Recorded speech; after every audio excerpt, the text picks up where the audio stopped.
It's time for Expert Hour. What does it mean? What does it mean? What does it mean? I don't know, I don't know, I don't know. We need an expert. We need an expert. We need an Expert Hour. All right, welcome to Expert Hour. Today we have on Steven Steverton, and you are an author, right? You, what's the name of your book? My book is called Twistin' the Night Away, Plot Twists and Surprise Endings in Movies. Okay, so you're an expert on plot twists. On plot twists, yes. Oh, Great. okay, so you're kind of a cinephile. Yes. I should say before any of this, I should say a blanket spoiler alert. Because Okay. I can't really talk about my area of expertise without giving away A lot of things spoil- that. yeah. So if there are movies you haven't seen that you think If you there's could be anyone ruined, listening who hasn't seen every movie, please, Please stop listening. at this probably point. stop listening. Okay, good. That's out of the way. Yeah. So let's get into it. Well, a plot twist for people who haven't seen any movies or don't know what a plot twist is. A plot twist That's is about 30% of our listeners. Yeah. a plot twist in a movie. When you're watching a movie and something very surprising happens, a big reveal or something unexpected, and very often these are buzzed about afterwards. People will be talking. I can't believe that happened. What a surprise that was. Mm-hmm. I'll get into some specific examples if you want. Yeah, Yeah. like I think there's a few, like The Sixth Sense comes to mind. Yeah, The Sixth Sense is a classic example. That's a movie about a therapist who gets shot at the beginning of the movie and becomes a ghost, and then you spend the whole movie watching this ghost talk to this child. And if I recall correctly, I think the child turns out to be a ghost. Something at the end, there's something that happens. No, I mean, I think the major twist is that you don't know. You don't he's know a that ghost. you don't know that the therapist. Oh no, is he's a shot ghost. in the first scene in the movie. It's clearly a wound, like a fatal wound. Oh, but I think it's unclear whether he. Then his wife never talks to him directly. Everything that happens in the movie, it's obvious that he's a ghost. Well, in hindsight, yes, but I think. I mean, if you wanted to be a surprise, then you wouldn't show him be shot and killed in the first scene in the movie. You'd put that at the end. Fair enough. Yeah. I agree. Well, I think. And then at the end, it turns out, I guess this child that he's talking to is also a ghost because he can see all the other ghosts. So clearly, I actually haven't people seen very it. Yeah. buzzed about. Yeah. People talked about that. A lot of talk. I can't believe that he was a ghost. Another classic example. The movie When Harry Met Sally. Oh yeah. About it's a film. Billy Crystal and Meg Ryan play friends. Wait, I don't. Did that Is movie there- had a twist? I thought it was more just a straight up. No, they're Romantic friends. comedy? They're platonic friends throughout the entire movie, and then at the end of the movie, Billy Crystal goes to a New Year's Eve party, and he confesses he's in love with her, which is a major surprise. The movie. Okay, I mean, but you can't say that you can see their sort of love blossom throughout the film, and maybe that's. I felt like they were kind of building to that. They even say to each other that friends can't have a love relationship because it will ruin the friendship. The whole movie builds actually remember that towards in the the movie. opposite of the movie, and it shows them not being in a love relationship, and then they are. It was a very popular movie, largely Yeah, on the I love success it. of that twist. It's a great yeah. movie. I mean, but okay.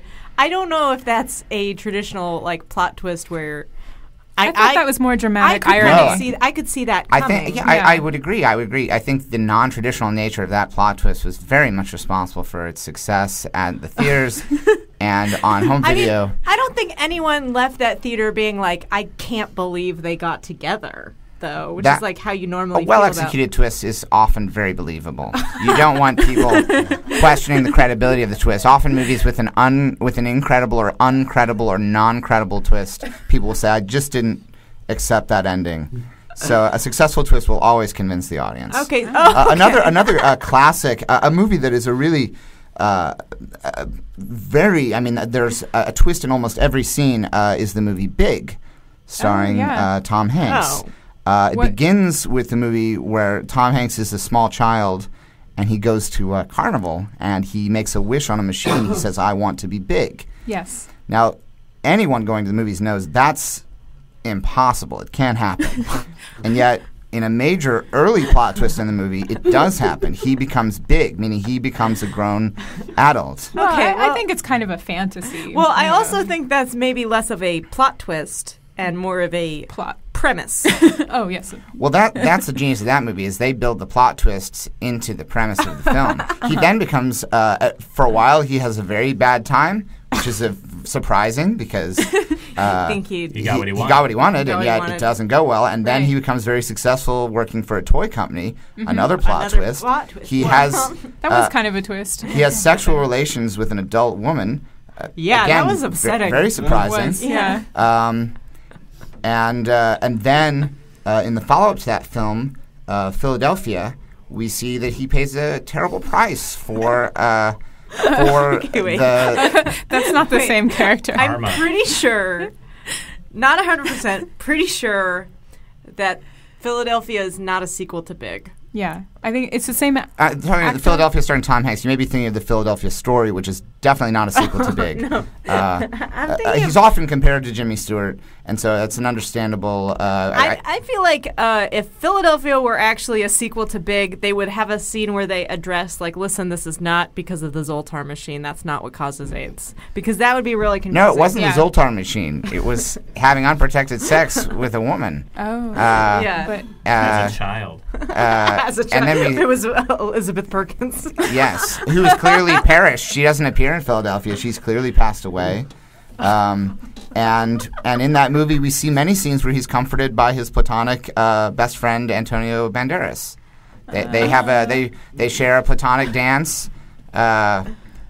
There's never anything so sexual it's kind of like shown When between Harry them. Met Sally thing before the plot twist and When Harry Met Sally. Yes. Yeah. Well, do you think maybe there was a subtext there that they were more than that? That all of those movies were connected? It's possible. I think it's a stretch, to be honest. But Philadelphia also had plot twists. Denzel Washington didn't like Tom Hanks at the beginning, and by the end of the movie, he does, which is very surprising. So, okay, let's get into your book and what your book covers. So, like, what the different chapters of your book, do they address, like, what makes a successful plot twist, or?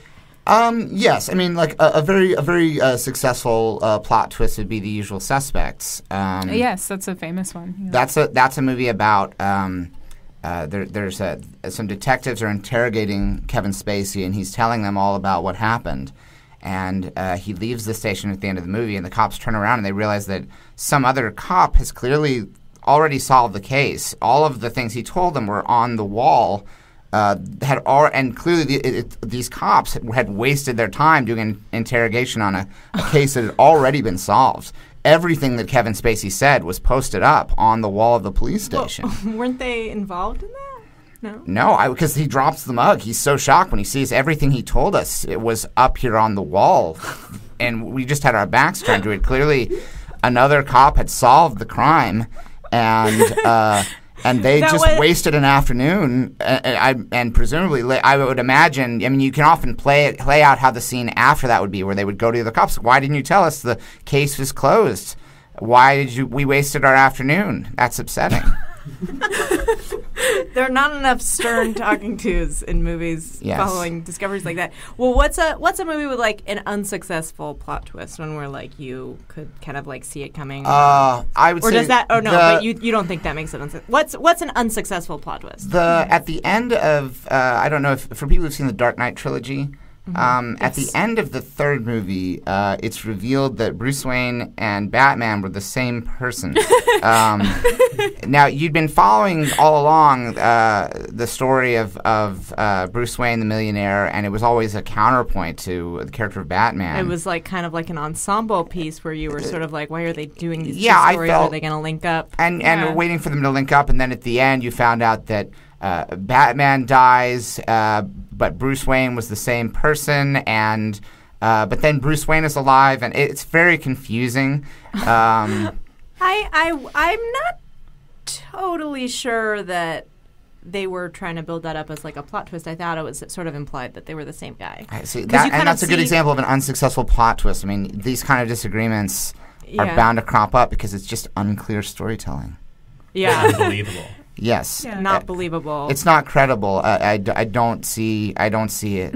Well, we've talked about this before on the show. Lisa has a problem sometimes, like when she watches Mrs. Doubtfire, she'll forget that Mrs. Doubtfire is actually Robin Williams in makeup. I briefly just have trouble remembering that it's the same guy. It's the same as the dad character. Yes.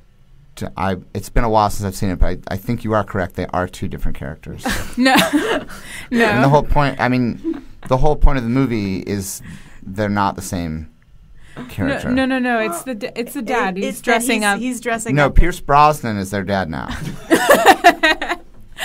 So Robin Williams just sort of disappears. Yeah, he's a bad We sort of father. follow him. They established at the beginning of the movie he hasn't been present. He's not a good father. Yeah. And that's the reason he's been shut off. He leaves, and Mrs. Doubtfire shows up. And then she just, so then she's just a part of their life, and their Okay, dad's well, gone. you know what? I take back every bad thing I said about you about that, Lisa. I said a lot of really mean things about how dumb you were after you told me that. You're not I dumb, Lisa. felt You're dumb. perceptive. What you perceived was the accurate movie. Thank you. Thank you. That's a confusing movie, I'll admit. Yeah. That movie is very much like Memento in that it's a real brain puzzler.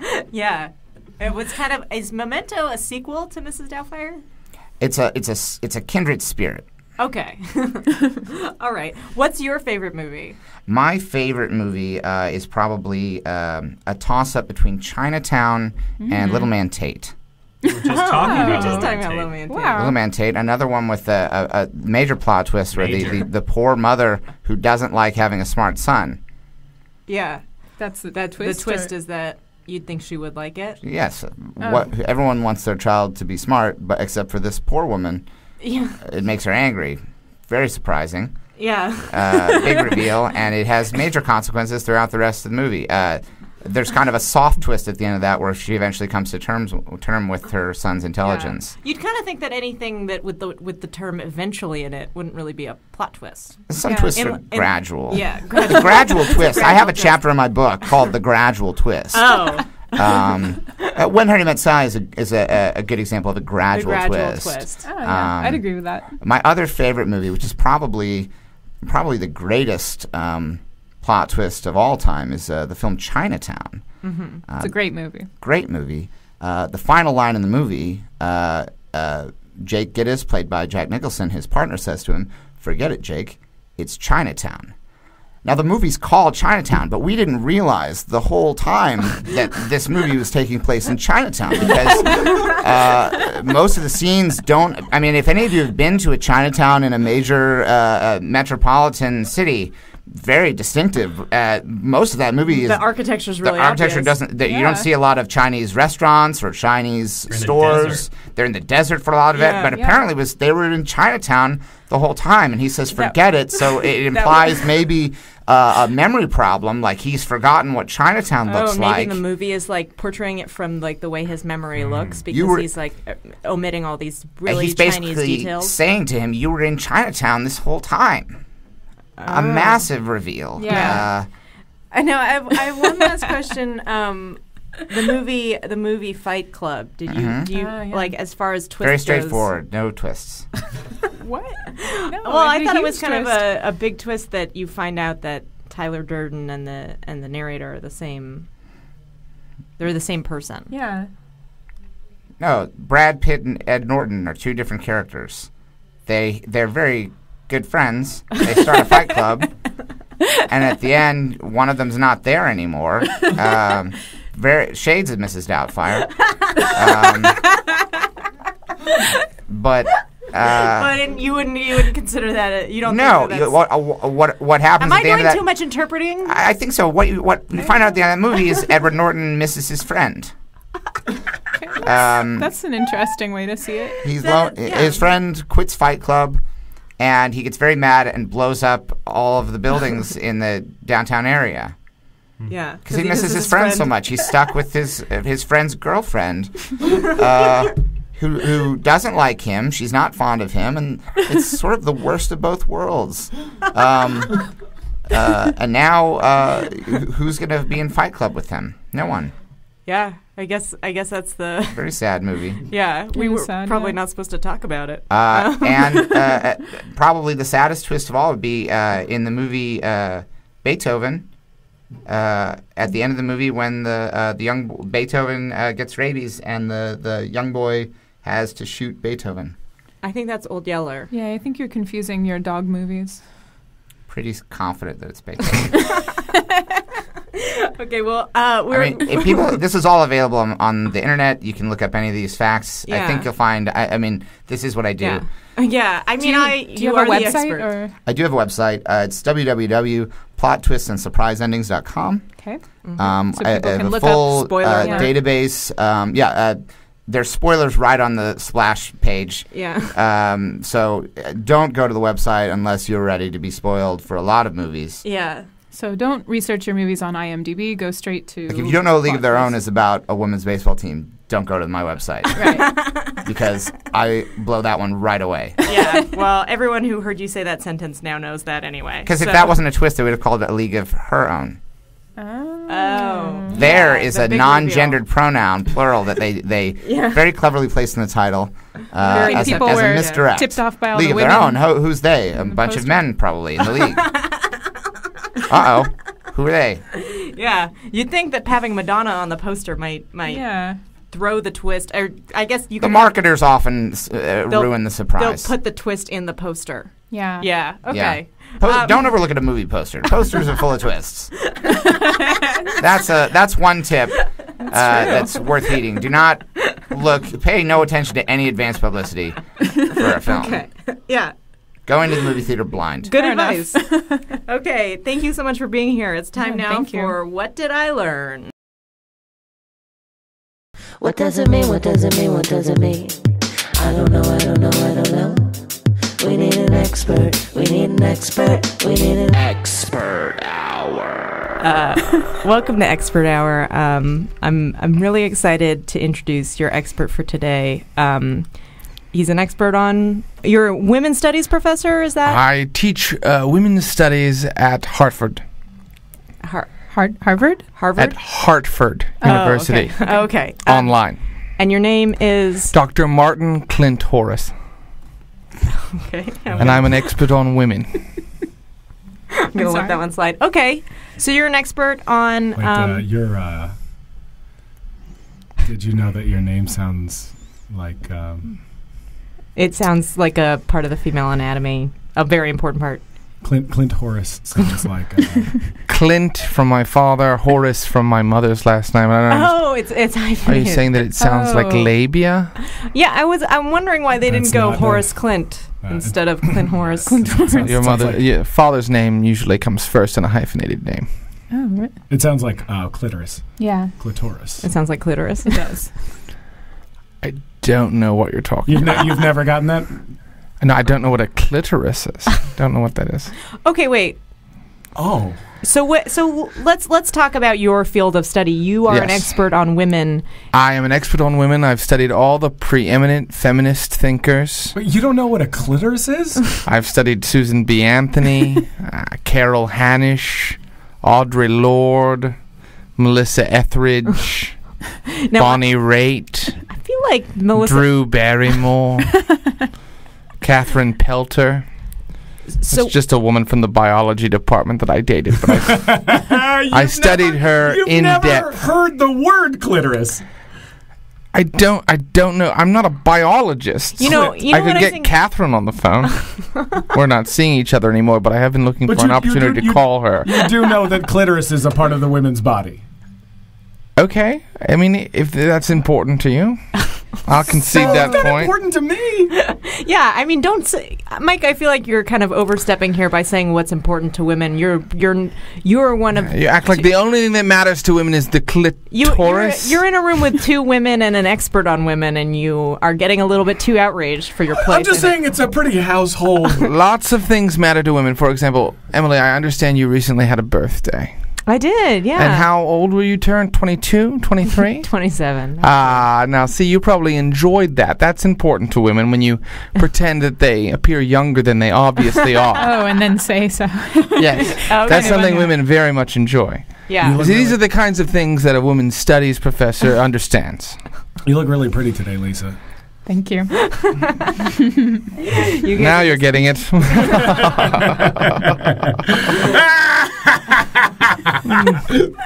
Sorry, okay, wait. So So I do think that you're Women touching love on loud something cackling. you're touching on something that is important to women's studies, which is self-esteem issues in young women in America. That's something that has been a serious issue. It certainly has. It can lead to really serious,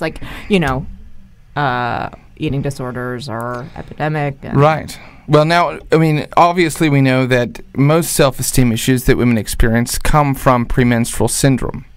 Oh, Well, I don't think that's true. That's I think that can only account for like a couple days. Yeah. I don't know. Look, I have a list of symptoms here, if I could just rattle them off for you very quickly. Of low self-esteem or of premenstrual Of syndrome? premenstrural syndrome, not low self-esteem. Okay. All right, let's hear 'em. Bloating, True. I've heard that. Yeah. tenderness in the breasts, Ooh, Yeah. True I that. didn't like that. I didn't. insomnia, headache, Mm-hmm. fatigue, Yep. irritability, Yeah. mood swings. Mm-hmm. And then my favorite one is the last one, dysphoria. I looked that up. It just means unhappiness. Well, yeah. Like depression. You get depressed. That sounds awful, and I'm glad I don't have to go through it. You have heard of a clitoris, right? Please. I don't know. I'm not a biologist. I told you, I'm not a Seems anatomy like anatomy is not expert. his strong suit. Yeah. I have looked up some things about the menstruation cycle, though. People think it's blood, but it's actually menstrual fluid, which Yeah. contains some blood, as well as cervical mucus, Ugh. vaginal secretions, that's vague, and endometrial tissue. So next time some chauvinist makes some comment about you bleeding for 5 days and not dying, you can just say, hey, buddy, that's not just blood. That's also cervical mucus. I will never say that. Yeah. Well, it's You could say it. You might say it. I will. It's I will. uterine lining. Yes. Endometrial lining. Sloughing off. Endometrial lining. And sometimes women who work in very close quarters, often their cycles sync up. Actually, That you know what? is That's a myth. That's a myth. That's a No, myth. that's not true. true. No, No. that's true. No, that's based on one study from the 1970s that could not be replicated, and there was a 5-day margin of error. So Okay, it's well. a common myth. When the cycles sync up, that means they become a witch's coven. And don't get mad at me because I didn't coin that term. Okay, I don't think that's true. let's back up here a little bit and talk about what courses you're teaching right now at Right. Hartford. Hartford University Online. Oh, you're an online, so that might explain why people would take nobody's your questioned class. you. I Yeah. mostly create worksheets. Okay. Okay. What kind of stuff do you teach? So you're maybe an specifically? associate. I teach the kind of I teach women's likes and dislikes so that you can fully understand women. For example, Oh. did you know? So this is a class aimed not at women; it's aimed at men who are seeking to understand. No, it's women's studies. It's anybody who would like to know about women can take the class and they can learn what women like and So what women don't like. Women would take the class to learn what women like, and you think that they would know that already? They might not. They might not. You know what? Some How women often don't- have you said to yourself, I don't know what I want? I mean, every time I try and decide on a restaurant. There you go. Yeah. Well, that's part of being a So woman. wait, so can you tell me what restaurant I want to go to? No, I can't. But I can tell you certain general things that are probably true about you. For example, you're a woman, so I can tell you that you hate Thank movies. you. Oh, I've heard That's that. not true. I've heard No, that's all women hate movies. What? It's I true. love movies. true. I did No, you I did hate that. them. Look, how often have you been watching a movie with a woman and the second a character walks in, she's like, who's that? And you're like, watch the movie. It's like, you guys hate movies, totally. Right. that doesn't mean that you hate the movie. Just Okay, 'cause I you're can prove. Would you like for me to prove that you hate movies? Sure. I mean, sure. All right, let me know if you've seen the following movies: Okay. The Godfather, Yes. Okay, so this I feel like is targeted. He did a little bit of research and found out that I have not seen most. You haven't seen The classic Godfather? movies. I haven't Jesus seen- Christ. I haven't seen The Godfather. What do you and Lisa, hate you say you movies? have seen The Godfather. Yes. Have you seen the director's cut? I don't remember. Okay, you hate movies.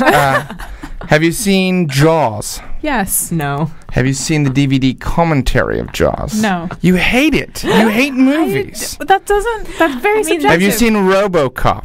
Yes. No. It's amazing. Did you liked RoboCop? Yes, it's Yeah. fucking Now I awesome. feel like you're just kind of being a little bit. She's doing the Contrary. thing that girls do where they try and act like they like things that I boys find that like very in order offensive. to- Have you seen Terminator 3? Terminator 3. You've Yes, I've seen Terminator 3. I've seen all the Terminator Are movies. you a lesbian? No. Of course, there are certain genetic anomalies that occur. But in general, women hate movies. I mean, women enjoy movies that involve socializing. So any film that a woman likes usually requires them to join some sort of club, like Sex and the City 2 or Twilight Breaking Dawn. Or Magic Mike. Or Magic Mike. Oh, yeah. You get together with your friends. It's a night out. It's really fun. Yeah. But, I mean, even Meryl Streep hates movies. She likes acting. You think Meryl Streep hates movies? She hates movies. She likes I to believe act. that. I'd believe that. Sophia Coppola, at best, thinks movies are an okay way to make a living, but ultimately she'd like to be a fashion designer. I don't know if you... Here's the thing. You're speaking a lot in generalities. Isn't the point of academia to delve deeper, to specialize so that you can examine complexity in a subject rather than resorting to generalities? I think what you're saying is, where is your scholarship? Can you prove that Sophia Coppola would rather be a fashion designer? I can, because every woman that becomes famous then becomes a fashion designer, even if that wasn't the skill she got famous with. That is true. I don't think that's true. Gwen Stefani, who is famous for singing a song called I'm Just a Girl, has a clothing line called Lamb. That song was... It stands for Love Angel Music, baby.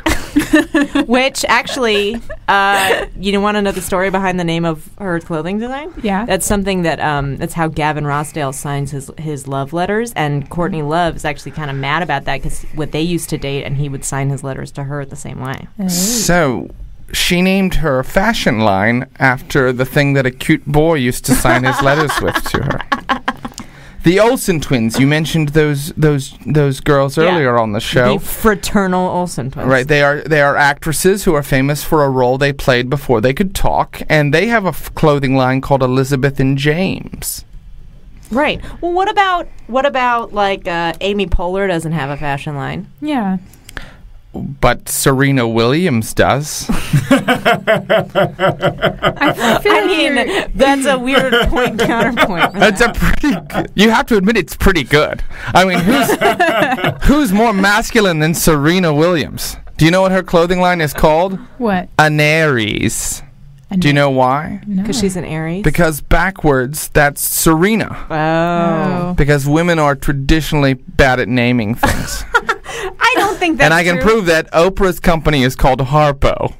Yeah, that's good. That's good. It's like a clever way to say that it's her company without limiting the use of her first name legally.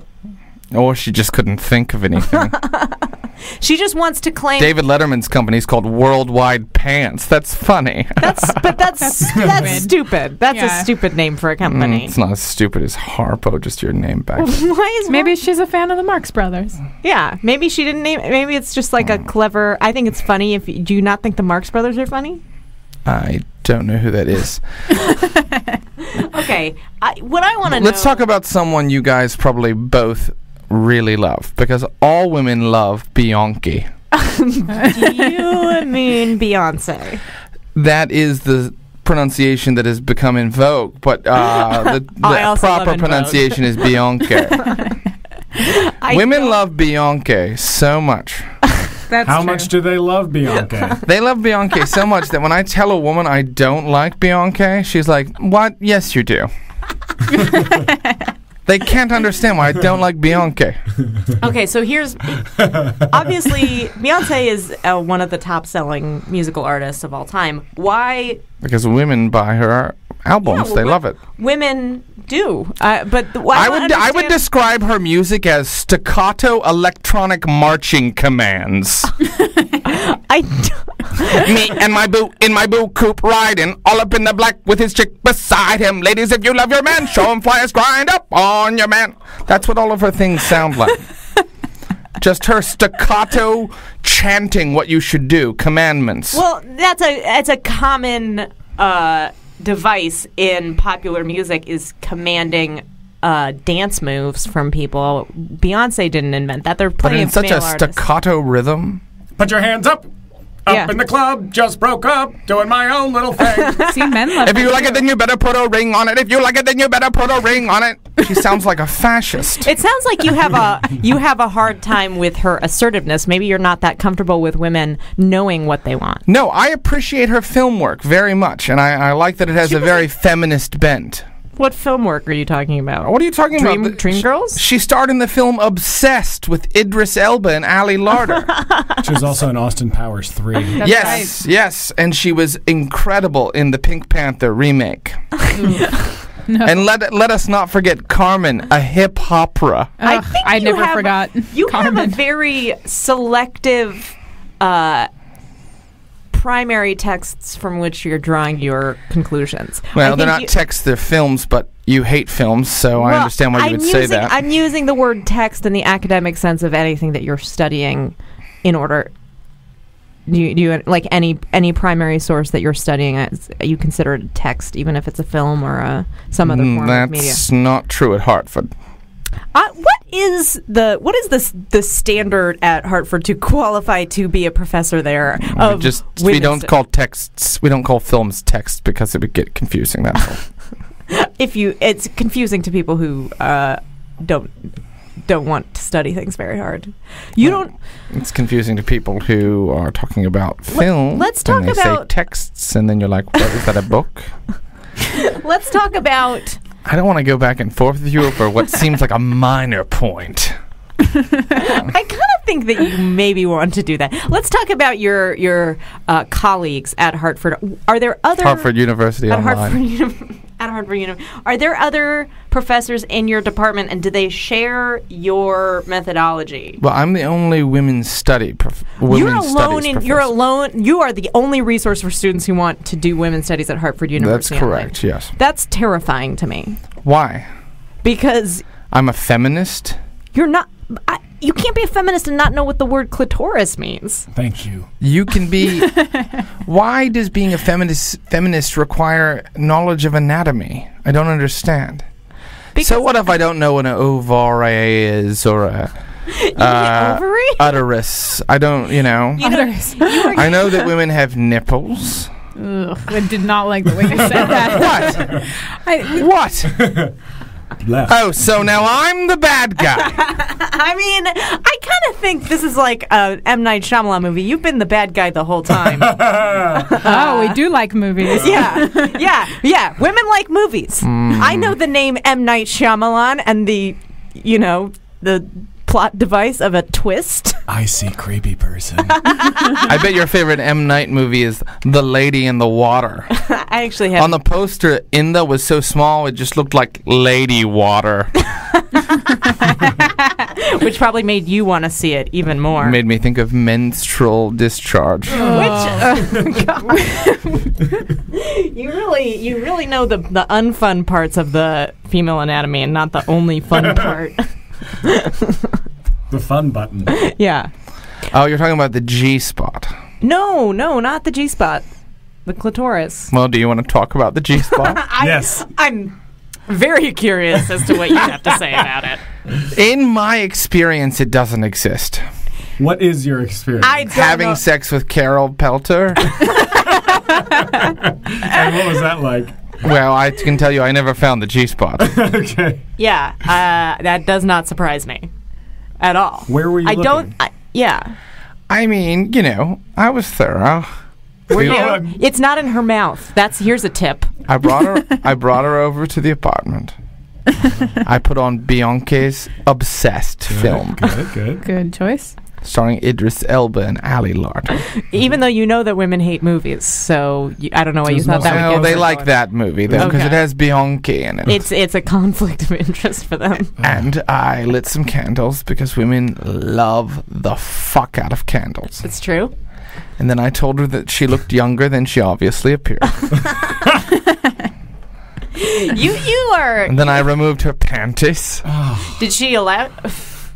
I asked permission. Okay. I was very romantic. I said, Catherine Pelter, may I remove your panties now? It was Carol.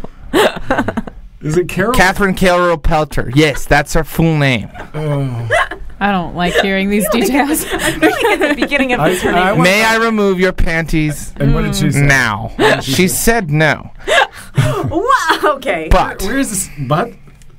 I talked her into it. Oh God! Oh. How? I don't like this. Why? Why don't you like Shut it? What's it down. wrong? Shut it down. Because it kind of seems like you were not respecting her boundaries, and as I think that's like the first rule of feminism. That's the first rule to finding the G-spot is respecting boundaries. I don't think the G-spot will show himself to you unless the panties have been willfully Grafenberg dropped. spot will She not said present itself. she said yes to some over the pants stuff. Okay, basically. Well, that explains why you didn't find the G-spot because it's. I can tell you with definity that the G-spot is not outside of Catherine's pants.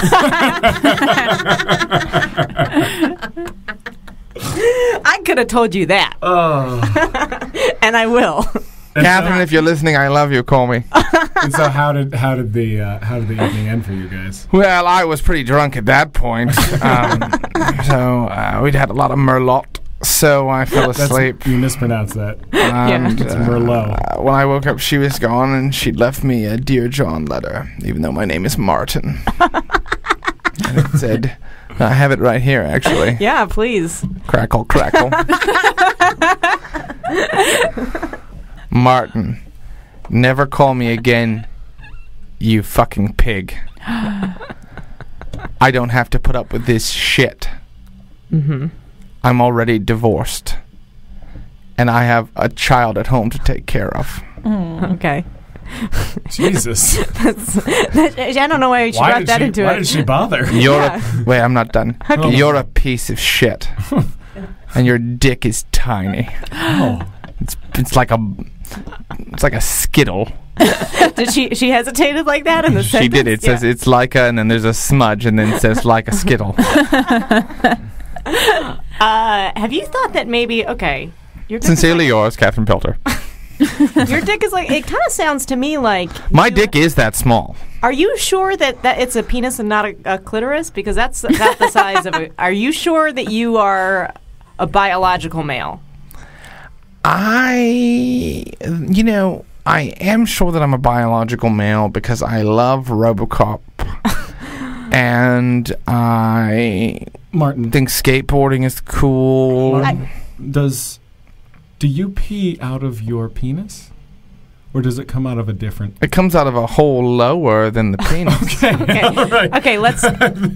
do you find that occasionally there will be blood in your underwear? It's not blood. I mean, it's, I would say that it's probably semen. Although it is dark red brown in color. That is not semen. And it happens once a month. For a few days. Well, once a month when a guy ejaculates. So, okay. That's not what... Okay, final question. These moist spots on my shirt, I keep getting these. So hot this time of year. Yeah. Underneath, is it, a few inches below your nipple? It's right exactly on my nipple. You're I get these moist spots. Are you lactating? That doesn't happen even with normal women who haven't had a child. It happens. I think it happens. Are you pregnant? I have been gaining weight rapidly only in my abdomen, but I wouldn't say I'm pregnant. Have you been penetrated by a penis? Now that I know has happened many times recently. Okay. Yeah. Okay. I think Hard. Like super hard. Like a goddamn jackhammer. Right into the hole below my penis. Okay, I think we're making progress. Here's what I think happened. I think your parents named you Martin by mistake. Yeah.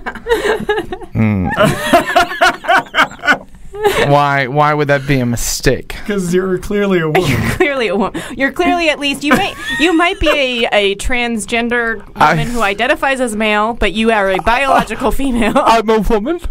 Oh. You are a woman. You're a girl, yeah. I'm a woman. Okay. Oh, It makes sense why I would go into women's studies. It really does. You were searching for truth about yourself that you knew was there all along. But what am I going to do with it? How am I going to get rid of this baby? That's a question for another time. We are gone way over. Thank you, Martine.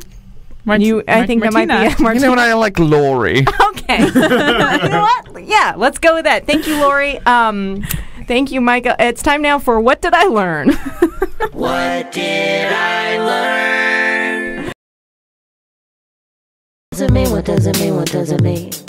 I don't know. I don't know. I don't know. We need an expert. We need an expert. We need an expert hour. Welcome to Expert Hour. We are here with, as previously mentioned, our expert today is a dating expert. Please welcome Danica. Hey. Hi, Danica. Hi, Thanks for coming. Thanks. Yeah. Thanks for coming on our show. We're really excited to have you. This is probably the most practical expert hour that we've had. Yeah. I want to help. Everybody needs relationship advice. So Yeah. what would you say makes you an expert in dating? Just like my own experience, like I've realized that like if you want a guy to just like fall head over for you, like you have to make them fucking beg for it. Wow. You have to get them. No, you have to get them. Like girls are all like, "Oh yeah, like God play it cool. Like don't text him. Like don't call him." It's like fuck that. That is not okay. Like you need to show him that you're like invested. So like you shouldn't play it cool. You should like go for it. Yeah, like full throttle. Really? Yeah, you want to, Lisa, you want a guy who like, that dog that like loves those bells? That like salivates at bells? Oh, yeah. Pavlov stuff? Whatever. You want a guy when he, like, you are the bell, and like when he hears you, he's like tongue out, wrists a droop, just like that would be nice. like dying, like fucking dying at you. But he's feel gonna like, die at you. I feel like when I've aggressively pursued men, they haven't liked it, and so learning to play it cool. It has makes them helped think me. that I'm desperate. Okay. Yeah. What? Okay, Lisa. Like what? Okay. What? Okay. What does like your like what guy like were you going after? And he was like, no, not into it. Like, what were you doing wrong? What did he do for like a living? I was trying to woo them, and they did not want to be wooed. Like, what is he? Okay. What does he do for a living? Yeah, like what did he do? Oh God, there have been many musicians, artists, comedians. Okay, that shit is so fucking gay. My boyfriend. Do you know what my boyfriend? My boyfriend is the assistant manager. That's right. He's an assistant manager, like fucking upper echelon. Where is shit. he an assistant manager? No. He's a fucking assistant manager at Januzzi's Pizza and Pasta in Wilkes-Barre, Pennsylvania. Are you? And my friends are like, oh, my boyfriend's a lord. It's like, go fuck yourself. What do you get out of that? What do you get out of that relationship? You don't get free pizza out of that. You don't get fucking free pasta out of that. What do you get out of that? Fucking office hours? Fucking like, oh, I can't hang out tonight, babe. I gotta like make money. Fuck you. I would much rather have pizza than faxes. That's Thank you. true. Yeah. Thank you. So how long have you and your boyfriend been together? We're not. You're not. So this is a previous relationship that has made. I dumped him. You dumped him? I dumped him. And then did he beg for it back? Yeah, he fucking did. And I was like, now you're acting like a pathetic little fag. Like, get the fuck out of my face. Whoa. See, no, we don't like to use that kind of language on this show. But also, I think that's probably the least faggy thing he could do is to want a woman to have sex with him really bad. Whatever. My brother is gay, and my older brother is gay. I can say it. Okay. Your brother and your older brother. Okay, so you know how like I took the subway to get here, and there was like a newsstand like in the subway, and I saw a cover of Us Weekly, and it was like that thing where like two girls are wearing like the same dress at the same event, and it's like who wore it better? Fucking neither of them, because they should be home with their man. Like, what are you fucking doing out? Like, where's your boyfriend? Like, hang out with him, or he's gonna leave you. Oh, you think that? Oh. So you think that probably the makings of a good relationship are it's like a lot of quality time? Is that what you're saying? It's like the leash should be short, you know? Because honestly, like if you think about it in terms of like, okay, like let's say he, like when you're walking a dog It's like if you have a dog on a long leash, it's like, ow, that hurts my wrist. And it's the same with your heart. It's like you don't want to hurt your heart, so you keep it on a short leash. I guess that makes sense. Here's these are all kind of like really sort of vague metaphorical ways of speaking about how to approach relationships. What I want to know is like, I'm a single woman. Lisa has a boyfriend. She's got it locked down. I'm a single woman though. How do I go out and meet men? Okay. Yeah. How do I go out and meet men? Totally. I just feel like I can't find the guys that are right for me. Sure. I hear this a lot. It starts with you. Like, it starts with you. Okay? It fucking starts with you. First of all, I'm looking at you. You are a pretty girl. Do you wear enough makeup? No. Like, have you seen on YouTube, they have that girl who's, like, from the Ukraine, and I don't know where that is, but, like, she is, like, doing this, like, tutorial about having, like, fairy makeup on her face, and, like, she looks like she's, like, a legit fairy. And she has, like, all these, like, sparkles, and, like, you know, she does all this cool stuff to her eyes, and it's, like, I was, like, you know what? Like, okay, yeah, there are so many people who are like, what? Like, you look like a hobbit. But then there are other people who are probably like, damn, like, you look fucking good. Like, you put effort in your appearance. And, So like, for Emily, guys who want to fuck a fairy, that's what Emily my should do, point is, Lisa, that Emily, maybe Emily needs to, like, I need to just dress up a little bit maybe more. she just, yeah, like, I don't, some guys effort are like, in. oh, like, girls are just like, yeah, oh, yeah, like, guys, like a natural looking, you know, like, wear, like, beige lip gloss or whatever. Fuck that. I agree. Fuck that. Fuck beige lip gloss. That's No. disgusting. What, you want to look like you when you wake up in the fucking morning? No. You want to look like a fairy. Yeah. You want, and also, like, I hate when people are like, oh yeah, like, don't wear revealing clothing, like, cover it up, cover it. It's like, fuck that. Like, no. Like, what, leave stuff up to the imagination? Guys don't have imagination. That's true. They don't have That's them. true. They don't exist. It's true, Emily. You do look really good when you dress up. I saw you on your birthday. You wore some heels. You wore a dress. Yeah, it just was lovely. It didn't feel like me though. I feel But you like totally look like you. I look like a better version. Blush of is me. cheap, Emily. Not Like, the you blush can- I buy. You don't have to go to, like, Sephora. Like, Neutrogena, it's even, like, good for your skin. Like, you could just go buy it. Like, just go buy it and, like, just put on a Emily little... doesn't need blush. Look at those cheeks. Like, a super okay, pretty you girl. guys, Just you don't think guys. she wears, like... I think you have to really layer it on. Like, a lot of people think it's gross when there's, like, the line of Oh, base. how it's like orange. on No, the- that's yeah. proof that you put in effort.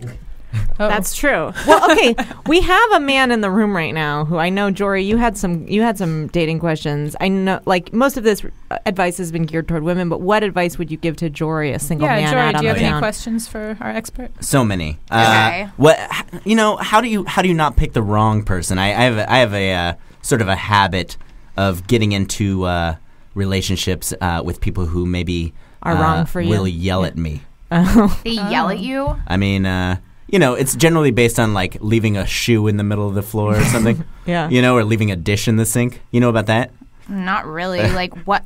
I don't know. Like, I guess keep talking. My follow-up question is, can anything last? You really think about the historical situation of Danny DeVito and Rhea Perlman, and Oh, Oh, yeah, God. that's a real bummer. Okay. I I don't know what we're talking about, but listen, I think, it's about, like, opening up your heart. And, like, it sounds like you're not doing that. Also, if you do, a lot of people will be like, oh, yeah, it's good to, like, go out with the guys. Like, have a night out with the guys, take a break from each other. It's like, you don't, no. Why would you hang out with the guys? You have her. Like, she has everything. She's like a guy, but, like, she has, like, better anatomy. That's a really so good why point. wouldn't you just hang out with her always? That's a really good You don't point. think that So- you don't think that people in relationships need to have kind of like interests outside of the relationship, kind of keep What? things. What are you gonna do that's gonna be interesting, more interesting than, like, your person, your everything? I mean, I guess that's a good question. I guess my question to you is, like, is it better to go out with the guys instead of sort of stay at home and get yelled at? You wouldn't get yelled at. You just have to own like a good comfy blanket and like some really good movies that you can like both agree on, and like you just curl up on the couch and then there's no yelling. It's just like kissing and having time together. Like I don't even know what the fuck you're talking about. How do you finance a life like that though? You just you have to have a job, right? Yeah, I mean, yeah, like I work part-time. I work at Forever 21, and then I also am enrolling in a fashion program in Florida. And yeah, so like I have lots might going get in on. the way of your relationship. Is that correspondence, or you going Yeah, down it's there? correspondence. Oh, I'm okay. fucking going there. You fucking kidding me? This reminds me of a relationship, actually. That Yeah. response. Yeah, That so was you good. don't. I think we've maybe dated. No. Okay. Anyway, No. No, I'm not trying to be mean. You're cute. I'm feeling some. I'm feeling some heat. Some I'm feeling chemistry. some heat. Well, she's spoken for, Jory. So All right, just fair enough. put your hands back on your lap. My hands are sweating. Yeah. So you're wiping them off on her shirt. I don't know why you're doing that. It's okay. So your advice to me, I still feel like we're not really getting to the heart of what I need. So I put on more makeup. Yeah. And then just go out and just sort of talk. Like to I can people, tell or- you have on some. Yeah, a little and I bit. know some people think that's enough because it's like, again, pretty girl, like why put on a ton of gross makeup? You're young, like there's no need. But like, come on, like Yeah. adults wear makeup. If I could just jump in here, it sounds like most of your advice is about makeup. Yeah, because I think like if you feel good about yourself, you feel a guy that like you like radiate that. Yeah. It's like it's like radiation, not like cancer radiation, but it's like it's like rays are like beaming off of you, and then when you go to the club, like people just see you and they're like, whoa, like you know that movie, the Dreamweaver scene in the Wayne and Garth movie. Go on. Yeah. Wayne's World. Yeah. Yeah, it's like that. Oh, So it's like confidence. the time will You know stop how and then Dreamweaver. Emily, Tia you Carrero should- was like sparkling. It's like she Yeah. wasn't fucking actually sparkling. Like what? No, of course she wasn't. She was wearing sparkles. She was probably a combination of both wearing sparkles and confidence. Right. And she wasn't actually in slow motion. No, it's just like how it Wait, felt, she like when he was looking at her. Oh. Because confidence makes the world slow down. I like that camera 1, camera 2 scene instead, where he's like winking back and forth. Yeah. I don't know Yes. if that applies. I don't know. Okay. I don't know that scene. So what do you think the components are of a good, healthy relationship? Like, how do you keep a relationship alive past the first few? Because I know Lisa and her boyfriend are I've super been living bored with my each other. boyfriend for. Hey, what? Excuse me. We've been living together for about 2 years, and yeah, if you have any advice for like how to keep a guy interested, how to spice things up, not that things are unspicy. So you guys live together, Yeah. and you started dating 2 years ago. Okay, 3 years ago, actually. What, 3 years ago? Yeah. Okay. I feel like if you guys are like living together, that's great. I think obviously like sexy lingerie. Like you should probably when you get home, like fuck those sweatpants, fuck those. You should put on like boy like little how there's like. You know how there used to just be like underwear and then there was like thongs, and now it's like you can buy boy shorts. Like just get those. You Okay. can go buy them, get the lace ones, and like the second you get home, the second you get home, Just you change. pop into those. Immediately All right. Change into into those. laundry. And then what's your boyfriend's name? Adam. Okay. When Adam comes through the door and he sees you in those, again, back to the dog thing. Like he's gonna fucking hear the bell. pant and He's drill. gonna hear the bell. You and might have a pant. good point because Yeah. when I wear my sweatpants, which I got at Forever 21, maybe you sold them to me. He likes to chant at me, "No more sweatpants." Oh, really? So maybe lingerie is the Well, this answer. is an interesting fact. I don't know if you guys know this, but actually half Can I just say one of quick all marriages end in sweatpants. I don't know if you've heard that. Is that from Whitney? Yeah. I love that show. Wait, so what was it? What were you going to say? I was just gonna say that, like, when you if he brings home friends, like, if he's coming home and he also brings friends home, and then you're like, oh my god, maybe I should take off these booty shorts and like put on sweatpants. What do you think you should do?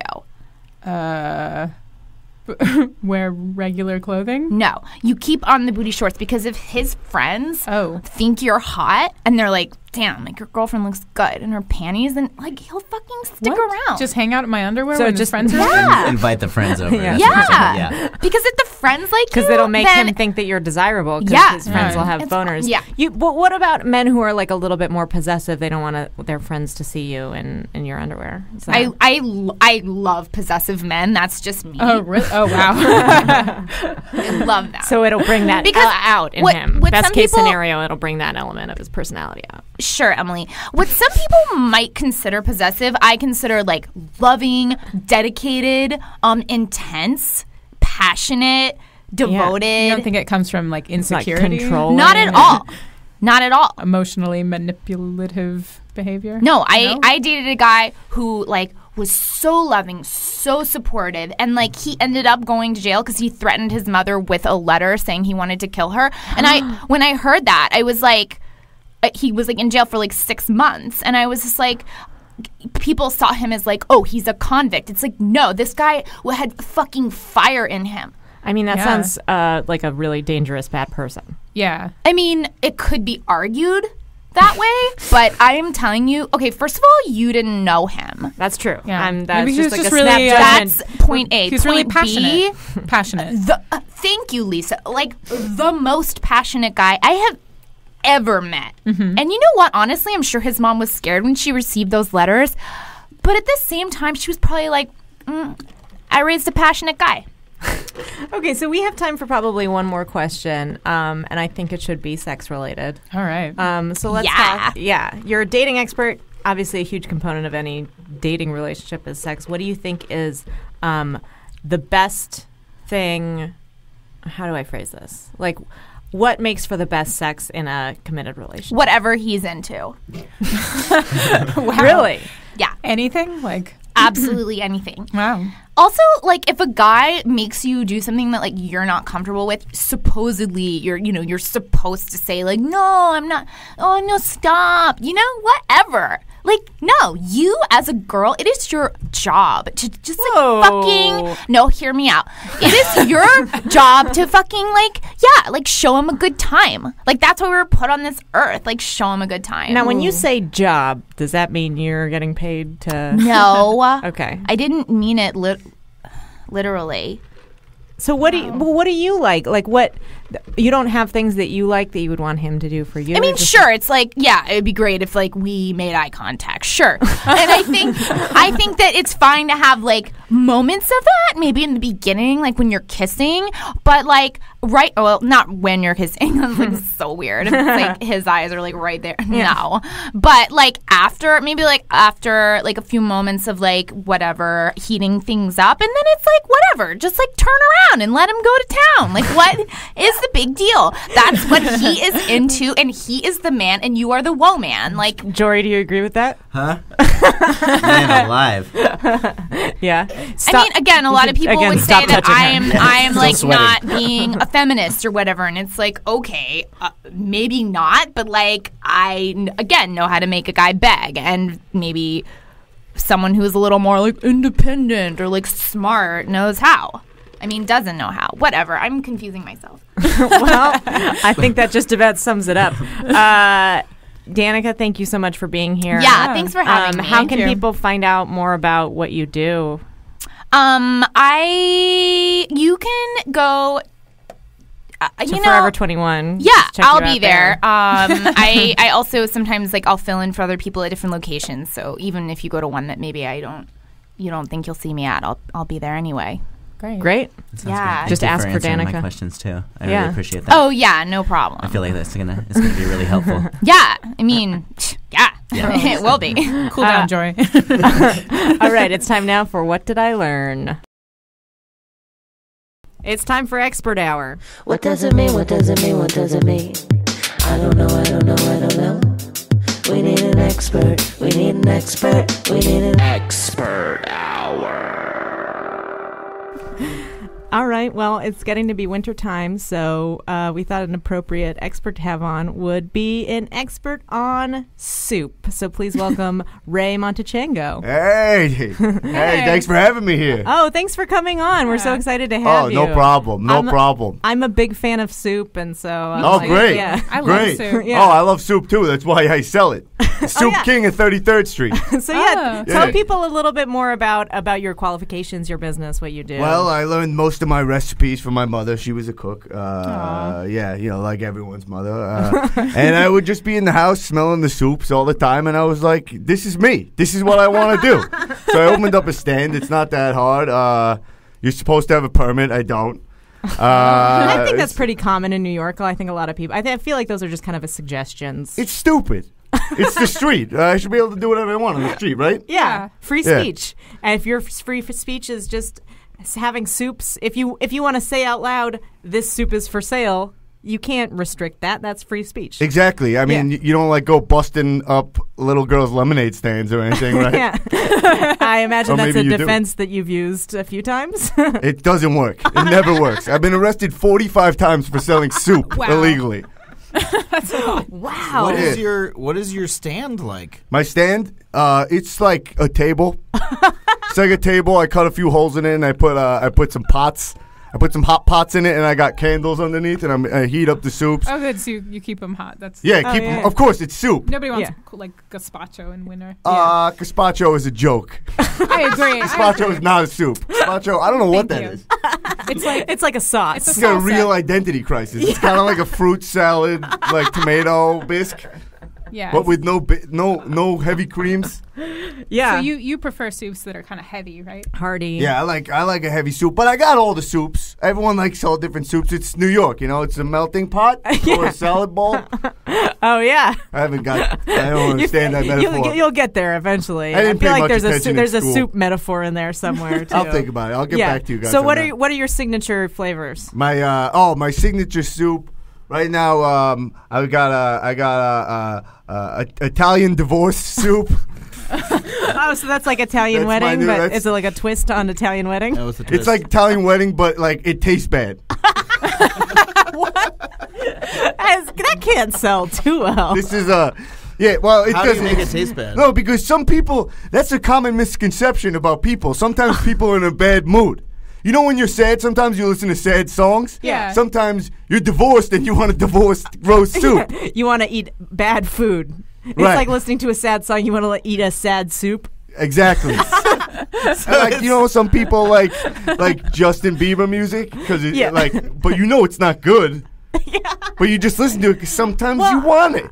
Yeah. You know what I mean? So it's kind of like a guilty non-pleasure. Yeah, it's disgusting. It's basically what it is I find like ripped up strip club flyers on the ground.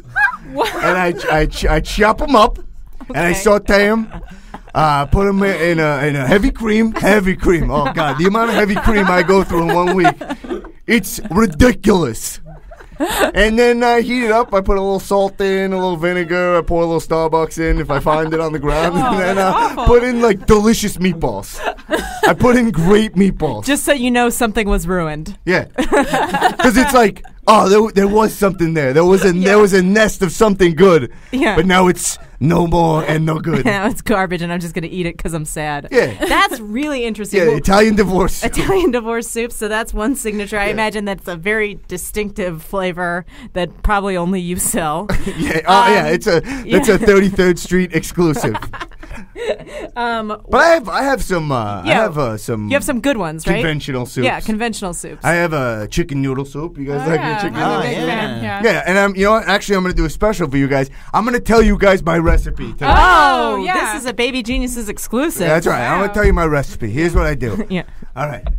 I get a chicken. I put it in. Oh, you start from scratch. Yeah. Oh, wait. Yeah. Yeah. Start from scratch. I get like a crock pot made of steel. I put in water and a chicken, slice off the chicken's head right there on 33rd Street. Heat it up, put it in the crock pot, And then I add vegetables. I dice up some carrots, some julienne carrots, all kinds of carrots. Yeah. I put in onions. I bring those to like a slow simmer on a separate pot. Okay. Put those in. Add the water. Let that sit. Add the noodles. Then I stir it with my penis. And it's good. It's good to go. So go back a step. Go back. Whoa. Which part? No. Oh, yeah. You got to use a separate pot on the side. No. That's what you're confused about. You're thinking you do it all in one, not on the side. Okay, did you just say stir it with my penis? Yeah. I'm sorry if I Yeah. misheard. That's but going to make it difficult to make this recipe at home because we don't all have your penis. Oh, you can either use your husband's penis, use a boyfriend's penis. If you have a large clit, that'll do. Wait, get that in the mix. Now you're dipping your penis in hot soup. scalding. Yes, yeah. Oh, well. Scalding soup. Well, cat's out of the bag. I don't really have a functional penis anymore. I've sacrificed my genitals for the cause of soup. Are you sure it's the permits they're getting at you with, or is it public exposure? Yeah, they never really mention the soup when they arrest me. That is a good point. It might have something to do with your penis being out, or that it's got strip club flyers in it. Yeah, well, Yeah. the strip club flyers, I admit that's not a good ingredient. I put that in because it's Italian divorce soup. Not all the soups are for divorced people. This is the second week in a row that we've had an expert with mutilated genitals. I know. Oh, really? Yeah. Maybe it's just an maybe easy... Dr. guilty- Clitoris It's just the kind of thing that we attract on this show. Yeah, maybe. Yeah, I don't know. yeah. Oh, wait, who was it? Do I know him? It was actually Emily's old It was gym my teacher. old gym teacher, Ah. but he stuck his in a fan. On purpose? Yeah. I don't remember. That'll get you a good spritz. Yeah. I'm imagining. Kind of like a... Get you a nice zest of penis. I don't know. flavor. I haven't tried it, so that's not a signature item. Yeah. Okay. So chicken Yeah. noodle, Italian divorce. Italian divorce what soup. What other? What kind of soups do you guys like? Well, we're getting into winter. What are some good soups that use winter vegetables that are maybe what's like, it? Winter vegetables. like cauliflower? Cauliflower. Oh, cauliflower. Yeah. Okay. Cauliflower. You can make a cauliflower brain soup for Halloween. Okay. Oh. Okay. This is a soup where you go and you get a big cauliflower, right? You have Yeah. to go to the Yeah. I don't know where you get those. Yeah. I sometimes find them. Yeah. And You find them. Okay. if you don't find them, feel free to use like any kinds of brains. Cat brains, dog brains. If for some reason you're having a hard time finding cauliflower, but you've got some cat brains lying around. I'm just saying. Yeah. Okay. It's more that's a common misconception about ingredients. People think you need the same ingredient. You need an ingredient that looks the same. Okay. The look is more because everyone they care more about texture than taste. And when you're with soup, once you dip your penis in and you do a mix, it all tastes the same anyway. I want to applaud you for staying on theme with the common misconceptions. I think. I know. I heard that thing. I heard you guys talking about the. Yeah. Well, I was in the other room listening. I heard you talking about the Great Wall of China. Yeah. Yeah. You can see it from space. I've seen it. Wait, you've been to space? I've been to space. When? When I was 13, I went to space camp, and we were down at JFK in Florida, Yeah. and they were launching monkeys into space. So You snuck in? I snuck in. I was a very hairy child, so I snuck in with all the monkeys, and I got shot straight up into space. Oh my God! What? And you didn't have a suit on or anything? No, I mean I had my monkey suit on. I had to wear a monkey mask. I went up there. I looked right down, and I saw the Great Wall of China. And then I was like, "Oh, it's not that cool. Well, Adam, It's not that cool." fuck you, huh? Wow. Yeah. Well, okay, I stand corrected. Then Don't I those landed the shuttle. Don't those monkeys usually die? My wife didn't make it. You got married to a monkey? As a child? I did. Well, kids like joke marry each other a lot. Yeah. Yeah. Also, monkey years. Monkey It's like years, dog yeah. years, but it's 8 years. She was like, it was kind of like a big sort of situation. Like you were still a human kid, but she was an adult monkey. Exactly. Yeah. She was like way older than me. If you think about it in monkey years. Yeah. She was like she was a MILF. She was she was a Monkey. Anyway, can we get back to the soups? Yeah. Let's. I don't know how you guys sidetracked me so much. Okay. Yeah. Let's talk about Yeah. cauliflower brain soup. Yeah. What? Yeah, cauliflower brain soup. You put it in. You cook. You gotta cook. Like I tell you, Lisa, you getting distracted by this before. You cook the onions and the julienne carrots, whatever carrots you can get. Yeah. You cook those on the side. On the side. I Cook them on understand the that side. part, yeah. The side. All right. Put it into the pot. Add some water, some heavy cream, a lot of heavy cream. lot of heavy cream. Mostly heavy cream. Yeah. Mix it with your penis. Don't be shocked. I already told you that. And then you want to just pee a little bit in there. You want to pee a That'll little bit add in some there. flavor. That's actually pretty sterile too. Yeah. Here's the thing that people keep doing. I keep saying, don't do this, and they do it. Don't pee while you're mixing. It has to be a separate time. Okay. So Because it needs to settle. It needs to be in a motion. It needs to be in the twirl motion. I call that the soup tornado. When you have your penis in the soup and you're mixing it. all right. Then once it settles, then you pee. It's for fermentation. Okay. Sort of like when the espresso baristas like put the little drawing on top with the crema. I'm not allowed into coffee shops anymore. But I imagine it's very similar. Yeah. So But yeah, that sounds about right. here's a problem that I've been having when I make soup at home is I can never get it thick enough. Oh, really? That's the opposite problem I have. my soup, it's basically like a brick of soup when it comes out. So solid. Yeah, I think So we you need to use some more heavy cream. Okay, yeah. I had a feeling that's what you were going to say. Yeah. You need to stir it with a penis.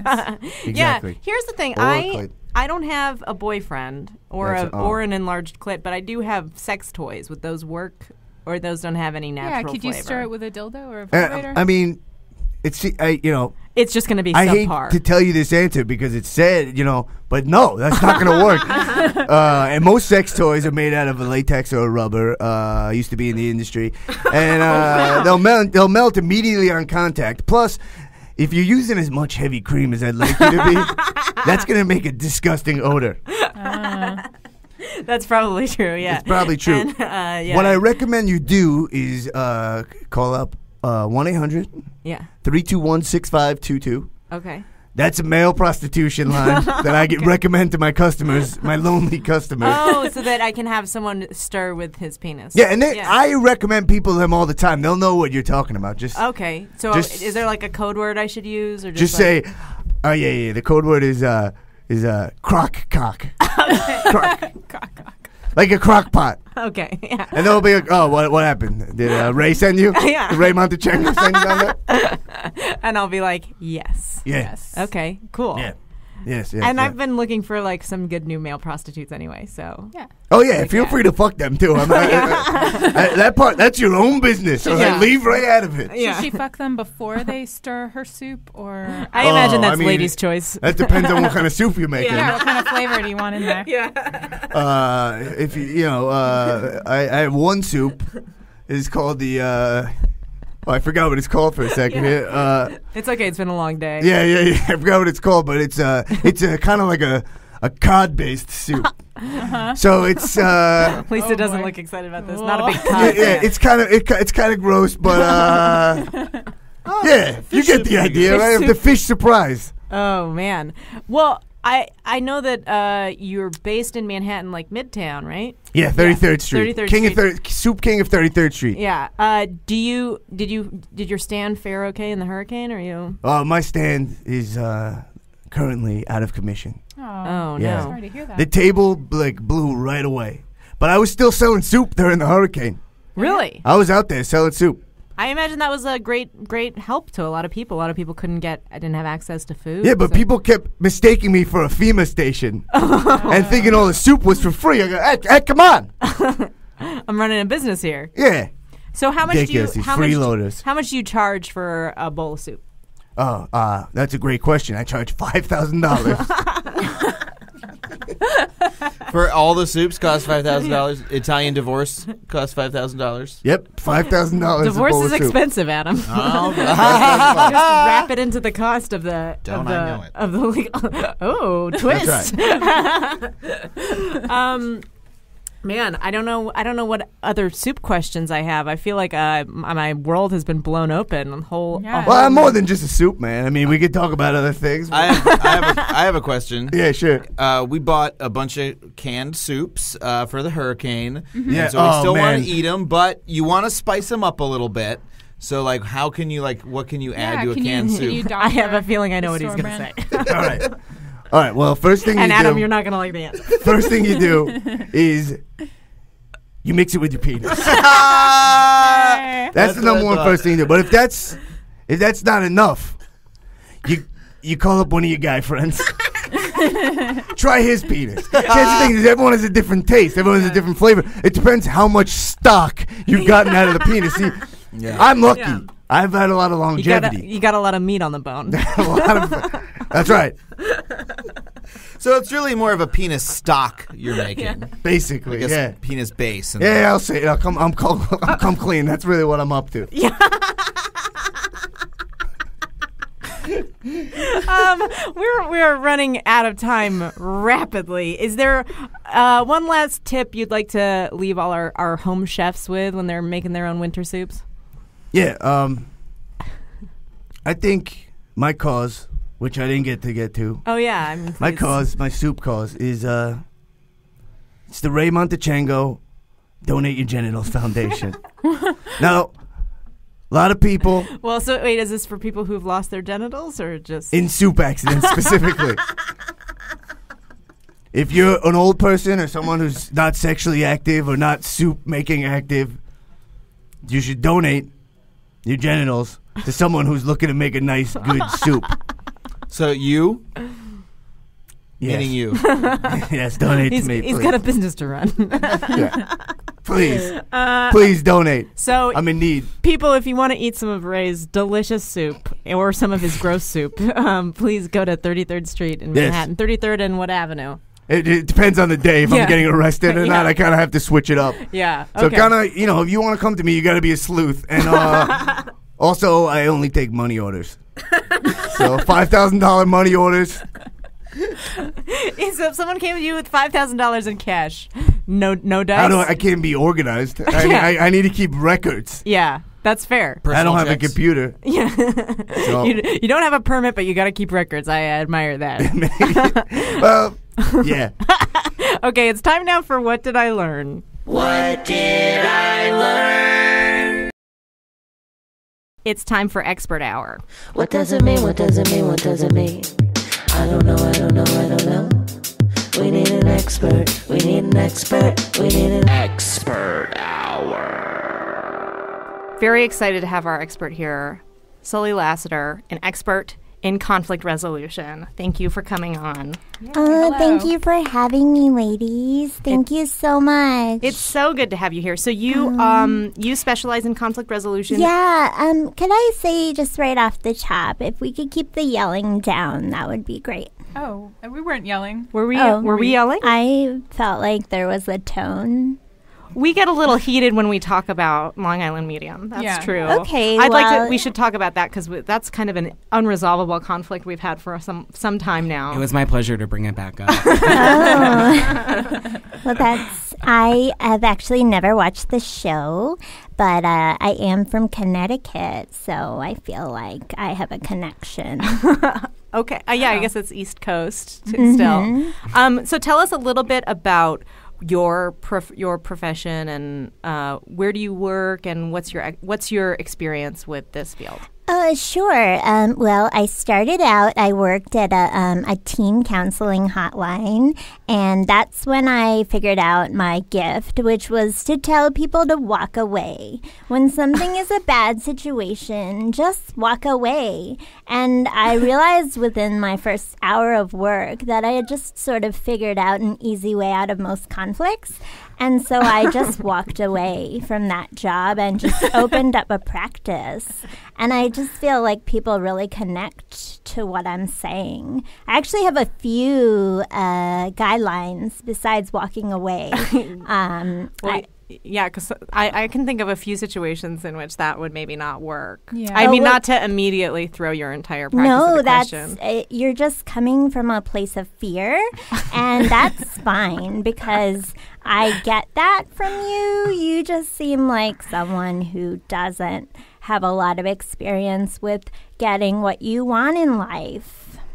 I mean, I guess that's true. I have say the opposite about you. But yeah, I kind of do get almost everything that I want, but I think that means that I have even less experience with conflict resolution because I don't need it. Yeah. Well, but if you walk away from every conflict, then you never get what you want, right? That's one way to look at it, but another way to look at it is if you walk away, you don't have to deal with people sort of in your face, yelling at you, telling you why you're not good at something. You don't need that. And that's so actually... if what you want is to be alone, right. Yeah. then you do get what you want. You get to walk away.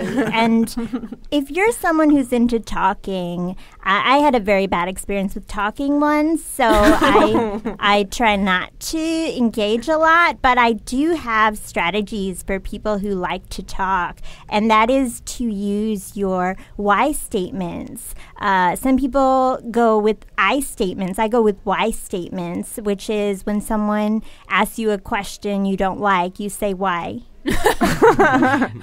Why? So like if someone says, Emily, why did you say that really hurtful thing to me? And then I say why? You say why, and then you walk away.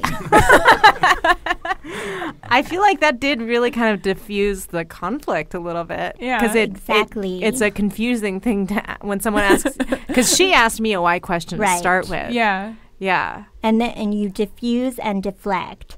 And I actually, at a party once, I discovered this. If you're someone who communicates more through your body, I do encourage you to tuck and roll.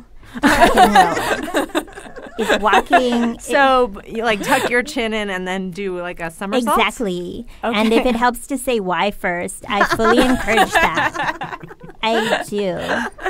Okay, well, I feel like sometimes at parties there's not a lot of floor space to do a full somersault. Oh, sure. But again, if you want to stand up for what you're about, you will not be afraid to, trample some feet. You just on roll your way into out. people. Exactly. So it has you on your way out. So you tuck and roll and then leave the party. That's how you leave the party? You tuck and roll. If you need to just recenter in a corner for a while, that's fine.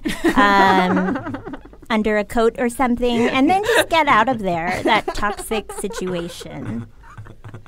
That's a good strategy. So are there other... I cut you off a little bit before when you were talking about other guidelines that you had. It's mostly... walking away is a big one. I do feel like our society gets caught up in a lot of legalese. Like, I'm actually in 5 marriages right now because I just walked away when things got tough and didn't finalize any divorce papers. No, because why? That's a really good point. I mean, I guess so that you could collect your tax benefits on your other marriages. Exactly. And, of course, such as... Okay, well, here's a question. I feel like I've been having a lot of anxiety recently around conflict. Israel and Palestine. Oh, well, that too, actually. Gabe had a question about that. Oh. Yeah, it would be nice to resolve that conflict. Yes, I fully encourage... if you are in a drone right now, just walk away. Oh, wow. Just walk away. I love that. Yeah. Why aren't drones unmanned? I would test that, but I do feel that walking away shouldn't be limited to human life forms. The drones should just tuck and roll. Yeah. Tuck and roll. Tuck and roll right. into the ocean, and where you can't hurt any people. I'm glad you guys are so receptive to this. I'm beginning to wrap my head around it. I like it. Well, what I was going to say is I've been having a lot of anxiety recently around conflict on the internet. Where I feel like even if I'm not involved, I will read like an angry blog post that someone wrote about someone else, and it'll make me feel anxious about the conflict. Yes. Yes. Right? And there's weird, even though we're too old to like cyberbully each other, there's still like weird vibes like on Facebook and like Oh, yeah, a lot of passive definitely. aggression. and even at our age, I feel it out there. Yeah, I had to block someone recently. Like, you know. Oh, well, there you go. That's that segues great into my technique to block and roll. Rock and roll. Yes, you block that that unnecessary poison in your life, and then you just roll away from your computer. I like to mark people as spam. Is that too aggressive? Oh, that's great. No, 'Cause I because want that the gives you the authorities to power know. back. Yeah. Yeah, that's Yes. fun. And if you need to name your Wi-Fi connection Y, I encourage that as well. Wi-Fi. Wi-Fi. Yeah, that's a good pun. Uh-oh, I have the disease. Oh no. Sucks. So that's helpful. I still feel like sometimes I can't help myself though, and I'll kind of just go down the rabbit hole of like reading the entire exchange, even if it has nothing to do with me. You should just walk away. Oh, sure, yes. Yeah, walk away. So what if I have a problem with someone that I want them to do something for me that they're not doing? Well, I would just, and this is something I recommend every morning when you wake up, you just look in the mirror and you say why. And you repeat that a couple times until whatever urge you have passes. I just find that avoiding conflict resolves it through never dealing with the situation. So you just have to change what you want to be something other than... You abort the conflict before it's born. Exactly. Exactly.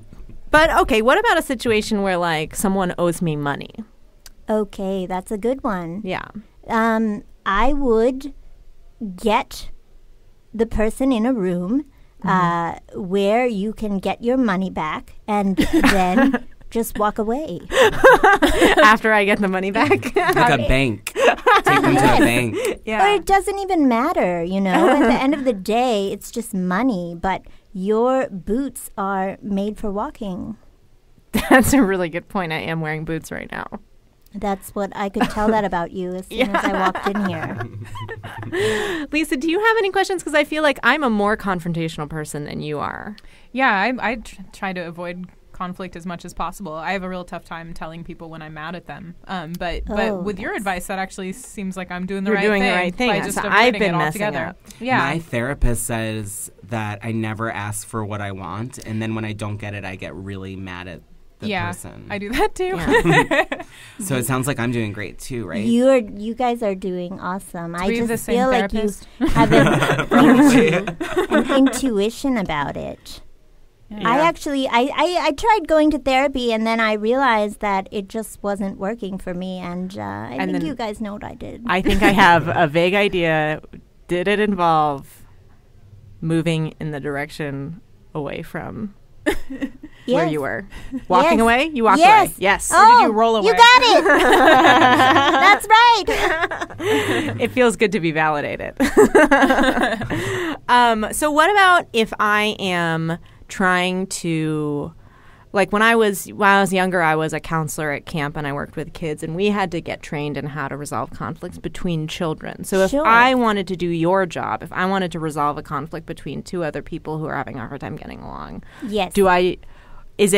I just tell both of them to walk away, or? Sure. I usually put them both in a room, and then I tell them when one of you is ready to walk away, we can really get somewhere. And then if neither of them budges, I have to be the bigger person and do it myself. You just walk away Yes, from the conflict yes. resolution, and they are Just free to to set continue an to have their example. conflict. Yeah. Yes. Well, ideally, one of them would walk away after me. Yeah. Because Because they were in love with you. Yes. Yeah. Exactly. That's another good way to resolve conflict, is just fall in love with the person that you're fighting with, right? Or make them fall in love with you and then walk away. Yeah. Yes, exactly. I like to resolve conflicts with a little sting on the end for the other person, it sounds like. Sure. Let's go a little further. Leave them something they can really hang on to and never let go of. Just a little pain. Yes, exactly. Doesn't sound like a resolution at all. So what do you think that the biggest mistakes are that people make when they are trying to resolve a conflict?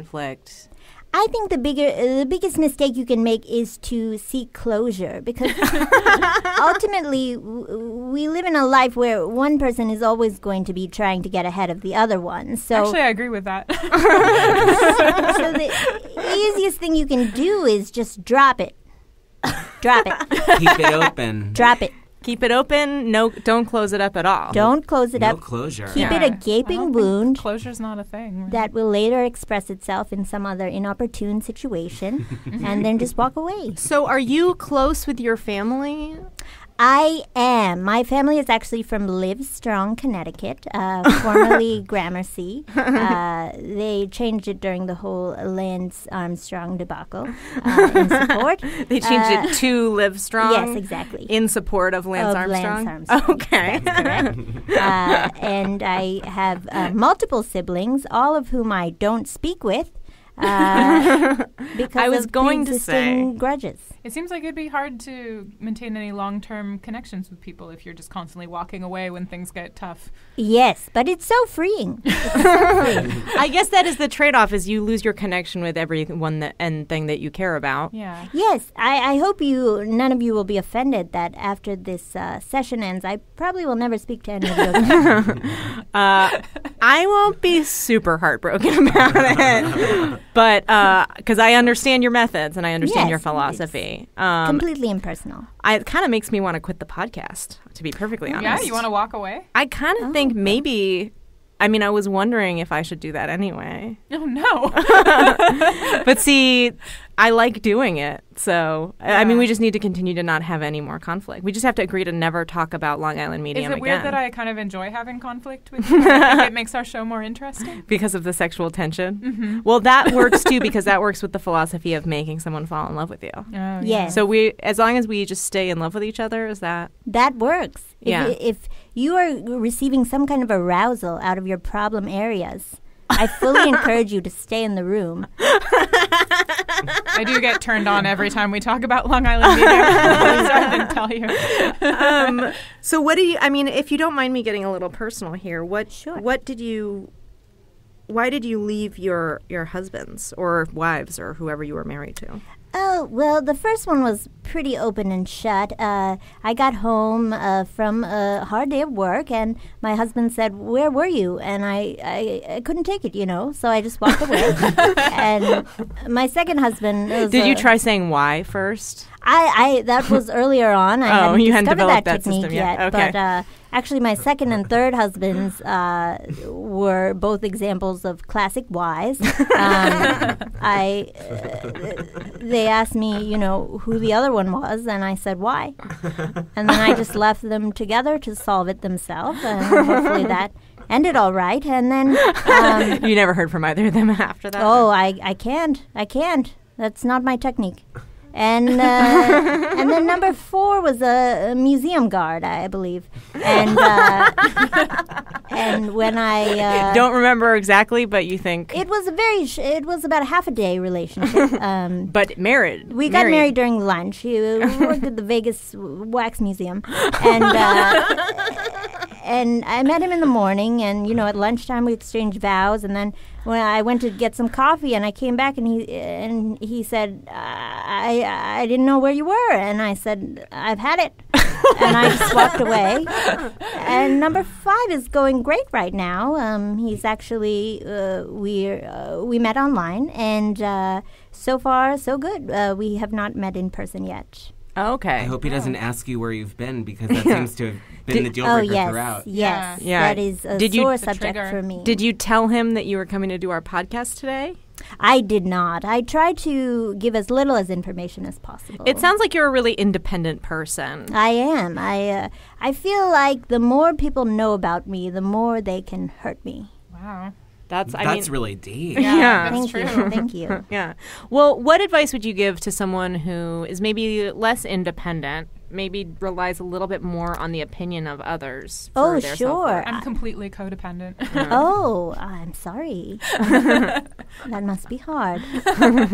Well, I would usually encourage, funny that you bring up the Long Island Medium, I would actually encourage using a go-between for your conflict situations, someone who can role play walking away for you. And yes, exactly. Some people even choose to use an animal. Dog. You send a dog in, and then the or dog. bird, and just let it go. Usually, a feral animal works best because it won't return, and then it's a form of empowerment, like a totem. Yeah, so you just need to get another dog that'll leave when Adam gets mad. Okay. Yeah. That sounds pretty good. Yeah. So are there online resources? Do you have any books or anything like that people can buy to find out more about your technique? Oh, sure. I suggest, for trying any of my techniques, I suggest going to reddit.com. Okay. Usually be fairly ready to walk away quickly. Yeah. And, Reddit is, if you do not like conflict, the last place I recommend going unless you really need immersion therapy. And Yelp. Yeah. Also Yelp. Yes, Yelp is another great one. And I also have a personal website at walkaway.y.net. Spelled W-H-Y? Yes. Yeah. Yes, exactly. Well, thank you so much for coming on thank you. the show. Thank you. Do you guys have any more questions for Sully? Fascinating. Very fascinating. Super informative. Okay, it's time now for What Did I Learn? What does it mean? What does it mean? What does it mean? I don't know, I don't know, I don't know. We need an expert. We need an expert. We need an expert hour. It's time for Expert Hour. We thought since this is our Christmas episode, we would have on a very seasonally appropriate expert. So please welcome Trevor Dill. Hi, hello, how are you? Hi. It's a quick correction. It's pronounced Turver Dill. Turver Dill. Turver. Not Trevor. Okay, I Yeah. guess I just must have transposed that in my head because Turver is not a real name. It's it's spelled the same, but it's pronounced. Oh, Turver. It's okay. spelled Trever, but it's Okay. pronounced Turver. Turver. Okay. Okay. Well, why don't you tell our audience a little bit about what your specific area of expertise is? It's debunking the myth of Santa Claus is my area of expertise. I just put out a book recently called Ho Ho Hoax, the perpetuation of the Santa Claus lie and how it's destroying America. So you are taking on the kind of the story that parents tell their kids about Santa Claus? Well, just Santa in general is just completely. It's an impossible idea. It can't. there's just no way. Well, okay. I mean, I think that we all we know that Santa is not real. I think most people know that he's not real. Listen, I travel to schools all across the country, and the students there would beg to differ with you. Oh, so you are debunking this myth for children? For everyone, children, adult. I mean, it's not just the children at these schools, and I tell these children that Santa's not real. The teachers are very quick to react and go against me and say he is real. And look, go to your local post office. There's a mailbox to Santa Claus put out there by adults. And, I don't see a lot of children reaching their hands up to that thing. It's about 5.5 feet tall, putting their letters in. Their parents putting in. And don't you dare try to tell me these parents don't know where these letters are going. They know. They know, and they're willingly putting them in. So that's a waste of paper. It's a waste of paper. It's a waste of time. So. Well, okay. Wouldn't you agree, though, that the idea of Santa Claus, I mean, I think it's kind of weird to lie to kids, and I was really sad when I found out that Santa Claus wasn't real, but I know that my parents really wanted me to have that idea of magic for a little while.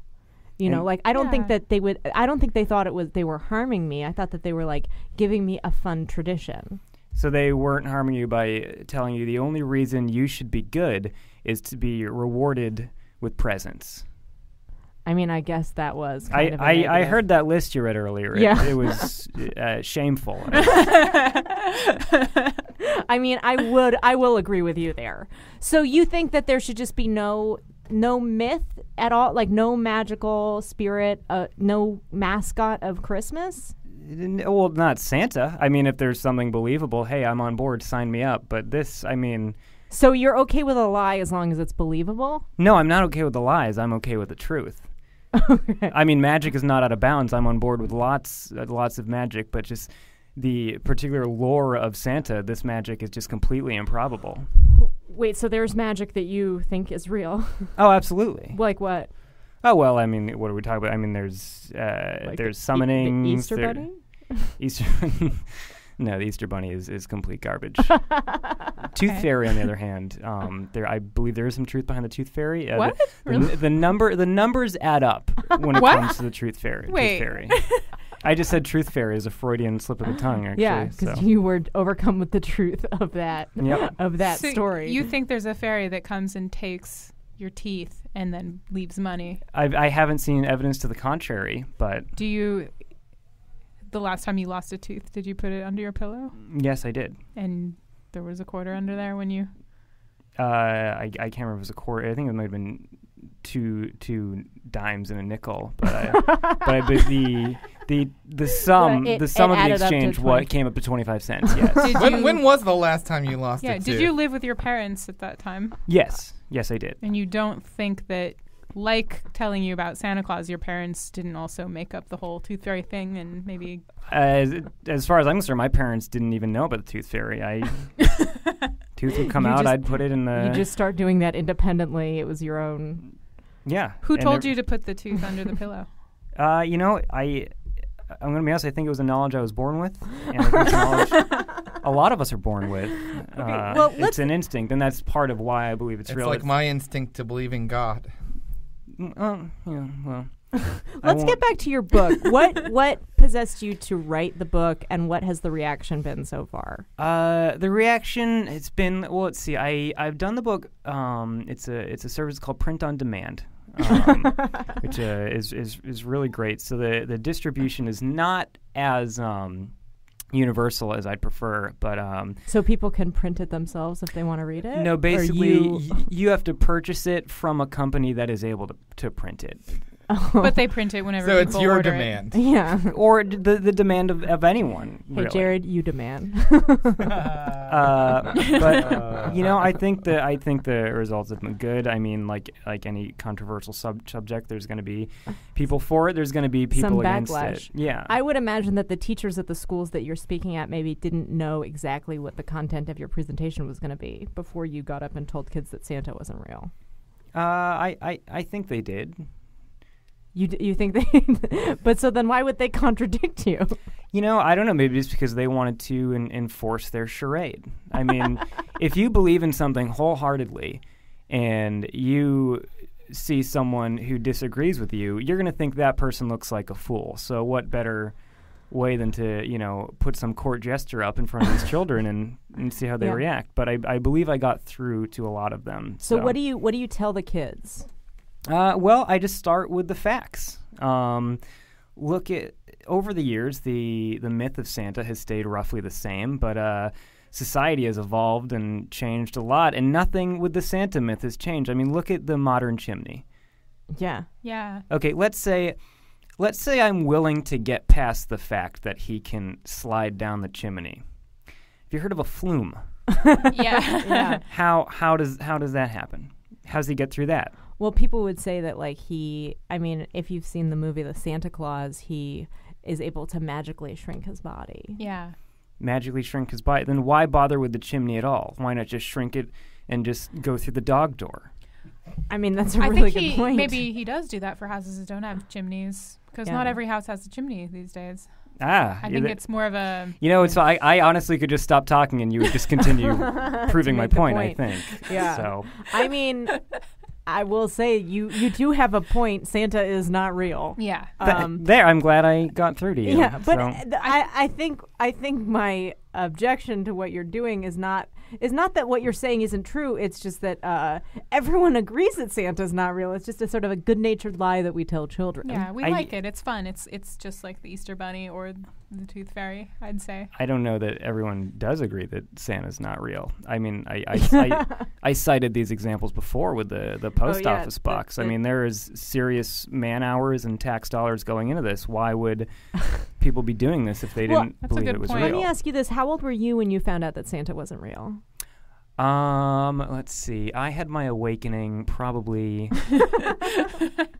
I'd say probably 17, 18 years old. Oh, wow. It's pretty late. Yeah, that is That is so. I could see how you would have felt a little bit more betrayed than most people do. Yeah, I feel like most kids figure it out when they're pretty young, like 8, maybe. I didn't feel betrayed. I felt unshackled is how I felt. Did it call into question other things that people had told you in your life? Well, you know, I'd been force-fed this thing my whole life, as a lot of us are. But, you know, the problem is, and this goes for a lot of things, is that you're not exposed to anything else. Like, I hadn't learned about magic, you know? My parents had told me about Santa, but when I started studying magic, when I got into college, then I realized that the Santa magic just didn't add up. Wait, you studied magic in college? Yes. Well, I did a BDIC at Mount Holyoke, and what is a BDIC? It's a build your own major. Oh, okay. And so you built your own major around. I basically took bits of religious studies and then bits of history and then like a sports minor and just kind of rolled them all in one to make my magical studies minor with a focus on Sinterklaas. Which is Santa Claus. Yeah. Yes. Yeah. Yes. So they gave you a degree.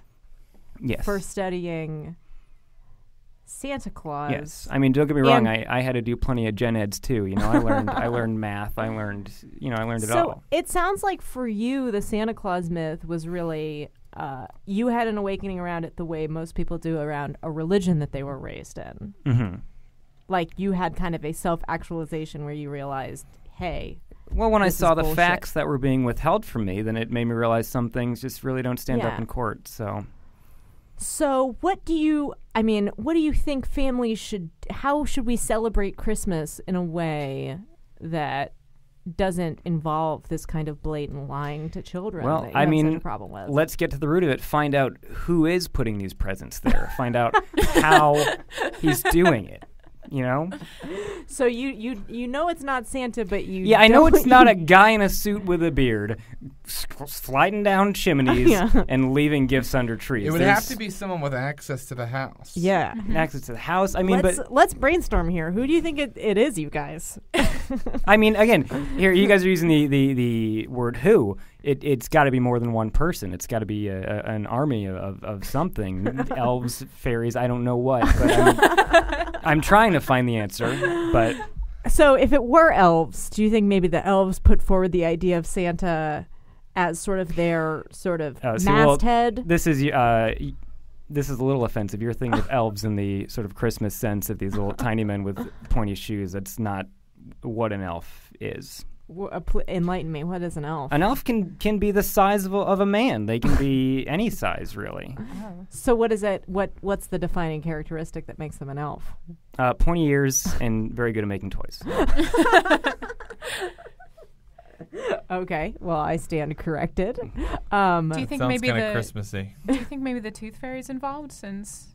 I honestly don't believe the two are related. Just simply resource wise, you know, when I looked at the exchange rate between tooth dust and silver, it basically the business that the Tooth Fairy or whatever creature it is running, it would basically level out. It would kind of plateau. Oh, okay. So she's breaking even at best. About, yeah. Again, I'm not sure what the tooth dust is being used for, but again, I'm working on it. I'm doing my master's right now, so. Oh, wow. So you are paying more money to an institution to... I got a few grants, but... Oh, okay. Yeah. Okay, good. Yeah. So you're not spending any more of your parents. So you don't think that it might be the parents who are giving the presents to their children? I'm sorry? Like when there are presents in the stocking that say that they're from Santa, you don't think maybe it's the parents of the children who are doing that? It doesn't say from mom or dad. I don't see why it Well, but it says be. Santa, and we know that's not who it's really from. I know, and that's why I'm trying to figure out who's behind this wall. Who's behind this? What's Okay, so let's just put parents as like one of a few possible options of where these presents could be coming from. Mm-hmm. We know it's definitely not Santa because of the whole chimney thing, but like, what if it? Well, not just the chimney thing. I mean, let's look at the reindeer thing. Let's look. Okay, look yeah, at let's everything. look at the reindeer thing. The reindeer thing is pretty outrageous. I mean, reindeers are barely able to be domesticated. Barely. Much less fly. I mean, here's the thing. If these reindeer are flying and able to manipulate magic in such a way that they can fly, that's, hey, I got some news for you, folks. Knock, knock. Who's there? These ain't reindeer. These are people who have been enchanted. So that's something right there. That's an interesting theory. That's a weird person to come knocking on my door. Also. Yeah.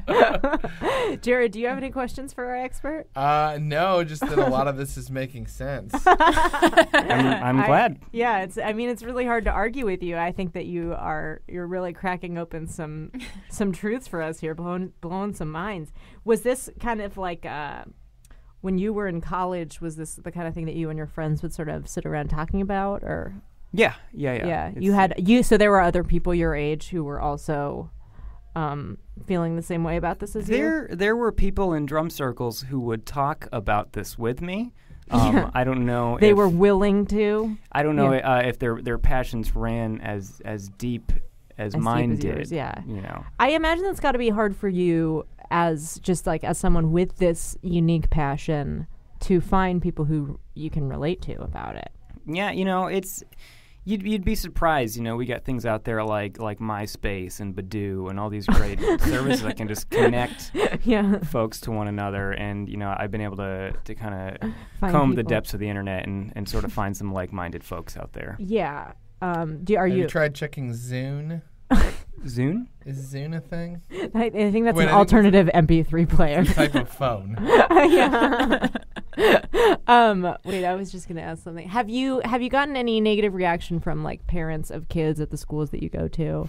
Oh, absolutely. But I mean, of course, if you're brainwashing your children, you're going to give negative reaction to someone who's trying to undo all your hard work. What do you think the motivation is for parents who do perpetuate the myth, who do brainwash their children in this way? I mean, I think a lot of them probably believe it themselves. I mean, put yourself in their shoes. You're a parent. You wake up in the morning. There's a bunch of boxes on your tree that say "From Santa" on it. What are you going to think? You're going to say, "Well," you're going to come up with whatever explanation makes sense. Yeah, I can say that in my house we never believed in Santa because the three wise men brought gifts to us. Okay. Oh, is that true? Oh. Well, that's who signed the packages. You got a lot of frankincense and myrrh and stuff? No. They would get us RoboCop action figures. Oh, cool. I mean, I don't know if I have. There's a RoboCop action figure in here. You don't have to be silent about that, Jared. No, I wasn't. I actually wasn't looking at that when I said that. Now it seems like I pulled the Kaiser Sose trick. I was reading a mug when I made that joke. Hey guys, we're getting pulled a Mrs. Doubtfire. little off task here.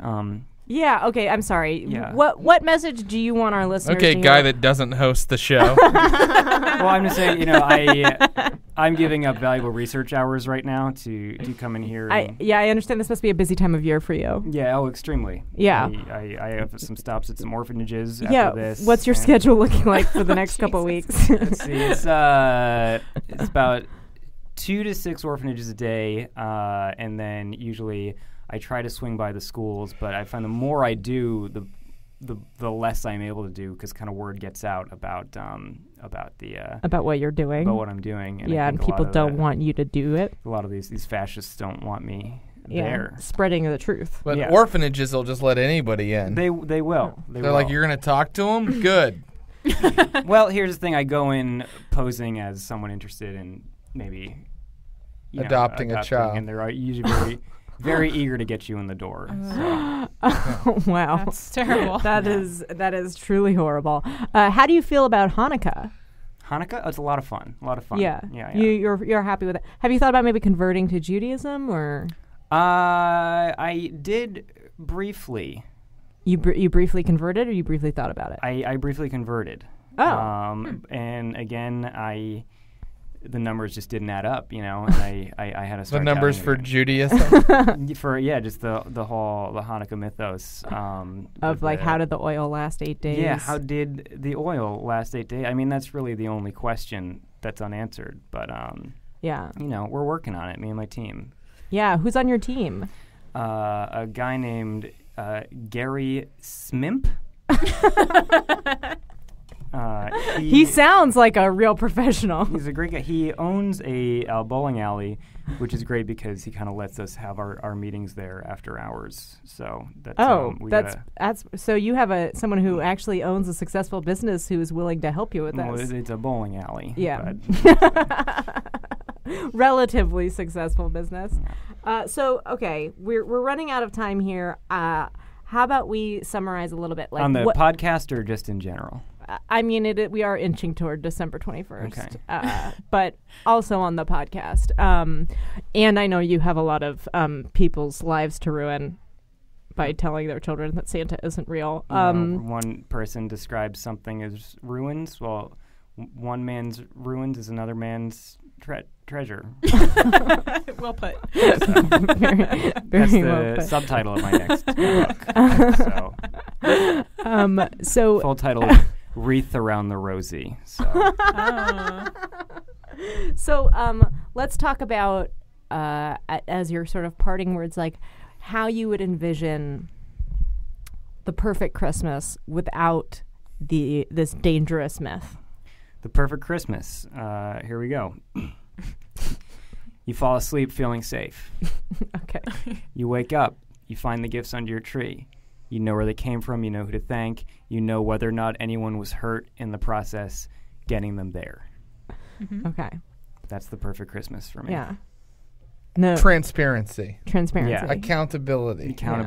Yeah. You are like the WikiLeaks of this holiday. Maybe we should be able to vote for who's giving us presents. How Why come we not? don't get a say? Exactly. Yeah. You know what? And again, where are these presents coming from? Who is there? Someone who's not getting presents because you're getting presents? We just don't know. Ask something. Do you get presents for anybody on Christmas? Do you personally give any presents? Oh, it's not my job. It's the job of whatever this secret society is that's delivering nefariously gifting. Yeah. I know that little kids in Africa generally don't get Christmas presents, so maybe we're getting theirs. We could be. We very well could be. This is why his work is so important. This is something we have to get to the bottom of. Yeah. Okay. Well, thank you so much for coming on. How can people buy your books if they want to, for some reason? Let's see. I have an email address. Okay. It's hohohoax at hohoho.x. Okay. Which I know really reads as hohohawks, but I think you can't get a .ax not yet, email. Not yet. Yeah. But if everyone, I just want to say keep buying up domains because the more we buy up, the sooner they got to release that .ax. So just keep buying them up out there, folks. Sort of a long way around to your goal. So yeah, just drop me an email and I'll contact the printer and demand that they print one of these books for you. All right, it's time now for What Did I Learn? What does it mean? What does it mean? What does it mean? I don't know. We need an expert. We need an expert. We need an expert hour. Welcome to Expert Hour. Our expert this week will be speaking to us about the topic of teens, our most sought-after demographic on this show. Please welcome David McWilliams. Hi, guys. Quick correction. It's actually McWilliams David. I know last name first, first name last. It's just okay. That's how it is. All right. Well, sorry. So you go by McWilliams? Just is that yes, what that's we should call you, or my Mr. David? McWilliams. Okay, please. McWilliams. Thank you for coming on our show. Thank you for having me. Thank you. Could you tell us a little bit about your area of expertise, like how you got into the? Well, I'm an expert on teens. Just teen talk. Teen postures. Just teens, all the kind of good stuff teens are into. And just kind of what it means to be a teen. I'm great at understanding teens and just kind of knowing what's what's going on in a teen's mind. So a lot of parents will contact me to like if they're having trouble with their teen, I'll be like, well, this is what your teen's trying to say to you. Just communicating with them and figuring out what's okay. Are you a psychologist or? Yeah, I majored in psychology at University of Alabama. And I had a focus in adolescent behavior, but I actually requested that they listed as teen schemes on my diploma. Did they comply with that request? They did comply. So that's very cool. Cool. They're like, whatever, as long as you pay tuition. We understand that you've written a book on the topic too. Yeah, I just had a book published. It's called "Hard Dicks and Skateboard Tricks: What's Really Going On in Your Teen's Mind." So check it out. It's a little hard to come by. It was done on a university press, so it goes about $300 a copy. It's mostly in university libraries for educational purposes. Oh, okay. McWilliams, I have a question about hard dicks and skateboard tricks. Mm-hmm. Are there any photos or illustrations? Because I'm interested in skateboard tricks. No photos. No photos. Just a text. It's just a text. It's not It's not an instructional thing on how to do skateboard tricks. So if that's what you're looking for, if you're looking to get into skateboard tricks, you'll probably want to look elsewhere. You're going to want to email Lisa directly. I'll teach you everything you want to know. Yeah, this ain't no Tony Hawk stuff we got going on here. So teenagers, what are they thinking? Well, I'll say one thing. There's 3 key things that really make up a teenager. That their interests and just really what kind of run their lives. That's extreme sports, fruit-flavored snacks, and getting their dick sucked. Okay, so that's the kind of sort of holy trinity of teens. And is that both male and female teens? Male and female teens, all about getting their dick sucked. Yeah. When I was a teenager, I had a very vivid sex dream about getting a blowjob. Wow. From Alice in Wonderland. And it was the best dream I've ever had. I could feel it happening, and I woke. Wow. Yeah. And I'm gonna bet that day you had some fruit-flavored snacks. I'll bet. I bet I did. See? Yeah. It's an important part of being a teen. I would just like to, on those subjects, just ask you to talk a little bit about gushers. Gushers? Yeah. Those are a big one. The flavor explosion is a big deal among teens.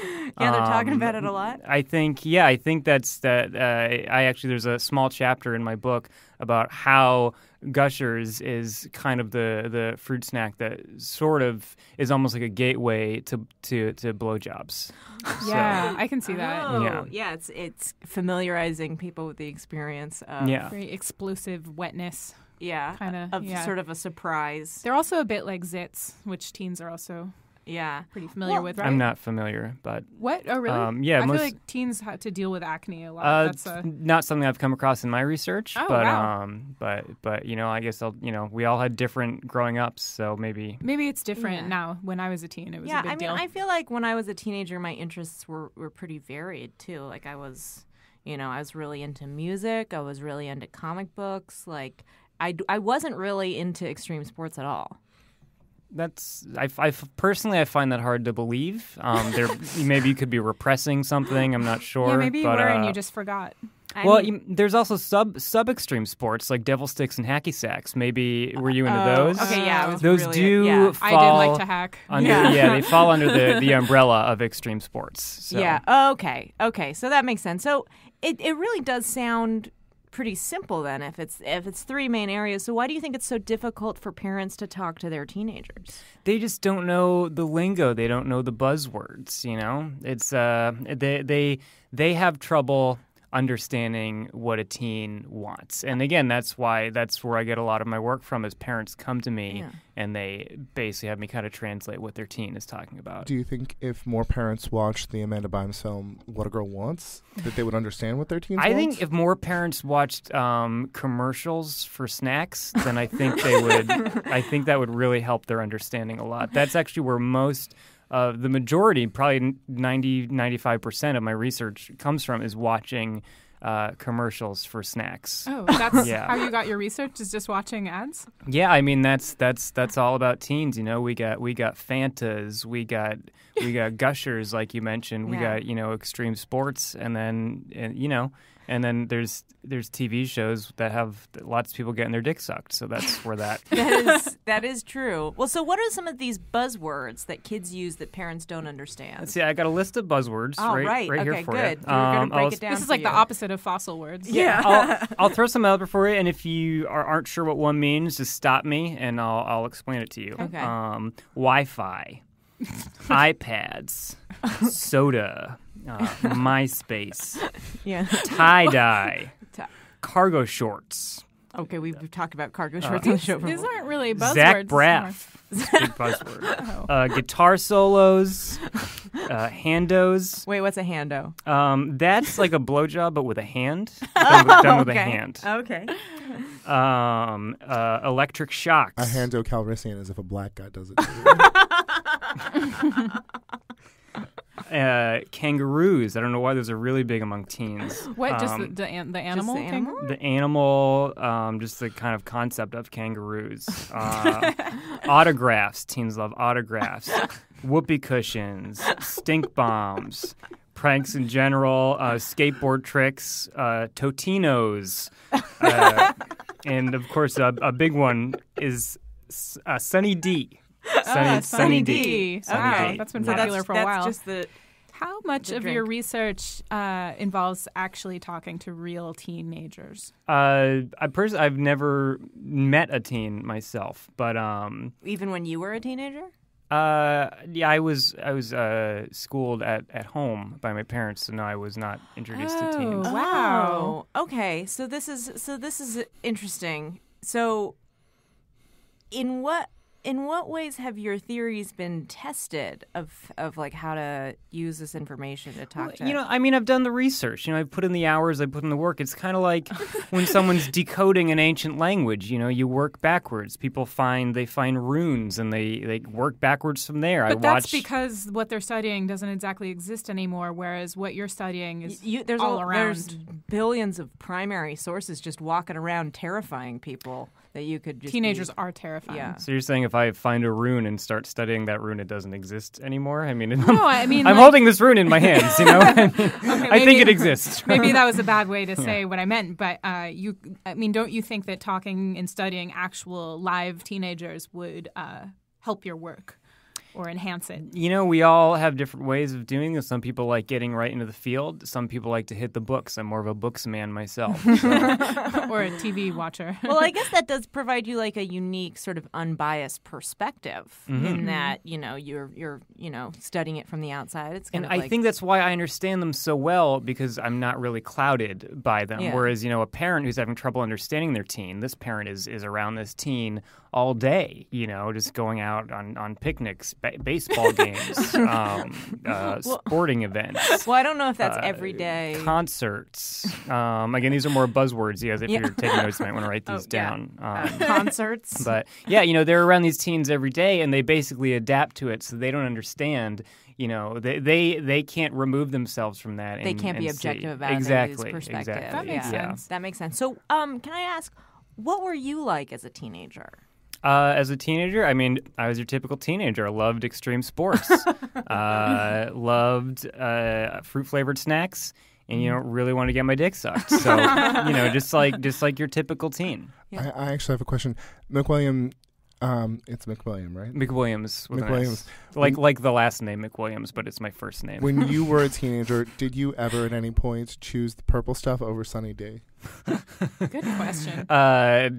No, you never choose the purple stuff. That's Why advice do moms buy it then? I don't know, and that's one of the first pieces of advice I give to parents is don't even buy the purple stuff. It's just gonna piss them off. Yeah, it's just gonna piss them off. It's like putting a red cape in front of a bull. All right, just get that purple stuff out of there. You're not drinking it. They're not drinking it. Who needs it? That's a good point. I do remember being furious as a teen when my parents got the wrong kind of snack. Yeah, it's like. Yeah. It's a big deal. Again, and also my book comes with a list of snacks that you can get for your teens. Yeah. Yeah. What's like the top requested snack for? Unfortunately, Doritos 3Ds, which are no longer being made, but right directly after that is nacho cheesier Doritos. So Doritos are a big thing. Another key word. If you're having trouble talking to your teen, I find that just kind of throwing these key words into your conversation will kind of help calm them down a little bit and make your dialogue work a little better. Allow them to sort of focus on what you're saying a little bit more. So, Emily, let's say you were my teen, okay, and I'm trying to reprimand you because I just found out that you were spray painting some F-bombs on some walls, as I was known to do. I'd be like, "Hey, listen, Embo, Doritos, I'm listening. What you did wasn't scat, okay? You blasted the peas all over, all up on those bricks." And skateboards, MySpace. And you have to understand, your mother and I are going to have to punish you for this. Wi-Fi, Twitter. So you just understand that your mom and I really care about you. Zach Braff, electricity. So that's why you're being punished. Kangaroos, guitar solos, lava lamps, and then putting those words in helps focus them and relax a little bit. As your teenager, I just want to say I'm really sorry I let you down. Hey, no problem. That's a big part of being a teen is you make mistakes and you learn. Well, I feel like since we were teenagers, a lot has changed about being a teenager. Like, the internet means culture moves a lot faster, slang changes a lot quicker. Mm-hmm. And how do you stay on top of what's happening? Well, I mean, the roots are still there. There is a lot of stuff, but when it comes down to it, it's still all about extreme sports, fruit-flavored snacks, and getting your dick sucked. So it's, sure, we have some new things thrown in, like Twitter and blogospheres, RSS feeding, MP3, M4A. We got all these thrown in. But again, when it comes down to it, it's still the roots of everything are the same. It seems like those words don't actually mean anything to you. Which words? Like M4A and like Twitter. Well, that's just the teen talk. That's how they're talking these days. It's just meaningless lingo. That's the lingo. I mean, Twitter is a very popular social networking website that people use. Mm-hmm. I'm sure adults are using it as well. Mm-hmm. Yeah. But again, it's like you go on Twitter, find a teen's Twitter post, and what's it going to be about? Taylor Swift? No. Getting your dick sucked? Getting your dick sucked. Yeah. Or fruit-flavored snacks or extreme sports, I'm getting it. Sure, sort of we have these new mediums that they're communicating with, but they're communicating about the same stuff. It's like that base level of Maslow's hierarchy of needs, but it's for teens. You need those snacks. Don't ever say that to a teen. That's right there. That's like dumping purple stuff right down their throat. I got it. But there's no teens in this room, thank God. They'd be out of here. Guy, did you have a question? Oh, no. You mentioned Taylor Swift, and you said earlier that you knew a lot about teen postures. Postures, yeah. Why does Taylor Swift hunch over like that? Probably because she's, thinking about extreme sports and fruit-flavored snacks and getting her dick sucked. So that's, that causes hunching? I mean, like, it's basically, I know women don't get them, but I think it all comes from trying to hide an erection.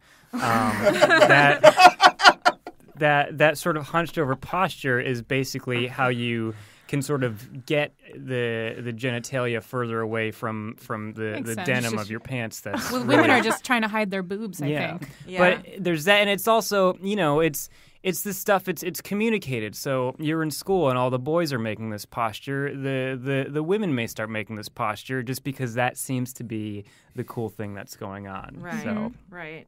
Yeah. What other postures do teens like to do? Leaning against a pole. That's a big one. That's a real cool. big one. Yeah. Leaning against a pole. It has a lot of meaning to it. When a teen leans against a pole, they're saying, "Hey, don't mess with me." Yeah. They're saying, "This is my pole, and I don't give an RZ." Okay. So can we curse. Yeah, you can curse. I don't give a rat's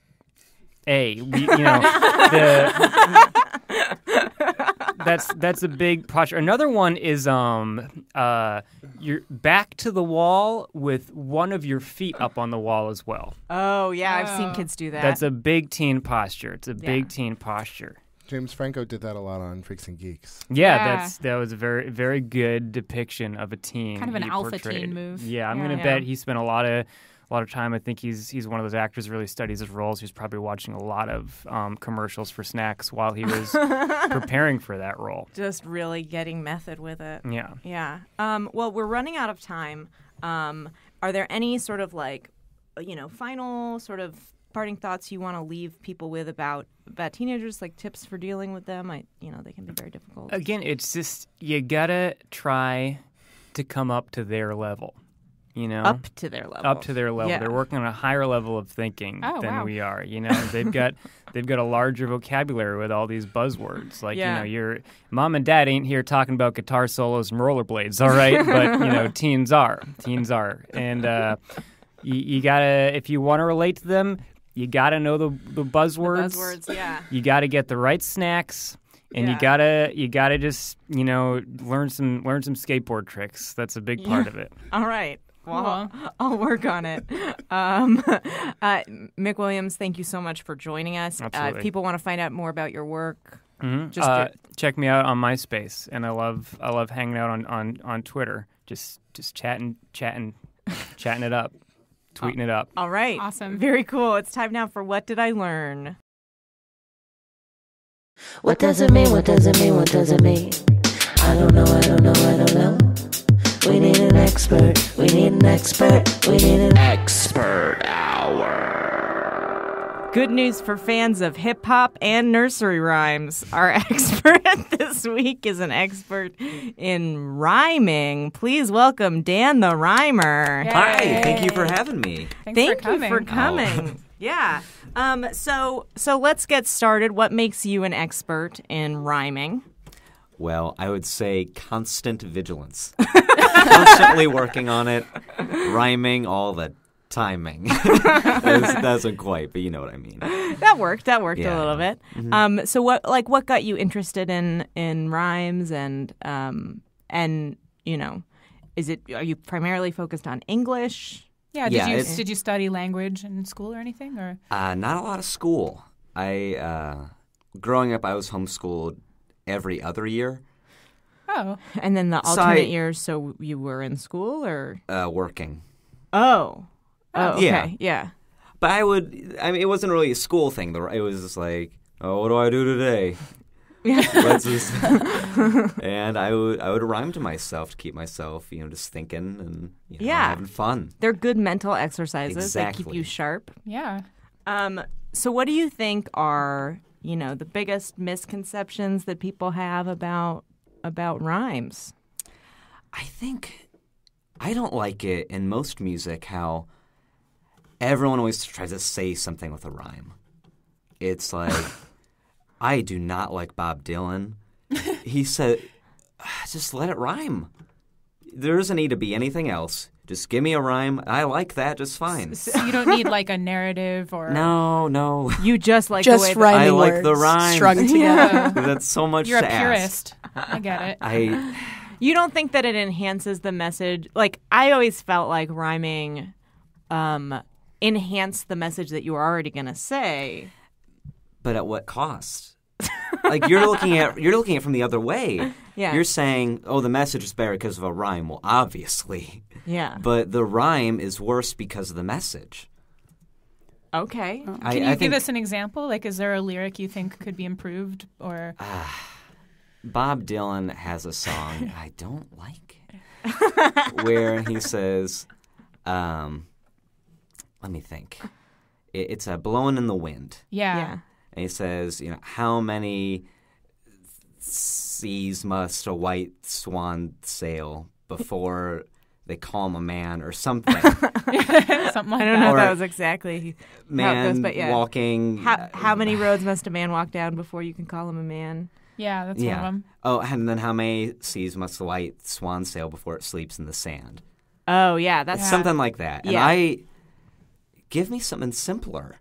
Yeah. I don't want it takes away from the rhyme. How many roads must a man walk down? Then I saw my mom with a clown. There's no meaning to that. Oh, wow, And that really changes the song.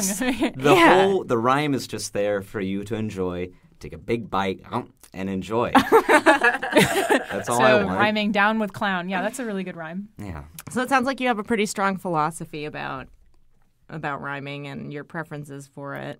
Get straight to the rhyming.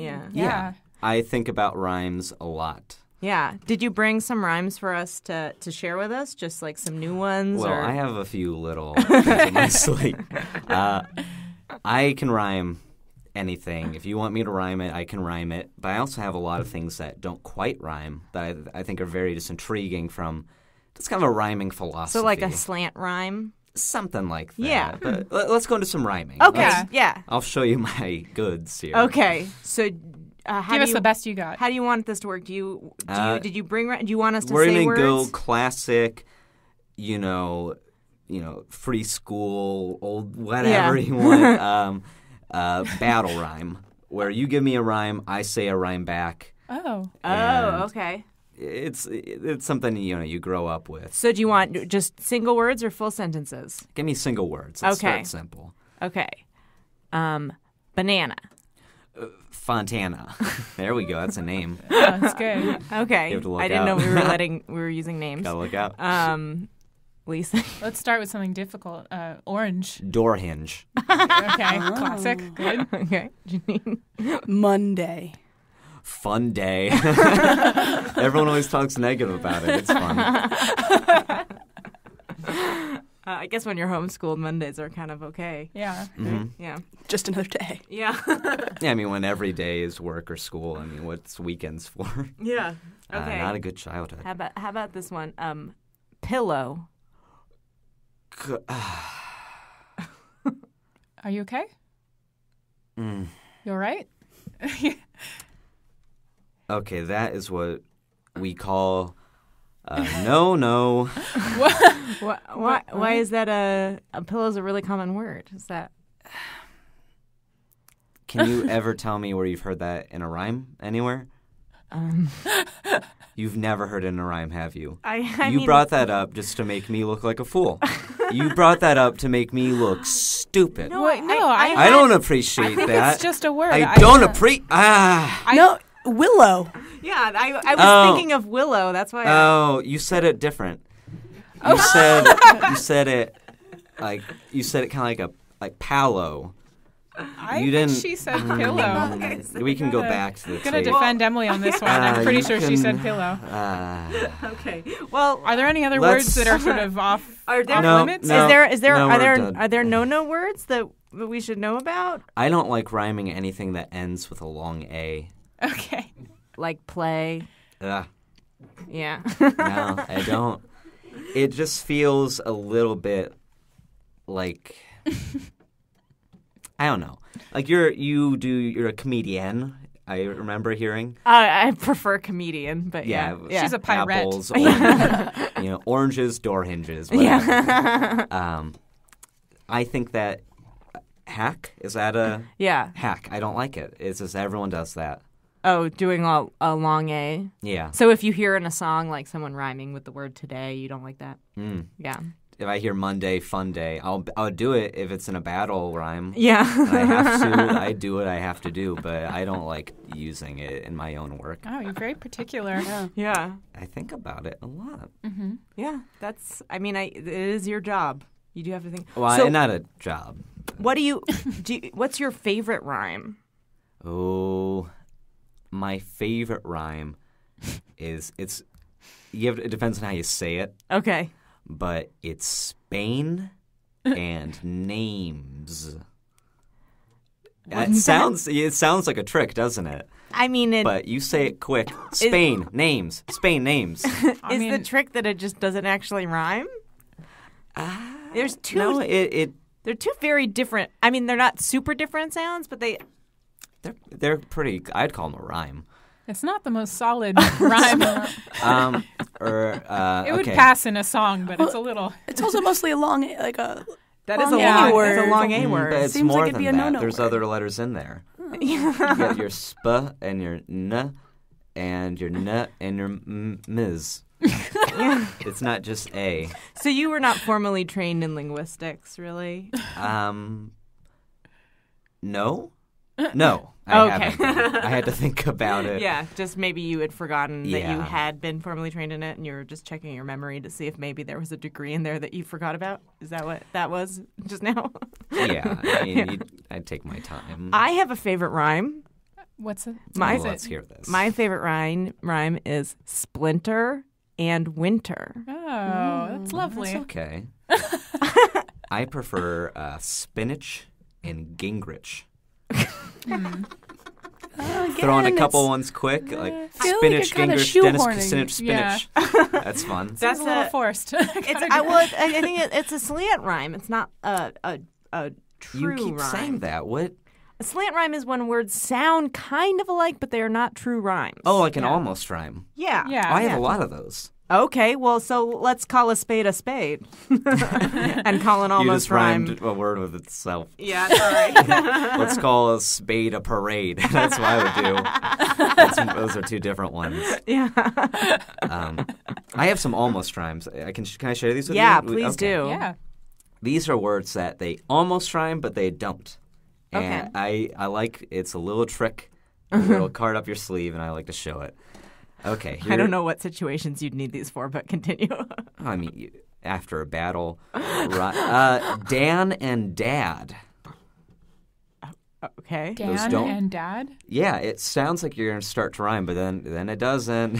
Look out. Well, it doesn't sound like you're about to start to rhyme. It sounds like you're about to say the same word twice. Okay, let's try to do another. Okay. Glory and Bony. Not even close. Not even. But it sounds like you would almost glory. Knee. Bony. It's different. Your mouth did very different things with those words. Yeah, That's there's why very different vowel sounds. squirrel and hurried. That is not no. Well, I know it's not a rhyme. I didn't say It's not even squirrel close, and though. quarrel. I said squirrel and hurried, and it sounds. I mean, these are. Why not squirrel and hurl? Yeah. That rhymes. Exactly. These are almost. Or even squirrel and hurdle. That's an Okay, almost. you rhyme. aren't That's getting an these. almost Let rhyme. me Okay, get all right, clearly we're not. computer and impunity. No. I know. There's just one. Okay. Stomach and grimace. World and gold. If you looked at Why is those, there a question mark on the end of that? paper and grifter. Beans and jeans. Okay. Yeah, that was rhymes. rhymes. That one no, rhymes. no. That one is a rhyme. No, they That is aren't. a rhyme. Beans and jeans. Look at them. Beans. We can talk about it. No, that one is a true rhyme. No, if you want to hear some not rhymes, I have some not rhymes that aren't even close. Okay, let's hear those. Cow. Speech. Okay, that's a good one. Very different. I will agree with you. Those do not rhyme. Clown. And you're a liar. Where's your underwear? That is a sentence. What was? Nothing. That's the second time the word clown has Swords come up. and boards. That's a rhyme. That's a No, rhyme. they're not. Yes, they are. Okay, let's use it in a sentence. Let's make a little. Okay. Grab your armor, grab your swords, hit the walls, hit the. French and tomorrow. Yeah, those do not rhyme. French doesn't rhyme with a lot of words if you think about it. Yeah, bench is the only one I can think of. Bench. Yeah. Wench. Trench. But French Trench doesn't foot. rhyme with mountain. No. French Nope. does not rhyme with fireplace. That's It true. doesn't rhyme with coffees. French. Canadian flag, those don't rhyme. Yeah. A lot. It doesn't. That's one of the least rhymed words. You're pretty good at finding words that don't rhyme. Yeah. I'm very thank you. talented at that. I don't know necessarily what the value what of that is. application. You have for to that know what you comes- don't do before it's like finding yourself through it's like negative space. It's like jazz on the notes you don't play. Exactly. Yeah. Or like how if you want to be a painter, you have to learn what all of the things that aren't painting are first. Yeah. How can you be a painting if you don't know what carpentry or coffee making is? Yeah. Right. You have to know. I want to try something. Can you maybe tell me some different rhymes for the word clown? Because it's come up a couple times, and I just, it seemed to... There's no meaning here. It's just fun. Clown, frown, clown. This is an almost rhyme. Disowned, clown, frown. You did frown already. Brown, clown, feet, tears fall down. Is there... Let's move on to some of my works. Okay. I won't press. Yeah, let's talk about your work. So, are you like writing a book about any of this, or? And I'm also curious. This is just a side question. How do you feel about rhyming dictionaries? Good question. Is it cheating? What? If you want to go in and you just want to hear what every word rhymes with every other word, then that's okay. Yeah. But they don't tell you what doesn't rhyme with the words. No, exactly. Yeah. Which it doesn't help you. Like, I like to find the rhymes a little bit organically. Mm-hmm. Like, if you learn how things rhyme from a book, you're just going to learn how things rhyme that way. You're not going to find new ways to rhyme things. Yeah. That's true. Well, but if I'm just like writing a rap, and I want to know what some good rhymes are. Yeah, you can turn to a book if you want to take a look. The crook. Sorry, I got into it. So you have a lot written down. Were there other things you wanted to share with us? Yeah, I have a few. I don't do poetry, but I do because that again meaning let it breathe. I don't need a story. I don't need a book. Just give me a rhyme. Right. Yeah. So these are just fun rhymes that I came up with just for rhyme and fun. Okay. Hot dogs and a tasty brisket. Found a hair on my dad's Trisket. Little boys, I know your names. You're not Catholic. You're from Spain. No message there. Nope. Exactly. Yeah. You saw. Did you hear it? What? I know your name. As a slant rhyme, not a real rhyme. I warmed you up for that one. Yeah. Here's another one. Again, nothing there. Just fun. Then I saw a baby bird. I am wearing a children's shirt. Tree is sad, a broken branch. Ranch marinara, marinara, ranch, ranch. I saw my mom have sex with a clown. There was no clown rhyme at the end. The clown didn't rhyme. Where are you getting? There's nothing here. It was just fun. Okay. Couple things. Just want to, first of all, the tree outside of your house sounds dead. You might want to get that taken care of. Second thing, did your mom have sex with a clown? Is that a... I don't know where you're getting this from. I don't know. No. I'm psychic. These are just fun. There's no meaning here. There's nothing. Okay, listen to this one. Okay. Red-nosed traitor, go to hell. No shirt, no pants, only bells. Mother's lipstick on his chest. Groping clown hounds, mother's breasts. Dan the Rhymer, CDs only $9.94. Wait, so are you selling, first of all, are you selling CDs of your rhymes? Okay, I'm saying you're not supposed to find a meaning, but yes. There is a little subliminal. There's a little trick in there. So if that's true, I have to extrapolate that the rest of it also maybe is... that was a very narrative rhyme. I don't know where these come from. They just come from a place inside. I don't think there's anything there. We make up rhymes about a lot of things. Chocolates and French people and flags and clowns and dirty goddamn clowns. And they don't need to mean anything. I think we've all had it at a time when we were 17 when we saw our mom have sex with a clown. We don't need to talk about it or make rhymes about it. Mm-hmm. Some of us apparently maybe do. I just want to throw this out there. I think that if some of us, not you, probably Lisa, Lisa, if you ever saw your mom having sex with a clown, it are would we be talking about it would be okay for you to talk about it, and if you wanted to write rhymes about it to kind of process your feelings. I that would be don't okay. want to talk about this. I want to talk about something else, please. Well, luckily for you, we're out of time. I think. I learned a lot. I think. Is there a parting message you want people to know about rhyming, about almost rhymes, about childhood trauma? Clowns. I don't think I'm the best rhymer out there. I'm no Eugene Plimpton, but I just want people to know that it's out there, A lot of kids, they never know that you can do this with your life. As a career? Well, not like you can... But this is something you can do a lot. Yeah. And think. Well, you can have a career. You can be a Dr. Seuss type. You can be a rapper. You can be a poet. I don't like any of it. I'm just saying that it's out there, and rhyming saved me. Yeah. I was in a dark place, and it was a race to get out of that space. And I got out. And I just start rhyming. Just have fun. All right. Thank you for having me. Thank you so much. Yeah. No, thank you for sharing. Okay. And for caring. I think we got a new one. We'll get Eugene. Before this building starts to burn, it's time for What Did I Learn? Yeah. What did I learn?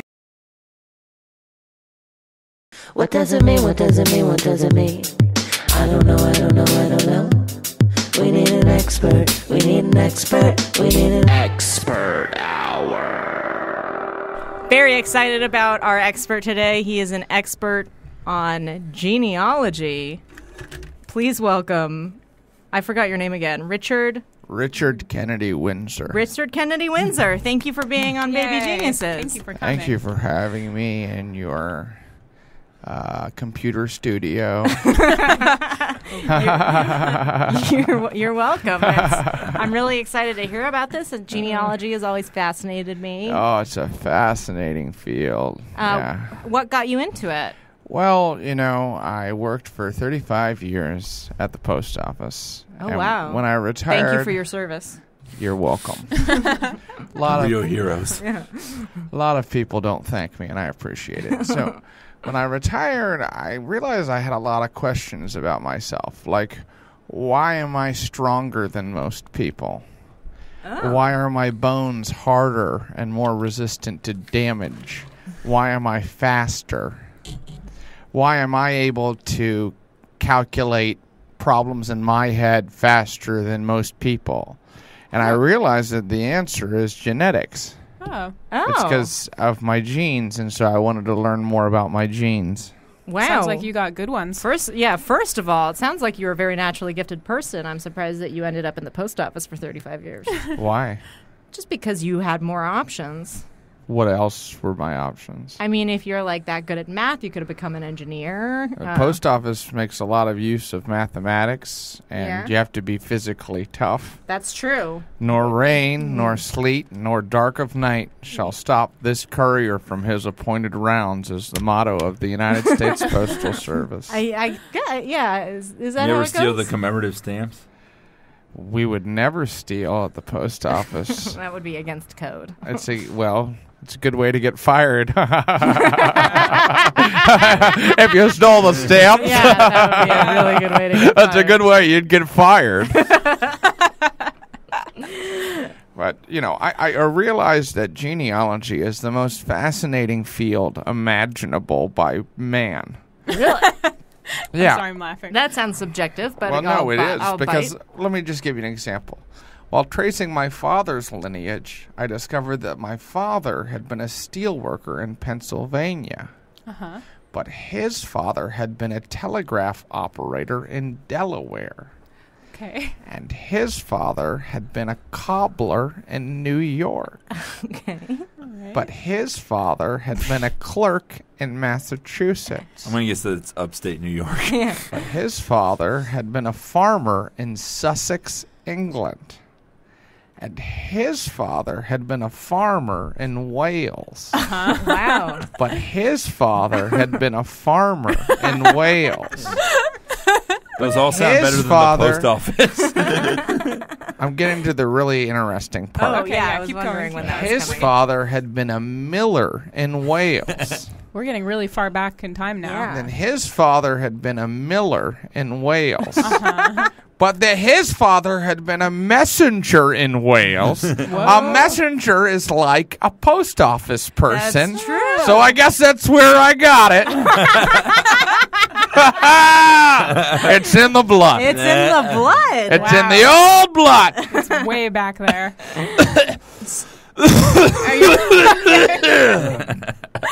Are you okay? I'm fine. Well, that is I did not think it would be, but that was very interesting. You know, some people say, but what about your mother? Yeah, well, yeah, I was just thinking that On my too. mother's side, there's a lot of interesting ancestors. For example, my mother's great-great-great-great-grandmother was an American Indian of the Etiquette tribe. Oh. And her great-great-great-grandfather was most likely the head of the expedition sent to exterminate them in the late 1600s. Oh, wow. Which he did successfully. But he got her pregnant, so he actually created an Etiquette when he was trying to kill them all. Hoisted by his own petard. He created yeah. Nice use of I that. will say that was diluted with a lot of Welsh. Yeah, no, he was only a half Etiquette. Yeah. But I have a little Etiquette in me. Yeah, that is interesting. And then my mother's great grandfather was none other than C.G. Memminger. Who's that? Yeah, I've never heard of. Oh, you guys must not know your history. He was the Secretary of the Treasury for Jefferson Davis. Oh, wow. Yeah, and being very thrifty and good with money, he owned over 800 slaves. So it's just kind of fun to see you have a connection to these people. I don't know if I'd call that thriftiness, but I mean, I guess it was probably Slaves they weren't cheap. and they are very cost efficient. I would never own a slave now because I think that all types of races are interesting and talk well when they try hard. And oh God! What? Yeah, we don't have to follow that train of thought. I don't want to kill the Memminger, but here in the future, even women can have computer shows that they do their talking on, do their gabbing, talk about your outfits and things. Did you cobble those opinions on your own, or were those handed down? I mean, they're mine. I stand by what I say, and I say what I stand by. It takes a rock. It takes a rock? It takes a rock. To do what? That's just a saying we had. It takes a rock. In the post Sometimes office? it takes a rock. No, that's when I was growing up. We used to say that. Oh. After we threw a rock at someone who was usually Who was black. different than you. Yikes. White supremacist genealogist is probably So when not. you We should've see looked a the little rock, closer. you're thinking that's what I should throw at him. Yeah. No, but you know, that was a different time. It was a different time. Yeah. You know, now I think that all kinds of people can do anything if their genes are good. So how do you determine if someone has good genes? Well, it's a complicated process. I have to spend a lot of time in local historical societies. Mm-hmm. Halls. Clan rallies. No, I don't. I'm not in the Ku Klux Klan. I'm in Mensa. Oh, Did you say wow. Ku Klux Klan? Is that like the Klan, but they read mystery books? The Ku Klux Klan. Yeah. It's called the Ku Klux Klan, I think is what. I mean, you're revealing yourself to be more knowledgeable about the Klan than him, so Yeah, I'm from Florida. Who are we really worried about Sounds like here? someone knows a little bit too much about it.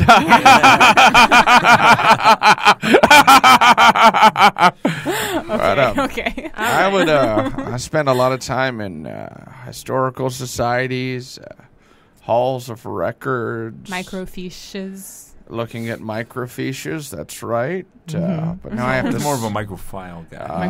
halls of records, public libraries.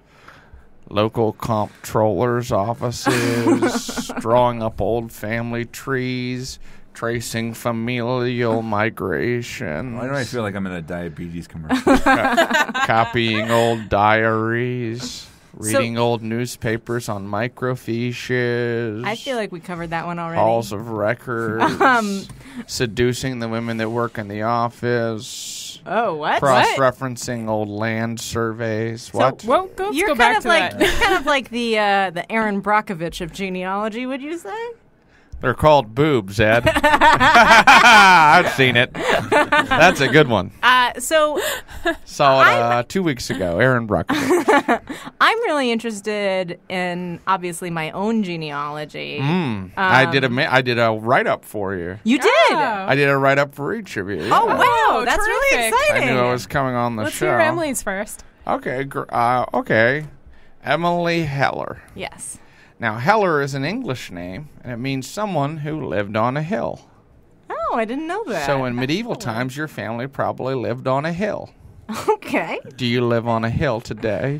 Currently, no. You should. I'll think about it. I might relocate. Get out of the valley. When you get in line with the things that your ancestors did, you'll find that things work better for you. Really? Interesting. Mm-hmm. Because your body is designed by angels through your genes to create things better when you have your ancestors' feelings on the technology that you use. Does that make sense?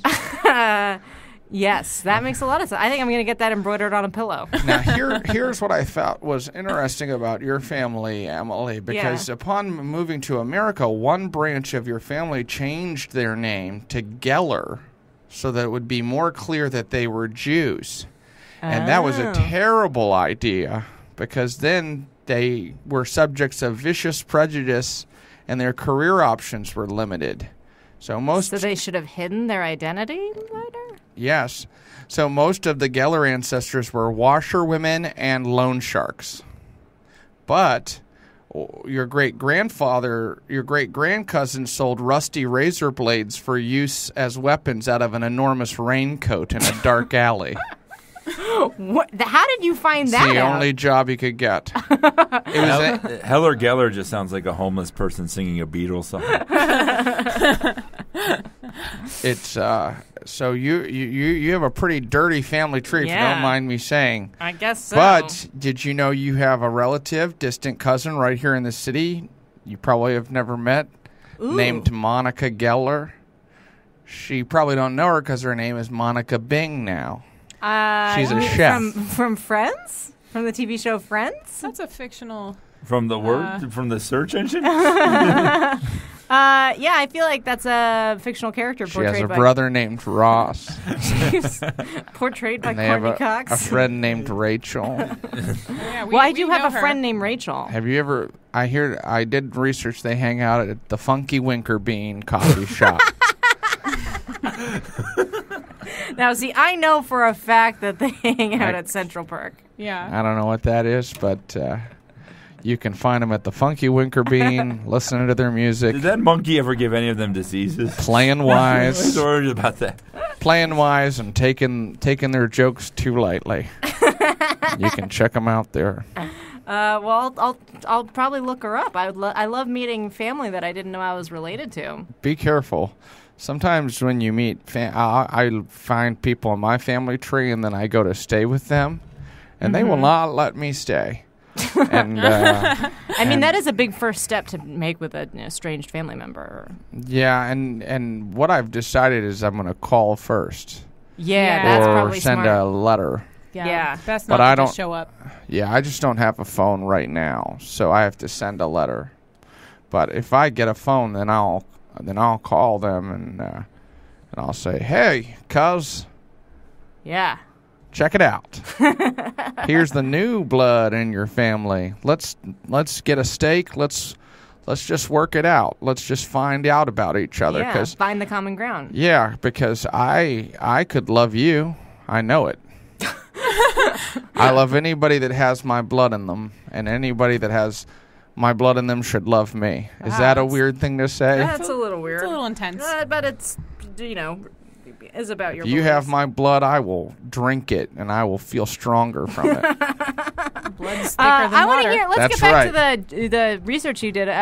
Should we hear about Lisa or Mike next? Let's Hannah Walt let's Mm-hmm. go through is this. actually the Americanization of Hainwald, which is a German surname. But don't worry. Oh, shit. Sorry, I'm this computer. So Hainwald is but it's German. But don't worry, Lisa. Your family weren't Nazis No. sent to destroy this blessed world with their disgusting hatred That's and right. their pogroms to destroy us. Oh, these Nazis. I will just defeat them. I think they're gone. Yeah, I don't think you have to worry about But them. Lisa, did you know that one of your ancestors is also an artist? No, which one? Her name was Lisabetta Jorgensen. And she was your great-great-great-grand-aunt. Huh. And she made wood carvings of children crying for the return of Jesus that would then be affixed to the back of church pews.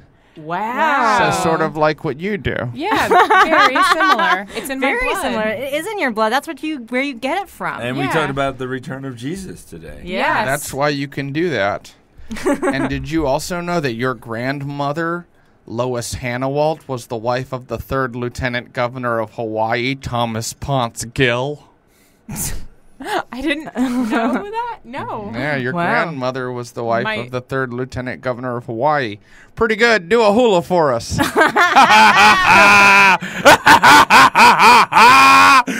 Wow. Okay. That's exciting. That's really exciting. Yeah, that's great.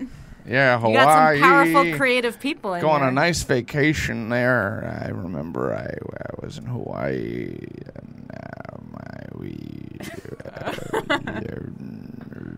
You're not talking anymore. You're just sort of. Seashell. Are you You all right? you here? Yeah. Hey. Hi. Hello. Is that it for Lisa? Can we hear about Mike yet, or is there? Yeah, sure. Now, Lawrence is made up of 2 parts. First of all, there's law, and that's always meant the same thing. It's the laws. But what's a runce? You're probably asking. Well, it's short for runcible. Oh. And what's a runcible? Yeah. Well, it means an ignoramus or a fool. So your progenitors were probably ignorant of the law or ignoramuses of the law, which means that they were probably criminals. Or a town wino or a town pervert that tried to jerk off looking at kids or something. That explains everything about me. Yeah, but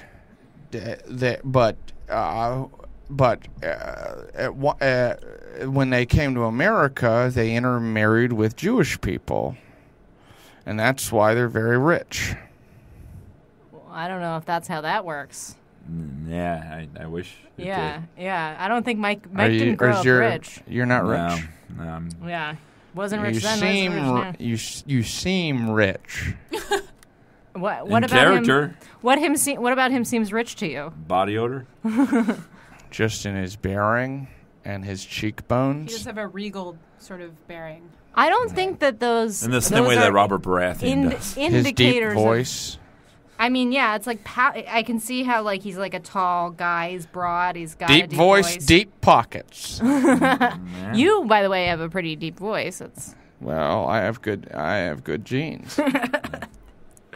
well, that's pretty interesting. Yeah. Um, Yeah. What do you? So you got interested in this after you retired from the post office, and Yeah. and now you just do research. If people want to find out more about their own genealogy, You like got to do it because your lineage is the strongest factor that decides who you are as a person. If your dad was white, you're white. Agreed? Well, no, you could be biracial. If your dad was smart, you're smart, right? Wow. If your dad was gay, you're gay. Nope. No, that's not true. Nope. And if your dad's not gay, you probably won't accept the fact that you are. My father was gay.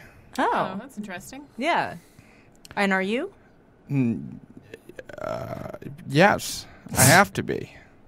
I don't think homosexuality is. He did You're quote saying- Aaron Brockovich. Yeah. Are you saying homosexuality is a choice? No, I'm saying that homosexuality occurs, independently of what your parents' orientation is. I think either it's genetic or it's a choice. It can't be three things. Well, it's like maybe it's genetic, like being a redhead, where it's like a recessive gene, or A recessive gene. yeah, or we don't know what causes it. We just know that you're born that way. Are you talking about like the Mendelssohn sets?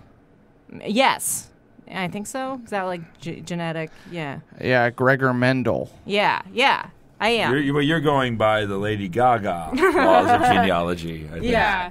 Yeah. Born this way. The born Yes. this way clause. Yeah. Well, I think what you do is fascinating. I don't know if I agree with you that, your genetics determine everything about who you become. I feel like there's some, you chose to join the post office, but Everything is genetic. Everything. You know what? The other good thing about genealogy, Emily Heller and Lisa Hainwald Jorgensen, nay Jorgensen, is that it makes you feel special. Yeah. Yeah. Because when I found out that my great-granduncle was a baseball player, I thought, I could have been a baseball player. And then I decided I am Oh. a baseball player. Have you ever played? No. Did you realize this is what you wanted to do when you jizzed in your hand, looked at it, and said, "There must be more to this"? Now you're talking about genetic testing, and I do some of that for people. What kind of genetic? A lot of people think you have to use a fancy laboratory. No way, Jose. No way, Juan. Take that south of the border behind the wall. You can really learn from just looking at the semen. What, like, you can find out what? Shake it up a little bit.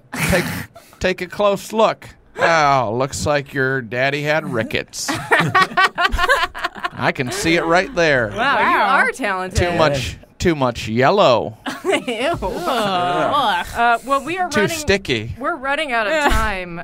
Sometimes I drink it down real nice. Oh, God. Then I can smell your memories on my breath. What? Everywhere you've been is part of me. Jesus Christ. We have to That go. does sound like the next Christopher Nolan movie, whatever it is. Holy shit. It's time now for What Did I Learn? I just learned a lot all at once. What did I learn? Doesn't mean, what does it mean, what does it mean? I don't know. We need an expert. We need an expert hour. I'm really excited to welcome our expert this week. He's an expert on brain ticklers, mind puzzlers, thought games, and head scratchers. Please welcome Dr. Fendel Randleman. Hello. Thanks for coming. Thanks so much for coming on. Thank you for having me. Yeah, of course. Obviously, I was intrigued by, your qualifications. So first and foremost, what did you get your degree in? Well, I had a self-design major at UC Santa Cruz. Oh, I went to UC Santa Cruz. Yeah. Yeah, I always wanted to do a self-defined major. Yeah. Go banana slugs. Yeah, totally. So you designed your own major. Yeah, in exactly what you described: brain teasers, mind ticklers, brain ticklers, mind puzzlers, thought games, and head scratchers. Ooh, I'm getting ASMR just. So in layman's terms, it's riddles, basically, right? Yeah. Just things that just heat up your mind, get your brain thinking. Yeah. Well, so let's get into it. So you have a TV show coming up. Yes, Brain Heat. Brain Heat. Yeah. It's going to be on TLC starting this fall. The Learning Channel. Yeah. Very cool. Life surprises. Yeah. So what can people expect from the show? Well, I mean, we're not going to hold back. We're gonna go all in on this. I mean, I guess I could give you some examples. Yeah, I'd love that. Right. Yeah. I mean, I'm going to start with a classic one. You may know it. Okay. All right. Father and son are driving together. I think I know this one. Oh, yeah. This Yeah. is a classic one. Yeah. And they're in a horrible automobile accident. It's just horrific. Yeah. And the father dies instantly. And the son is brought to the emergency room for a surgical procedure to save his life. And the doctor comes into the operating room and says, I can't operate. This is my son. Yeah. Yeah. And so then wait, what happened? Oh. The doctor was the mom. Maybe. What do you mean maybe? That's definitely, sure, could be the mom. Is that the answer? It could be the answer. What's the answer? What's the answer? What's the answer? No one knows. That's, a lot of people think maybe it is a mom. Maybe the doctor is a woman. And that's why. Because sometimes people think, wait, the father died. Did I hear the story wrong? Yeah. That's a good one because it really, we do assume it. But you guys assumed it was the mom. That's Well, what other options are there? Could be a gay couple who adopted her as the son. Two dads. true. Yeah, right? that That's is true. Pretty old school thinking. Yeah. Could even be a My Two Dads type situation where there was a mother who had didn't know which one was the father. They and never then got a paternity left test. Yeah, and then it could have been them. Yeah. Like Paul Reiser and then that bearded guy. If you ever watched that sitcom from the 80s, could be one of them. Paul Reiser died in the car and the bearded guy was a doctor. So these are okay. I'm not even done with all Sorry. the possibilities here. Keep going. Like, you think your brain's been puzzled, but we're only just starting. It could be a 3 men and a baby scenario. Yeah. There could be a doctor. One of them, Tom's. Let's say wasn't one of them a doctor in that? Maybe I don't remember. I don't remember. Yeah. Ted Danson maybe was a doctor, and maybe Tom Selleck is off at his job somewhere, and Steve Guttenberg was the one who died in the car crash. God, one can only dream.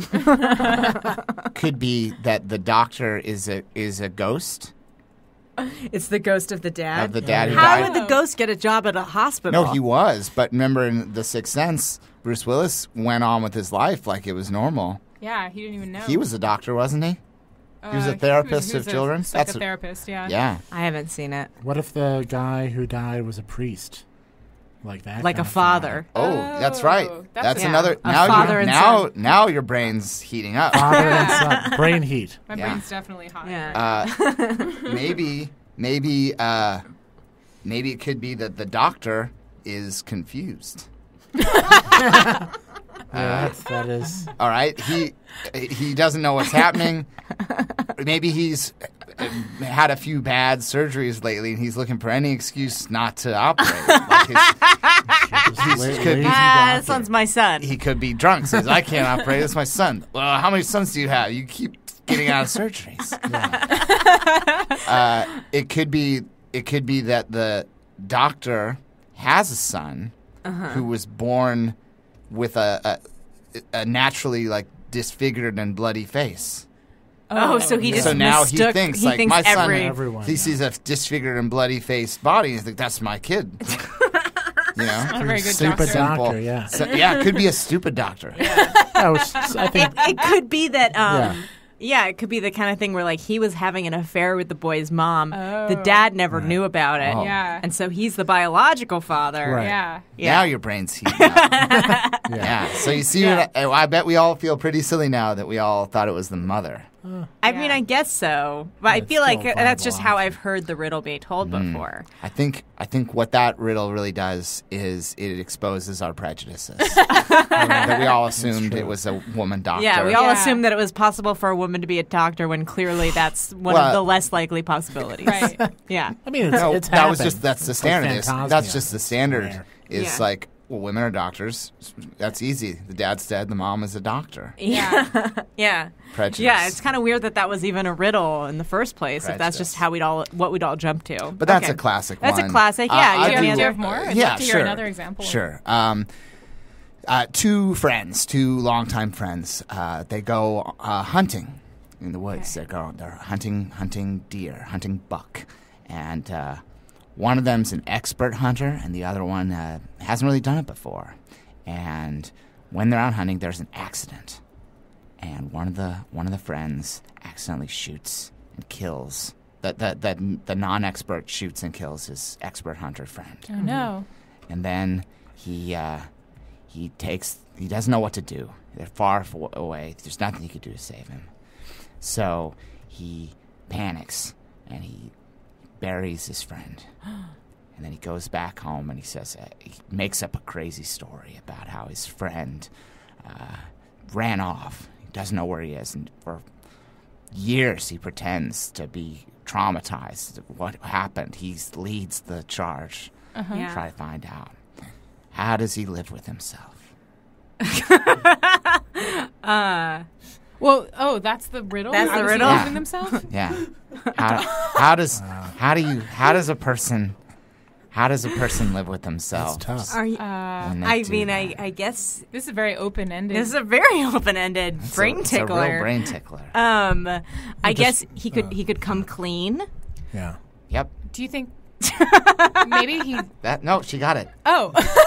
Some of them have simple answers. Oh, okay. Confess. Where's that? Confess. Yep. Confess. Very good. Got that one quick. Normally people ponder that one for a long time. Because I was going to guess that maybe he deluded himself into thinking that his friend really did run off in order to live with his lie, and just lived his life believing his lie. No, it's ridiculous. Never happened. No, comes clean. That's how he lives with himself. Oh, okay. Okay. Yeah. And then, so does That's he go an to... easy one to get tricked. It's easy to Does trick he and does think he go to jail or?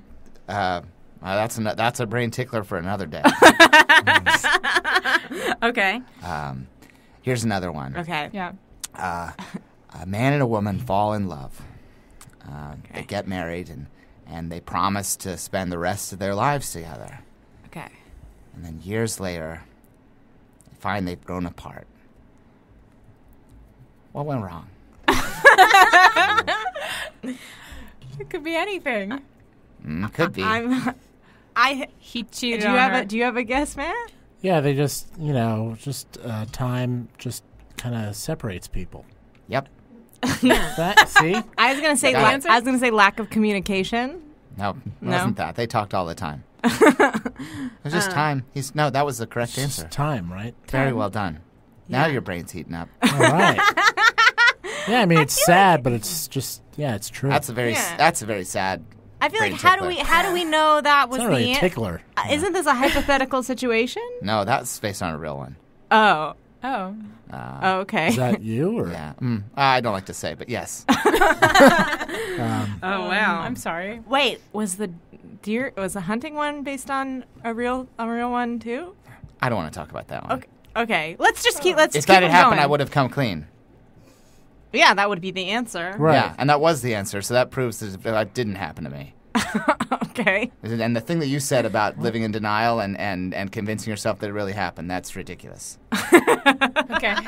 Okay? Well, yeah, If that happened, if a scenario like that happened, you'd know it was me because I would have confessed to the police, and I haven't, so it's not something that happened. It's not something that happened. Okay. Why are you sweating so much? It's summertime, and I want to do another two. I have two more brain ticklers. Okay, my brain is heating up. All right. Yeah, mine too. A man comes home to his house, and he finds that there's food crumbs all over the kitchen, and there's a trail of crumbs that lead through, and it looks like a raccoon has gotten into the house, gotten into the cupboard. And I'm wondering, how did this... I can't figure out where the raccoon got in. I've looked everywhere in the house for where the raccoon could have gotten in. The screen door is completely intact. Like, I genuinely don't know. It definitely looks like a raccoon, some sort of raccoon. What happened? Do you have a dog door at your house? Yes. Oh, God. All right. I don't know why I'm an idiot. I don't know why I didn't think of that. Well, that was quick. That was a quick one. Yeah. You know why? I'm getting really good at these. Yeah, now your brain's heating up. Do you have more? Yeah. All right. Fix all your problems. Yeah. Why doesn't Gene Hackman do movies anymore? I think I got this one. He's getting older. But he was already old. He did Welcome to Mooseport, and then he stopped. Huh. Yeah, older. I mean, Yeah. he's older now than then. He did Royal Tenenbaums. And then he did Welcome to That's a great Mooseport, one. Yeah. and then he stopped. What's Welcome to Mooseport? I've Welcome to never heard of that. Mooseport is Ray Romano decides, I think, to run for mayor of a small town or something, and Gene Hackman is, I think, a former president of the United States who also decides to run for mayor of a small town, and then it's both for a girl. They're in love with the same woman. Is it I don't good? know if I'm summarizing correctly. I have not seen Welcome to Mooseport, but I believe that's what the movie's about. I don't know if anyone's seen Welcome to Mooseport. Maybe that's why he stopped acting. His last movie tanked. If anyone wants to call in, is this a call-in? It's not a call-in. Oh. But we have an email address, babygeniusespodcast@gmail.com, if you know why Gene Hackman isn't acting anymore. Gene Hackman, if you're listening, not for that, just please for write the summary. Oh, if you want to email us the plot of Welcome to Mooseport. Okay, Yeah, I'll we're forward not that. gonna Google that. I'll forward that on to you if anyone writes Thank in. you. How did you first get interested in these? I just, I always liked asking questions. Yeah. And sometimes life throws you situations where you just find yourself in the woods thinking, what do I do? I mean, some of these seem less like riddles and more like just like a question. Just like there's no difference. There's literally no difference between a riddle and a question. A riddle is a question. But is a question a riddle? That's a brain teaser. I would just say no. I would just say it goes one way but not the other. The Venn diagram is a circle within a circle. Right. I don't know what that is. Yeah, I didn't describe it very well. Well, I know some brain teasers. I know some brain teasers. Oh, should we? Fantastic. Do you want to tell us your favorite one? So like a man is found hanging by a rope. He hung himself, and beneath him is a puddle of water, but there's nothing else around. How did he do it? Oh, I know this one. Yeah. His friend helped him and took the chair away, and then he soiled it. He peed himself. The water isn't water; it's clear urine. Sometimes you have urine that's really clear. It seems like water. It's almost. That's what it is. Is that it? No, he was standing He on a stood on an block ice of cube. ice, and Yeah. then the ice melted, and that's how he died. That's hard though to stand on a block of ice. Yeah. Is he in a freezer? Or I don't no, know. Then it wouldn't have seemed- melted. It doesn't make a lot of Where'd you get sense. the ice from? I feel like his makes more sense because why would you need a block of ice for this? Even he probably, to be honest, there's still some pee Maybe in he's that. he was Like, he an probably ice did pee sculptor. himself. Even if he did, And even it probably just looks even more like water because it's diluted by all the melted ice. Yeah, he probably peed no matter what. Yeah. Yeah. Sure. Was there defecate in the puddle of water? Is that like they didn't mention that when they told me the riddle. I just heard probably this because from it's unsavory to mention that. Yeah, and it's probably not germane to the story. I feel like you like a lot of details. I feel like details are important in a brain teaser. Yeah. I gave a lot of details in mine. You did, They were yeah. evocative. Yeah. Because I've realized anything's a brain teaser, right? Oh, so that's the defining characteristic? No. What would you say are the defining characteristics of a brain teaser? A question mark at the end of it. Okay. That's good. And then real specific things before that. Yeah. Like real specific Okay, things. yeah. Yeah, a lot of like specific details and stuff. But also kind of vague things, right? Yeah, Yeah. you've got to have some vague things, otherwise Yeah. you put the answer Otherwise, in the it's question. it's too specific. Yeah. Okay. Well, did you have any more? Because I've got more. If you No, wanna. those are all the ones I have. Those are all the ones you have. So then what's in your book? I was told to bring 5 or 6. I didn't. I'm sorry. Yeah, I just am enjoying them so much. I know, that, they're really good. Yeah. What else is in your book? So it's you've got a bunch of brain teasers, and is it just personal stories about my best friend, things like that? Who's your best friend? He's gone. He's Passed away? No one knows. He'll probably come back. Oh right. Oh right. Yeah. Like any like hunting stories or. No, I'm not a hunter. I've only ever hunted once. Here's a brain teaser for you. Okay. All right. A man has a friend who he rides around with a little saddle on him. What? Okay. He rides his friend around. He rides his friend like a horse. Okay. Yeah. Is his friend a horse?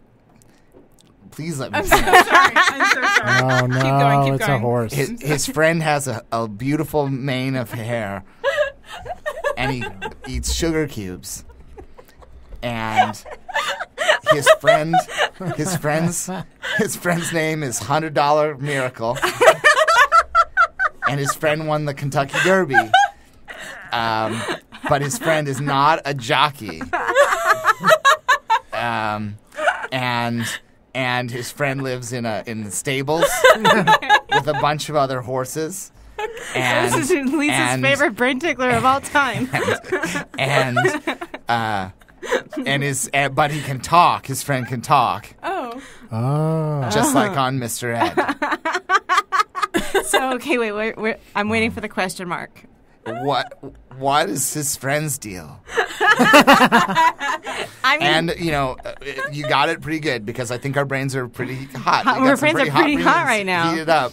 Yeah. So you guys are ready. Sometimes you start the brain teaser, and if people's brains are the show's all about heating up your brain. When you think a lot, your brain gets hot, and that's when your best thoughts happen. Sometimes you can think even faster than your brain can be teased. Yeah. Oh wow. Yeah. Yeah. So it was his friend is a horse. His friend is a horse. So, but how does he talk? Well, I said he's like the famous Mr. Ed. Mr. Ed was a talking horse. Yeah, but that wasn't real. Like the horses can't really talk. Yeah. Well, some of these scenarios aren't real. So they just have magic They're in them? brain teasers. Yeah. Yeah. Well, that's kind of a cop out. Just that like it's magic. Is that? No, magic isn't a cop out. Magic how does this exists guy in the flying? world. There's magic all around us. There is? Yeah. Have you ever been to a magic show? Yeah. All right. Well, I think I proved my point. All right, I guess so. Even if magic just involves pretending, maybe if you want to be a cynic about it, maybe a scientist put a speaker in the throat of the horse so there's to a trick scientist, the man. And he's been talking from a remote location. The horse is in agony. I mean, if that's the world you want to believe in, I would rather I'd believe. much rather there be a talking I would rather horse. believe in a magical world. Sometimes you create a reality because it's the only way you can live with yourself. That's the answer to another brain tickler. I think. Yeah. That's how do you live with yourself? You create a daily fantasy struggle. world of magic. Yeah. Yeah. Isn't that preferable to abusing a horse? Yeah, I guess so. I feel like it's worse abuse to put a horse in the Kentucky Derby if it can talk and say like, "Hey, I don't want to do this." Yeah. Yeah. It's like if trees could scream. It's like the same. That'd be concept. terrible. That's a brain teaser. Yeah. Can trees scream? No one knows. They can't. I think currently they cannot. Well, right now all we can really prove is if they can, they've chosen not to. Maybe they have a version of screaming that's not audible to the human ear. Now your brain's heating up. Okay, well, we're running out of time.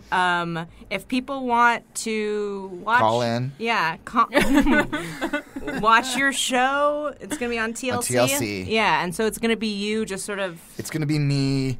I'm going to be on the road. I'm going to be visiting schools. I'm going to be visiting churches. I'm going to be visiting fire departments. I'm just going to be visiting public places where I can go in and heat people's brains up. Yeah, you're just going to like talk to groups of people and give them some brain ticklers. And on the season premiere, I'm going to electrocute an elephant. Wow. Why? Just to prove that it can still be done. Because I think, it's one of those things. It's been a while. It's been a while. Since and anyone's electrocuted an elephant. I think it's one of those things that, over time, people start to think, well, it'll never happen again. Yeah. So you're going to show them. Yeah. I'm really going to show them. Yeah, well, don't that think twice. sounds amazing. It's time now for What Did I Learn? Woo! What does it mean? What does it mean? What does it mean? I don't know. We need an expert. We need an expert. We need an expert hour. Welcome to Expert Hour. I'm really excited about our guest today. He is an expert in IT technology. That's what's up. Yep. Please welcome AJ. Yay! Thanks for coming. Thank you very much. I'm very excited to be here already. I can tell the shit you got right here is like real nice. You know what I'm saying? Yeah, they just got new equipment in here. So It's dope, but like for real though, like I listen and I don't got headphones on like you guys got. You got Sony's. Oh yeah, sorry. But what's up is that you got Audio-Technica 2020s. All right, like so a lot of people are going for 4040s right now, but the AT Audio-Technica 2020s, they got what you want. You know? What? Oh, I don't even know. The microphones. Oh, okay. So are they? So these are good microphones then? That's what's up. Like they basically they pick up anything you need. It's both a condenser, but it's also good. Like if you're doing like just a straight job on like some sort of like an acoustic or something like that. If you're recording music. Oh. It sounds good, right? How's it sound? It peaking? sounds pretty good. Oh yeah, it's peaking. You could get a little bit closer to the mic too. Oh, if okay. you want. Yeah, because we've been talking a little closer. I don't want to crowd it up. Yeah, don't because worry. if the dBs, but if the dBs are too high, then it might be knocking. Oh, don't worry. We've got this frequency. bit guard. You can get right up on Oh, it. yeah, I see that shit. Yeah. That's nice. Oh, It's a spit guard that probably never gets clean, though, right? Yeah, that's true. I bet. We clean them before every recording. Oh, I'm sorry. I didn't mean to. Yeah. So mad bacteria. How did you get into the field? Okay. Yeah. Basically, I grew up in a household that, we had plenty of computers. My dad was mad into that. Like, he was always trying to push us on PCs and all that. So I grew up on PC, which is good because their folder system is easier to browse through, and it's easy to basically browse through. And so then at a certain age, that's when I started getting into that Mac shit. Yeah, I like Macs. Okay. You know what I'm saying? Yeah. But you understand. I'm a Mac person myself. Yeah. Okay. Yeah, I can never go back. I was raised in a Mac household. Yes, my as dad well. was staunchly anti-PC. So Kara actually just got her first iPhone. What? Oh, yeah, yesterday. You got your first iPhone? My You just first got the iPhone 5, I got unless the you maybe 5. got the deal on the iPhone 4 or the 4S. No, I got the 5. All I right. sprung because I'm the kind of person where if I buy a phone, the next version comes out a minute later, like 2 days later. I think they are coming out with a new iPhone this in fall. the fall, supposedly. September or But I don't think October. it'll be much of a difference. What do you think? Have you heard of what the big difference is going to be between the 5 and either the 5S or the 6, whatever they're going to call Well, it? they're going to call it probably like a 5S, but there's also going to be this low budget joint that's going to be coming out probably like right around the same time, maybe a little bit before. You got to check your Mac rumors. Okay. Yeah. But like your 5 is a good because what are you coming from right now? Like what phone you coming from right now? Droid 2. A Droid 2. The worst thing Not ever. into Android shit. It's mad glitchy. Yeah. It would just shut off whenever it wanted all the time. It does whatever the fuck it wants. terrible. It's a piece of shit. Thick. Yeah. But let me ask you a question. When Go. the 4 went to 4S, the addition was Siri. I always say Siri. I wish it was Suri Cruz's voice coming out and asking me stuff. But it was because they added Siri. So it's a 5 now, and they changed it to a 5S. What's the S going to be indicative of? What is that? I don't know what letter it's going to be, but there's going to be some fingerprint scan. Oh, no. So maybe the S stands for scan, fingerprint scan. It's going to have that, so your identity's locked up. Unless someone fucking steals your fucking fingerprints, like Men in Black when he loses his fingerprints. Oh, shit. People are going to be cutting off fingers. People are going to be losing off fingers. Or You're in going the to be like, movie 7. let me jack your phone real quick and your finger. Yeah, they're going to cut off your hand. Oh. Man, there's going to be a bunch of robbers who just have to, take people's fingers. That's going to be crazy. So fingerprint scanners, it means, only you. I met a guy who had a fingerprint laptop, probably like Alienware was probably the brand that he got. Oh, maybe. It's probably, yeah. it's definitely not Mac. It's definitely not Samsung. Yeah. Fuck that shit. So you personally use Mac products. That's what's up. Yeah. I had a sick discount for a while. I was working with the crew at Apple. I was an Apple genius for a while, but recently cool. I went solo. Oh, yeah? Oh, cool. So what are you doing now? Right now, I'm just doing my little side project. I'm going solo. I'm taking appointment to appointment. Please hit me up. ajgenius@gmail.com. I use Gmail. Yeah, me too. Yeah. It's the best out there. It's so easy. we can call you if we have a problem with a definitely hit technical me up. device. Anything. I honestly, I run the gambit. I know a lot about it. For real, I studied many different layers. I also have a few other side projects aside from that. What else are you working on? Well, everybody was afraid when I left Apple would I not be making enough money, but I still do professional magic. Oh shit! Uh Hold up. Yeah, ladies love that. You into that, right? Yeah. I love magic. How much into it you are? 100% into it. Okay. Yeah. Okay. I like that. Do you have any tricks you can do for us right now? Oh, right now? Yeah. I didn't. Yeah, people love listening to tricks. Yeah. Oh, but yeah. Actually, I have one that is it's not exactly oral, AURAL, but you might be able to get it. All right. So I obviously I've just brought this deck of cards right in front of your eyes. You didn't see it; it was on the table, but it wasn't there before. But now it's there. You see that? Yeah. That was also already a good trick. Right.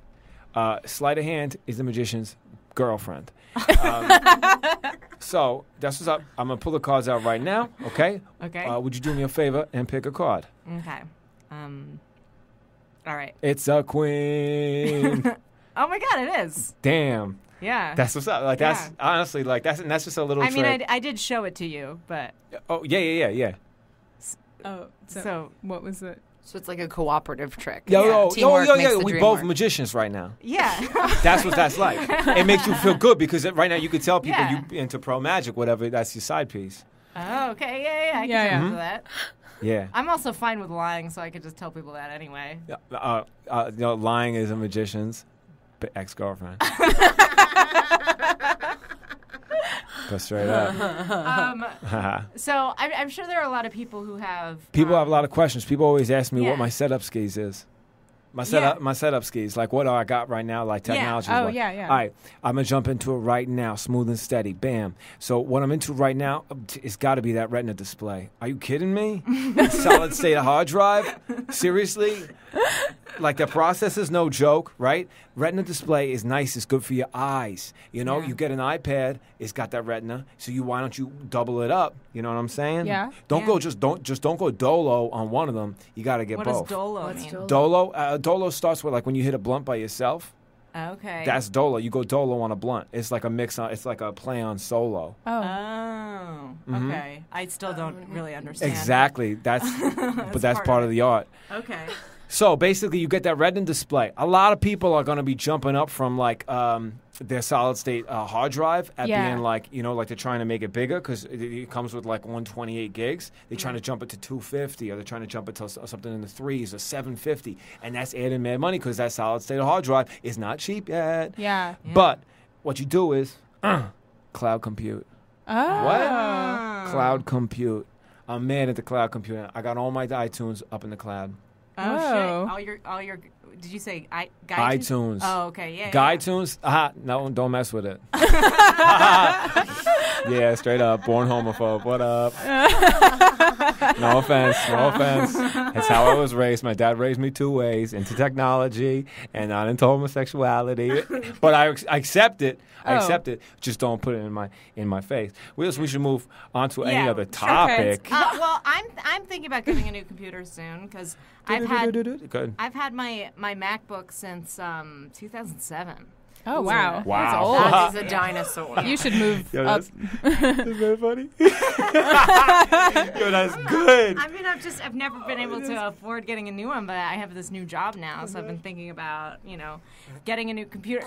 I mean, I'd appreciate it if you didn't make fun of me. No, it's 2007. Was it white? Is that all white Mac? It's black. It's a black Mac. Yo, they only made that for like one thing. I wanted that so bad. Only like 1/4. I mean, it did really well. Dude, you could sell it probably. It's a collector's item. Let me tell you something. Have you ever heard of this? Cashforlaptops.com. It's where I've sold my last 3 laptops. Even if they are completely broken and won't turn on, they will send you cash for it. Yeah, or you can trade it in for a new one. Scam. It is not a scam. I've got the checks. Okay, all right. She's got checks to prove it.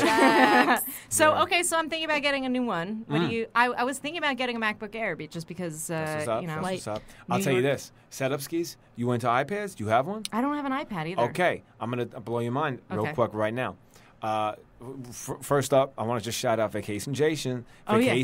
Vacation Jason. Yeah. Sorry, I tripped up a little bit. Hit a blunt before I got in here. That's fine. But, I helped him up with his setup skis, and it's good. So Yeah. this is what I basically told him to do. Boom. Get a new iPad. Either get the mini, because it's dope, Yeah. or you get the bigger one, because it's rope. And it's got a retina display, and then, boom, you hit up a Bluetooth keyboard, right? Yeah. Based on what you do, I could take it. I could tell you a kind of like a writer chick. You got that like sick writer chick look. That is what I do. That's dope. I like that. Right. So if you're just writing mostly, you're not doing too much other stuff. You can do other stuff with it. Yeah. But if you don't really need the kind of computer that you need anymore. Yeah. You know what I'm saying? So you get that. right? Okay. And travel. And so I can travel with that. and Or then- just not bring the keyboard, or bring it. Yeah. And that's good for writing, and you got all your apps. Yeah, I mean, and I do a lot on Google Docs, so it's Boom. like I don't even need to really save the documents. That's and what's up. stuff. You got Google Drive. It's an app. So you think I should get an iPad instead of? Should I get what kind of computer should I get? So I shouldn't get a MacBook I'm Air. saying But you do maybe. photoshopping sometimes, so maybe Boom, it's got iPhoto on it, and Yeah. it's also got other apps that are just as responsive. Okay, well, that's good to know. Right. I mean, I probably wouldn't do photoshopping on an iPad. I'd probably use that for Why other not? stuff. Why not? It's Retina display. Because this is what's up. This is what you trade off. You got a pretty good processor right now in a Retina iPad rather. And if you jump up, if you go to like a Mac Air, right, you're going to sacrifice some other things, right? I understand you get that keyboard, you get the sensibility of using a Mac that you're used to, Mm-hmm. but bam, like going forward in the future, iPads are just going to get better and better. If you got a good one right now, Yeah. stick with that, girl. But I would wait because, like, at the end of the quarter, like down like November-ish, Yeah. maybe October's, it's going to be like a new iPad out that's dope. It's got the Retina. It's got a smaller bezel on the right and left side. What's a bezel? A bezel is you know how you look at like a phone right now? You see like the sides like on the right and left? Yeah. See how it's thin? But Yeah. out here you get this thickness? Yeah. On an iPad, it's pretty much right now like the older ones. It's thick all the way around. They're going to Oh. bring it in. Oh. They're going to make it a little thinner and Is that- sexy. Oh, so it just looks nicer? It's going to look be like a bigger sexy. screen, kind of. Yeah, it's going to look sexy.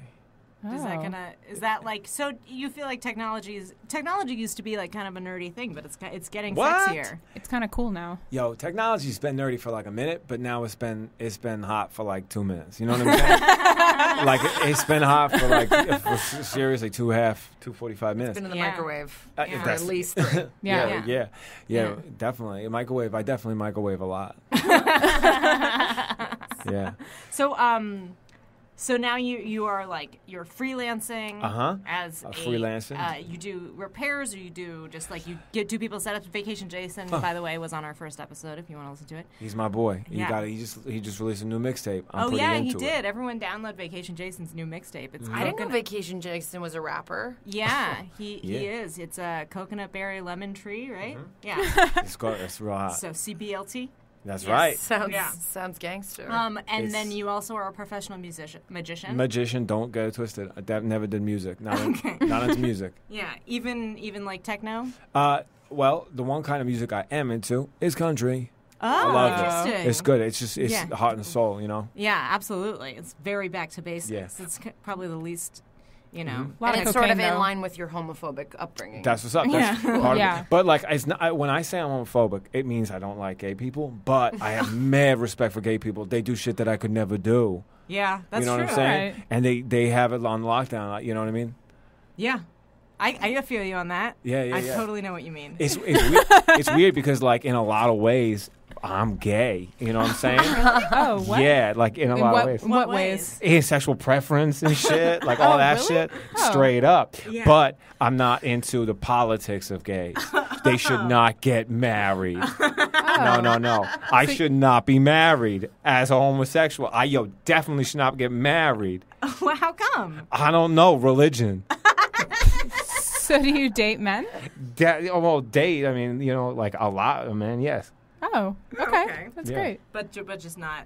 Yeah, but I'm not. I don't approve of it. Yeah. I'm going straight to hell. But Must be a It's like a conflicted practice in self-loathing. Yeah. Well, it's New York. That's what we do here. Right. Most of the magicians in the community are definitely are Get- self-hating. There's Yeah. a lot of wand yeah. fights going on. Yeah. The biggest trick ever would be if I turned myself straight. It would be the most amazing. But it's not a choice. Back off if you think it's a choice. I don't think it's a choice. Me That's neither. right. That's what's up. Yeah. I mean, yeah. So do you have other side projects that you do in addition to technology Well- and magic? Let me think. I play Timmy- drums. Oh. That's what's so up. you do fuck with music. Yeah, I thought. Yeah, but I only play drums like on a drum machine and stuff. Oh, okay. Okay. So I only like the tech side of it. Yeah. And I like recording music, but I hate when everyone records. I hate the sound of it. I'm conflicted. Yeah, you're very conflicted. Yeah. So what kind of music recording software would you recommend? Oh, okay, that's what's up. Basically, on all my iPads and shit, I use straight up GarageBand Oh. because it's dope. Okay, it's got a lot. It's got a real good interface. It's easy to use. You got a nice undo button if you mess up. That's important. I understand, but it's and it's dope. But otherwise, from that, I mean, there's free ones like Reaper is a pretty good program. That's Reaper. You know what I mean? Like the Grim Reaper, who's going to take my soul down to hell. And then otherwise, I guess other ones. I fuck with Logic. I fuck with Ableton Live. I fuck with all that shit because it's got good drum sequences. Even I grew up on Fruity Loops. It's a program. Look it up. Okay. Yeah, Bing it. Well, so as someone who, grew up in a technological household, you've kind of seen the way things have been progressing. What do you think life is going to be like for us? Like, what do you think our technology is going to be like in 10, 15, 20 years? It's going to be sick. I'm pretty excited about wearable technologies. That's people wearing, like, watches that is computers. And people like just Google Glass and stuff? Google Glasses is another one. I think that we're going to fully assimilate with technology. You already see it. Someone walks down the street looking at a phone. And that's basically, it's like, all right, deep down in the water, there's like those fish that have like, it's like a big fish and it's got like a lamp on its head. Yeah. You know what I'm saying? Yeah. Basically, anglerfish like that. All right, so that like the glow, that's like another species that they've assimilated together. So this thing, so he uses that to like help himself and shit. You know what I mean? That's how he gets his grub on. That's how he gets his dough. And the anglerfish is like a bacteria or amoeba that's eating the fish itself. So it's feeding off of the fish. Not in a bad way, like they could coexist. So basically, they're assimilated together. And that's what we're doing with technology. You know what I mean? Like every single day, you're looking at your phone, you're doing your thing. Eventually, it's going to be this like wearable thing that goes either like on your contact lenses, boom, or your glasses, boom. Frightens me a little. No, it's cool. It's not cool. a big deal because it's gonna get used to it, and there aren't gonna be like think about the phone. Communications power. You know what I'm saying? Yeah. Yeah. Like just the phone in general. You can imagine living without the phone. I can't Imagine anymore. living without walkie-talkie system. I used to. Do you ever unplug? But I'm not talking. Of course, you need your downtime once in a while. But for the most part, no. I mean, do you ever stop using a refrigerator? Do you ever stop using a shower? I stopped using. You're a right. shower. I use those things all day. Yeah. Continuously. That's true. You don't use it as much. That's a good point. That's a good point. But that is, I do think it's gonna be more integrated and things like that. Yeah. It doesn't scare you at all? Nah. It don't scare me because I think naturally we'll be responsible. There are people who won't be responsible. We've passed the period we're passing the period right now where people are texting and driving and murdering each other, but we're getting past that. You know what I mean? Yeah. Like, you know what I mean? Like, I think we're getting to a point where people are getting more responsible. They understand when to put it down. But I hope you're right. Because we are in a period where people are obsessed with it, and people are Instagram, Facebook, Twitter all day, every day. Like and that minute is passing, and we're going to get into more responsibility. I think. You know what I'm saying? Mm-hmm. People are also learning about it. Like, it's a fresh toy. Whenever I get a new toy, I love it. I'm into it like crazy. I'm working with it all the time. Like when I got this app that was 8 glasses a day, and you drink 8 glasses of water a day, and it tried to keep you up on you're just your hydration. gamifying. Yeah. That's what's up, right? Yeah. And then it would tell you, it would go do-do-do-do-do, and you drink your water, right? And then I just got tired of it, I was like obsessed with it, and then I get tired. And people are like that. It ain't like what happened to draw something? That's what's up. Draw something. It's that shit. Words with friends. That's that shit. And people are over it. Yeah. Yeah, I remember when I first moved to New York, I was playing Draw Something all the time, and now I was just like, they sold it for $200 million, and immediately everybody stopped playing. That's right. Yeah. People feel it when people sell smart. out. They sold it at the right time. Yeah. Be smart. Some apps people have a real short shelf life. So what do you think what's the most common problem people have with their computers that you have to deal with? Oh, you're getting deep right now, Tam. Yeah. Well, first of all, let me just say, when people bring computers in, I see all kinds of boobs and dicks. Yo, someone brings their computer in, and they ask me to fix it. Like, all over. They don't even try to hide it. I ain't even looking for it. As I said, as I mentioned before, I'm not into titties. Like, I'm just not into that shit. But it's in my face, and it's all over their computer. So, and the other thing is, it's just like wallpaper. It's like it's anything. It's like like it's like not even in a subfolder. They desktop that shit, and all kinds for real. But the big problem that people have is like they don't like they fill up their computer with junk. Yeah. You know what I mean? Luckily, Mac's a little bit better with viruses and shit. Yeah. But you gotta just keep up. You gotta just organize it. Like, my life is way more organized in my computing self than my real life. Yeah. I'm actually having a lot of trouble right now. No, for real. What's going I got on? robbed. But for real, it's cool. But, like, it sucks. Yeah. You know what I mean? And it's my own fault. Like, I left that shit on lock. You know, like, I left my door left your unlocked. door unlocked? Yeah, they took a bunch. They took a geez. laptop and shit, but luckily they didn't take any of the magic shit. They Oh, didn't take okay. any of That's that. much more hard to None. Why do you? They didn't. Not even my fire cards. Why not? Honestly, they missed the most valuable shit to me. You know what I'm saying? I'm pretty sure it was Reggie Watts. You think so? I'm pretty sure it was He's Reggie a noted Watts. thief, though. Why do you think it was him? Because he lives in my building and he straight up, I think he jacked my shit. Whoa. Like, all of a sudden he was walking down the hallway with two computers and one looked like mine. Oh, but like, shit. but he kind of scattered off. You know, he's fast. Yeah. And he just kind of ran into his apartment. And he's been doing a thing on stage where he just breaks a laptop. Yeah. So I feel like he has to just like go find new ones. That's right. But you That's a know, good- luckily I had everything cloud computed, so I got all my so stuff. you I didn't didn't really any lose of much. your- yeah. Yeah, I mean, because honestly, like, as much as I love all this stuff, like, really, like, I'm into that Buddhist shit, and like, a possession is a possession. It's not, you know, it's not like my arm or like, you know, shit like that. It ain't my brain. He didn't take my heart.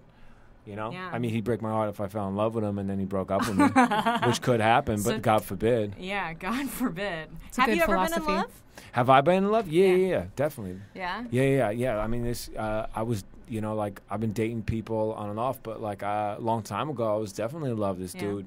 Yo, me and this dude were like boys, but we were boys with benefits. Yeah. That's a phrase that we use. So what happened? Basically, he moved to Cupertino. Oh shit. Yeah. He got Home of called Apple. up. That's what I say. Yeah, he How got. ironic. Yeah. That's so tragically Yeah. ironic for you. It's a paradox wrapped in wrapped in an enigma inside of a Rubik's cube. If you think about it. Yeah, which I am thinking about it right now. Well, Yeah. we are running out of time. No, do. I'm Six. so sorry. Is there like one parting piece of advice you want to leave our listeners with? All right, yeah. Basically, like, I would say be accepting of all technologies, but Aw. not people's sexual preferences. Oh, okay. So, yeah, you like that, right? No, Half of it? Yeah, I like the felt first that, half. yeah. I felt that. Yeah, Yeah. it kind of, turned me off. You can really read a room. Mhm. Yeah. I have Started Google strong, glasses on and right then you really lost now, it. and I can tell Yeah. your expressions and things. You lost That's it. us. They have an app for that. It's time now for What Did I Learn? What does it mean? What does it mean? What does it mean? I don't know, I don't know, I don't know. We need an expert. We need an expert. We need an expert hour. Welcome to Expert Hour. I'm very excited about our guest this week, as I am every week. He is an expert on revenge, something that I've Ooh. never been able to successfully accomplish. Please welcome, I hope I'm saying this right, Sebastian P. Muffin. It's Pemmuffin. Okay. Pemmuffin. Okay, because it is spelled P. Muffin. No, I mean it's Pemmuffin. Okay, Sorry, I'm sorry. Well, grow up, Lisa. I'm so sorry. Okay, so you are a revenge expert. Let's get into it. How did you become knowledgeable in this field? Just through practice, just taking my own revenge, helping others take revenge. Okay, so have you had a lot of need to take revenge on people? Is this like something that have you been wronged? I mean, no, not really. It's something I started doing, and it got I was really good at it. So I thought I'd start helping people because you said yourself that you don't know how to take revenge, and it's like I think it's easier to do than you guys might think. Yeah, I usually kind of run out of steam before Yeah. I would actually seek revenge against someone. So let's just jump right in. So like what do you recommend for someone who has been wronged, is looking to get back at someone? What's like baseline revenge? Yeah. Well, the first thing to keep in mind is start small. Yeah. You want to lead up to the big revenge and really get them. So you want to start with a lot of small revenges with You wanna escalate. with the victim or mark. The technical term is mark, but keep in mind that doesn't mean just anyone named Mark which I learned the hard way once. It's a technical term. So you take your mark. Okay. And just start small. I mean, one thing you could do is just, find a show maybe that they're interested in on Netflix and just watch the whole series. Just surpass them in the series. So you can spoil and it then for them? spoil it for them. Oh, that's such a dick move. Yeah, but not overtly, just kind of hint at it. Yeah. Talk about the end of Top of the Lake. There's that scene with Elizabeth Moss, and then just leave it there. Yeah. And they'll be like, what? It just got colder in this room. Yeah. Right? Yeah, I mean, that's the spirit of revenge, I think. Is it's best served cold. Best served on Netflix. I've always wondered, what does that expression mean? Well, it's from the Latin revenge. Oh, okay. Which means to get revenge. Oh, okay. But what about the part about the dish being served cold? Do you know what that's about? No. Oh, okay. I should look that up. Yeah, that might be good to know. I think it means in cold blood, just you have to I just always figured it meant to wait until you would calm down. Yeah. And then Oh, yeah. And then coldly get revenge? Yeah, don't do it when you're hot. Guys, did you notice that I just got revenge on you guys? What? Wait, how? I just made you stumble and not know a thing. Oh, man, we got. You got to start. That was pretty subtle. You start right. That's the key. So starting. You guys subtle. are all marks now. I'm going to call you marks. Okay. Well, what was there something that we did that you were getting revenge on? It's just very hot in here. It's very, very hot. I'm really sorry. Well, wait. So is the account closed, or are we gearing up for a bigger revenge now? I mean, that's part of the way you get revenge is your mark never knows. Oh, wow. But I mean, I'll tell you guys, I'm not going to do anything else. Oh, okay, good. Wait, but he might be lulling us into a false sense of security. I don't know. Maybe that's one of his tricks. Well, God, Mr. He's messing with our brains.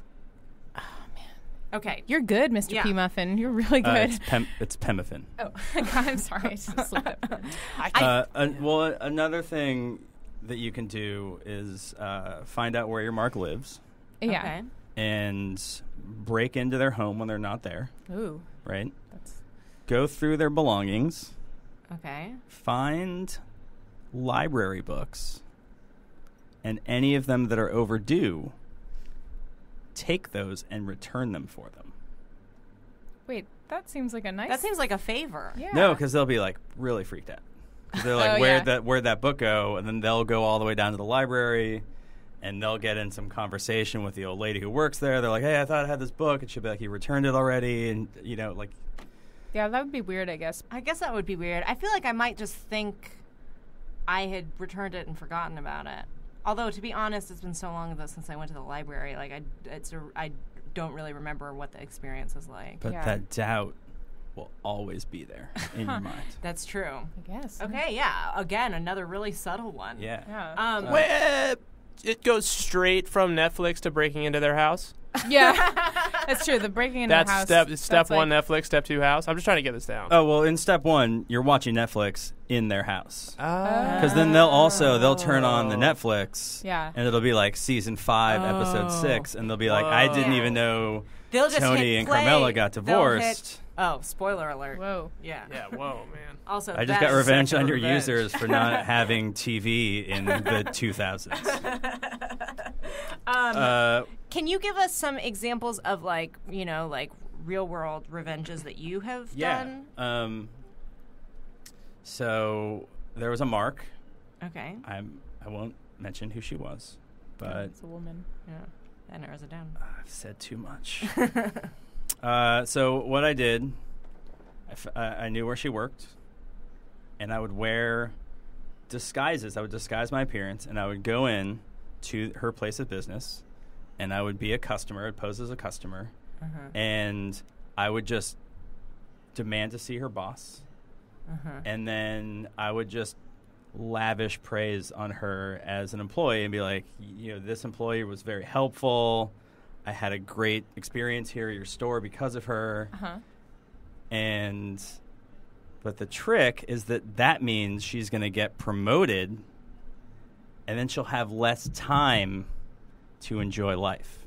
But that's very vague. I guess, okay, that is like a very psychological type of I mean, like she'll have more money she'll to have more money enjoy to enjoy life. Yeah, I mean that seems Yeah, like a but good I thing mean, overall. The work-life balance. In the grand scheme of her life, it seems like it would be an improvement.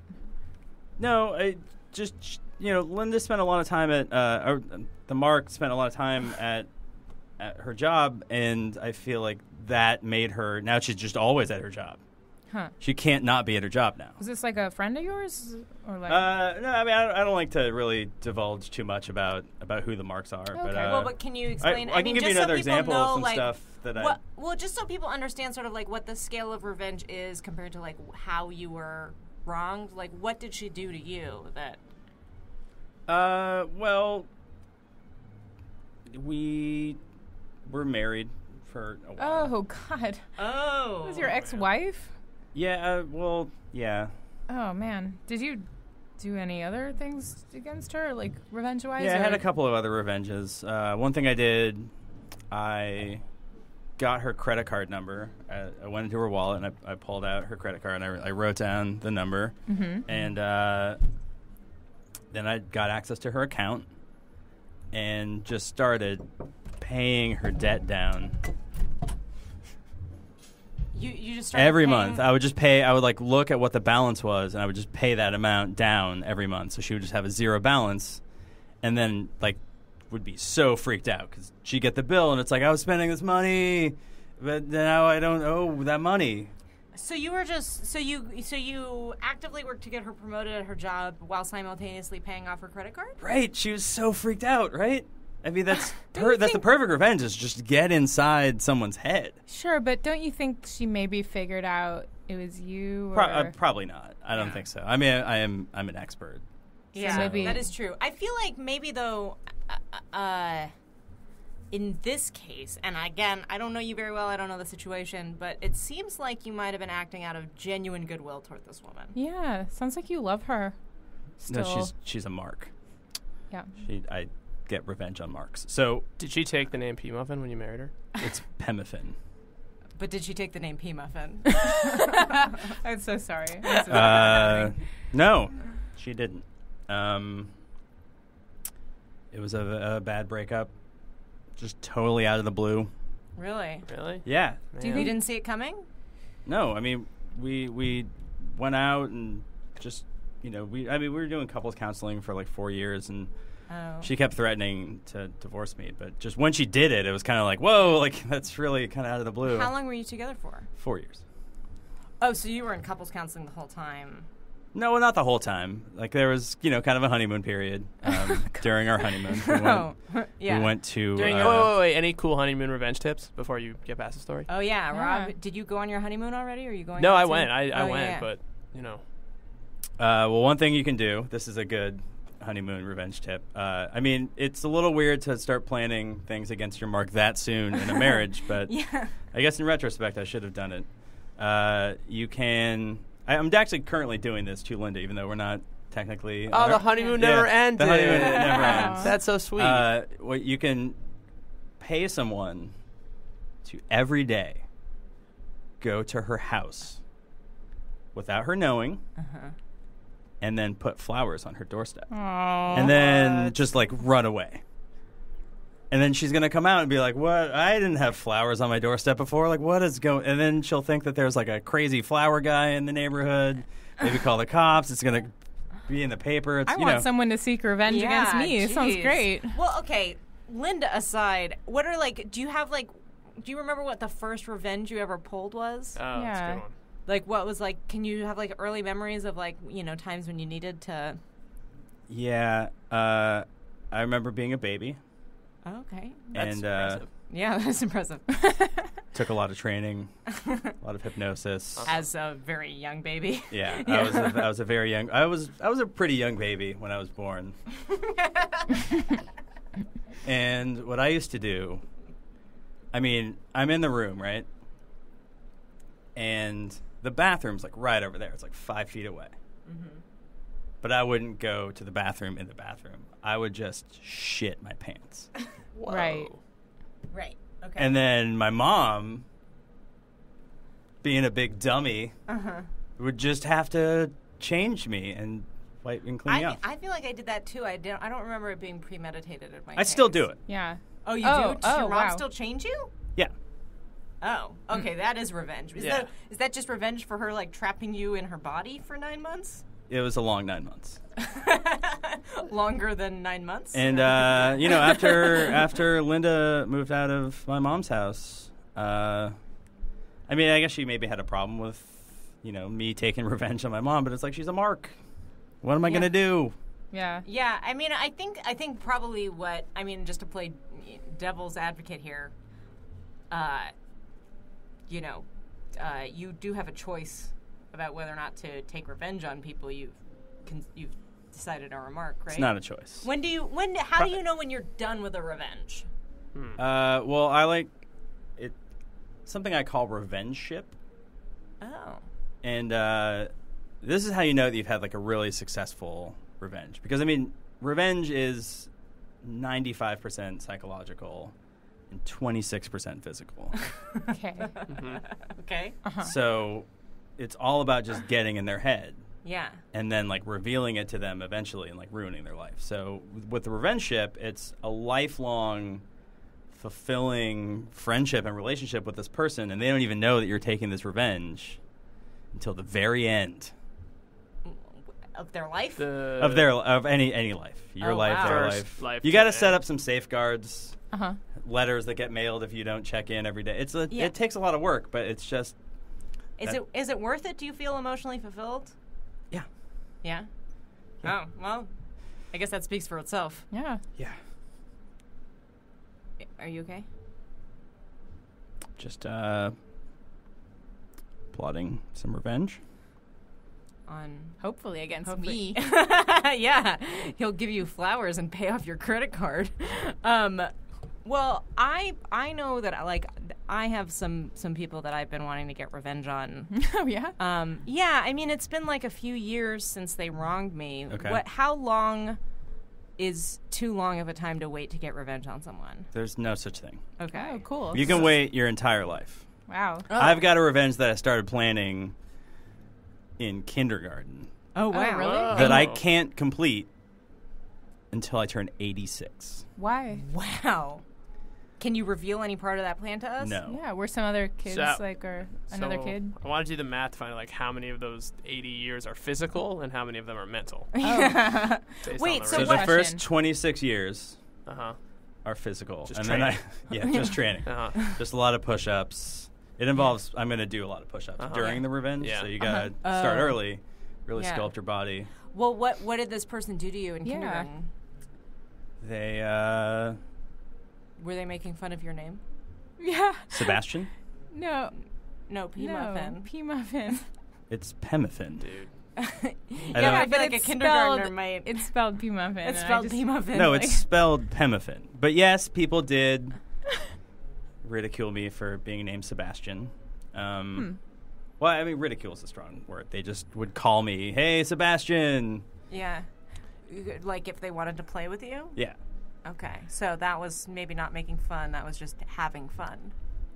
I mean, in retrospect, it seems like that might be the case, but There's no time to turn back, man. it's, Yeah. I'm so He's far this into far this, into the and I've plot. got to live another You're- 86 years. Yeah. Wow. You clearly have push-up arms, which is I respect that. Halley's Yeah. Comet's involved. Humbled It's a again. whole. It's Rob a whole is to humbled do. again. Yeah. Well, I came in here thinking I had some pretty great arms, but revenged.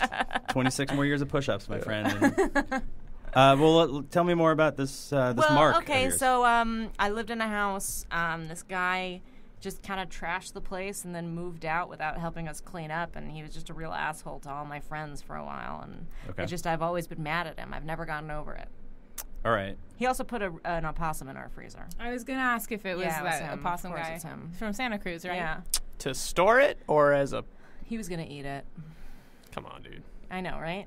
For Thanksgiving, right? Yeah, he did ask us permission. We did say no, but he did ask. It's not okay to have asked permission if you don't follow the answer. It's Yeah. not. You don't get credit. Yeah. So what do you recommend? Well, in that situation, what I would do with the mark, you could go start up a friendship with him again, Okay. You know, maybe apologize for not having talked to him for several years. Maybe as I give him assume. a reconciliatory. Right, make him a present. Yeah. Kill a possum yourself. Yeah. By hand if possible, so he knows that you like really care. Okay. Bring that possum, frozen or thawed. It's up to you. Go to his house now. Okay. Wherever he lives. Probably the woods. Continue. In the woods. Or dumpster. Go to his dumpster or whatever, wherever it is, and you have a party that gets super messy. Yeah. Right? And then the next day, before he wakes up, sneak in and clean it all up. Why? So he's going to wake up. He went to bed and there's a crazy party, and he wakes up to a clean house, and he's going to be like, what? What is going on here? I feel like that's me cleaning up after him all over again. Yeah. But he will be kind of freaked out. He'll be so freaked out. I'll think about it. What I wanted to do was just like go to his house, stack a bunch of watermelons at the door, and then ring the doorbell. And That's then a when funny he opens idea. It, they fall on. I like that idea. How do you stack? Yeah, but wouldn't they fall back on you as you're stacking them, like when you leave? It's clear who's put the time into this and who hasn't. You're right. You're right. I don't really know I'm out of my depth. What you could do, listen to the expert. First, do that, but fill them with vodka. Like, like college kids, you cut a hole, you pour vodka. Make vodka watermelon, stack those all up. Yeah. Stand there, you got to hold it so it doesn't fall over. Yeah. Ring the doorbell, he answers it, and you're like, hey, watermelons for this party. They've got vodka in them. You've got 50 friends with you. You've got a DJ. You rented a sound system. You've got party hats for everyone. You baked a cake. Boom. That's how you get into the party. Okay. And then you clean it up later so that he's not inconvenienced in any way. All right. Something about this just doesn't feel like it's going to satisfy my urges, but I think that's probably 95% psychological. Think about it. Okay, my brain's not super powerful, but I will try. Probably in that other 5%. It kind of seems like we just learned why revenge is a dish best served cold. Yeah, I kind of think so. Well, we're running out of time here. Are there any parting words? Are there things? Anything you need to plug, or any final tips you want to leave people with? I would say anyone who knows Linda. Okay. If you could just Linda P. Muffin. Linda Pemmuffin. Okay. I don't want to confuse your listeners because they're going to hear whatever that... If you see someone named Linda Pemmuffin whose name looks like P. Muffin. It looks like Pemmuffin. Okay, continue. So if anyone out there knows Linda, just don't tell her about any of these schemes. Okay, yeah. Because I want to spend at least another 20 years or so getting this revenge. Mm-hmm. So that we won't spoil it for her you. Life is immeasurably improved and she lives happily ever after. Well, okay. That concludes Expert Hour. It's time now for What Did I Learn? What did I learn? What does it mean? What does it mean? What does it mean? I don't know, I don't know, I don't know. We need an expert. We need an expert. We need an Expert Hour. Welcome back to Baby Geniuses from that 10-second theme song. Very excited about this Expert Hour. Our expert this week is an expert on something that I'm actually very curious about. Not curious enough to sit through the documentary about it on Netflix. So this is like a perfect compromise. He's an expert on ayahuasca. Please welcome Manny. Yay. Oh, thank you. Welcome. Thank you for having me. Thank you. Thank you so much for being on the show. Yeah. So for people who don't know, what is ayahuasca? Ayahuasca is a magical, like a psychedelic brew that originated in Peru, in the Urubamba region of the Amazon River. And have you never partook? I've never done it. I know some people who have. Yeah. Oh, okay. Yes. You take it, you imbibe it, and you barf, and then you learn. You barf for days. Immediately. Oh wow! For days. For days on end. For many, many, many days, you barf and you barf and you barf, until finally you might turn into a condor, or maybe you learn a little bit of. You end up alone in the desert, confused. But it is unlike anything else, I have to tell you. Have you? No, it sounds exactly like the flu, but I'm sure there's more to it. It is. It's condor. It is like the flu in that you get a fever and you're very sweaty and the barfing and the barfing. Oh yes, the barfing. Yeah. So much barfing, but it is. It really is unbelievable. I didn't know you can barf uncontrollably so much for so many days on end. It is. I didn't know I had it that much inside. I thought I was barfing bones. I think at a certain point it just gets dry, right? Well, okay. I feel like we're underselling it. Like, what? Obviously, the barfing is kind of a side effect. It's not what people take it for. What are the like positive effects of ayahuasca that people take it for? You get a sense of like a blank slate, as they call Hakuna Matata. Oh, so they? Yes. Okay. Is that where that phrase comes from? Yes. People think, oh, maybe it's Nathan Lane singing and tap dancing or something. No, it comes from Madre Ayahuasca, the spiritual being inside of all of us that is connected through our spinal cords. Oh, that interesting. Will wind us together through the lizard's path of life, through the endless sands and candles of time. Wow. I've never heard it put like that before, but I should not be surprised that is how it's put. It gives you a sense of the true nature of the universe.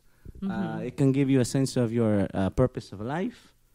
Oh, yeah. I mean, I've definitely thought about that, like whether I'm on the right path, where I'm going, how I'm getting there, stuff like that. And the people that I know that have taken it, they've taken it to kind of like answer some sort of life question that they have. Now, what makes you, I don't mean to phrase this like an accusation, but what makes you an expert on ayahuasca? Well, to put it simply, my mother is a witch and my father is a toucan, and so genetically I am predisposed. It is in my blood. I was born around ayahuasca, and I have been around it my whole life. Your father's a toucan? Yes. Like the bird? A toucan? No, like the rapper. Of course, like the bird. Is a toucan. Wait, is there a rapper named Toucan? Yeah, he's in Central Peru. Oh, I've never heard of him. You don't know Toucan? No. Oh, yeah. He's good? Toucan and Squiggy had this little rival. You don't have to. You will look it up on Wikipedia or whatever. But yes, my father is a toucan. He's a bird. Wow. My mother is a witch. Is he adoptive father, or is your biological? I don't like to think about it. Okay, I don't blame you for that, I guess. Yes. Yeah. I don't like to think about where I like to ponder where I came from and the meaning of life, but I don't like to picture my bird father fucking my witch mom. Yeah, I know. And then her laying an egg, it's also... Well, we don't have to get too personal here. I don't want to make him too uncomfortable. I apologize. If you came out of an egg or a person, either way, we're really happy to have you here. Thank you. I feel accepted by you. Thanks. Okay, good. This I'm not sure about. Okay. So you've been around ayahuasca your whole life. What do you feel like are, maybe the misconceptions people have about it? Oh, like it's a party drug. Like people go and they go and get fucked up and wear feathers and play with fires and dance to horrible music. That is not the benefit like in the the purpose. Burning Man group. Oh, please. It's ayahuasca, not playahuasca. Okay? It is not for recreational purposes. It is for the benefit. It's ceremonial. It is very personal. It is intrapersonal. It is medicinal.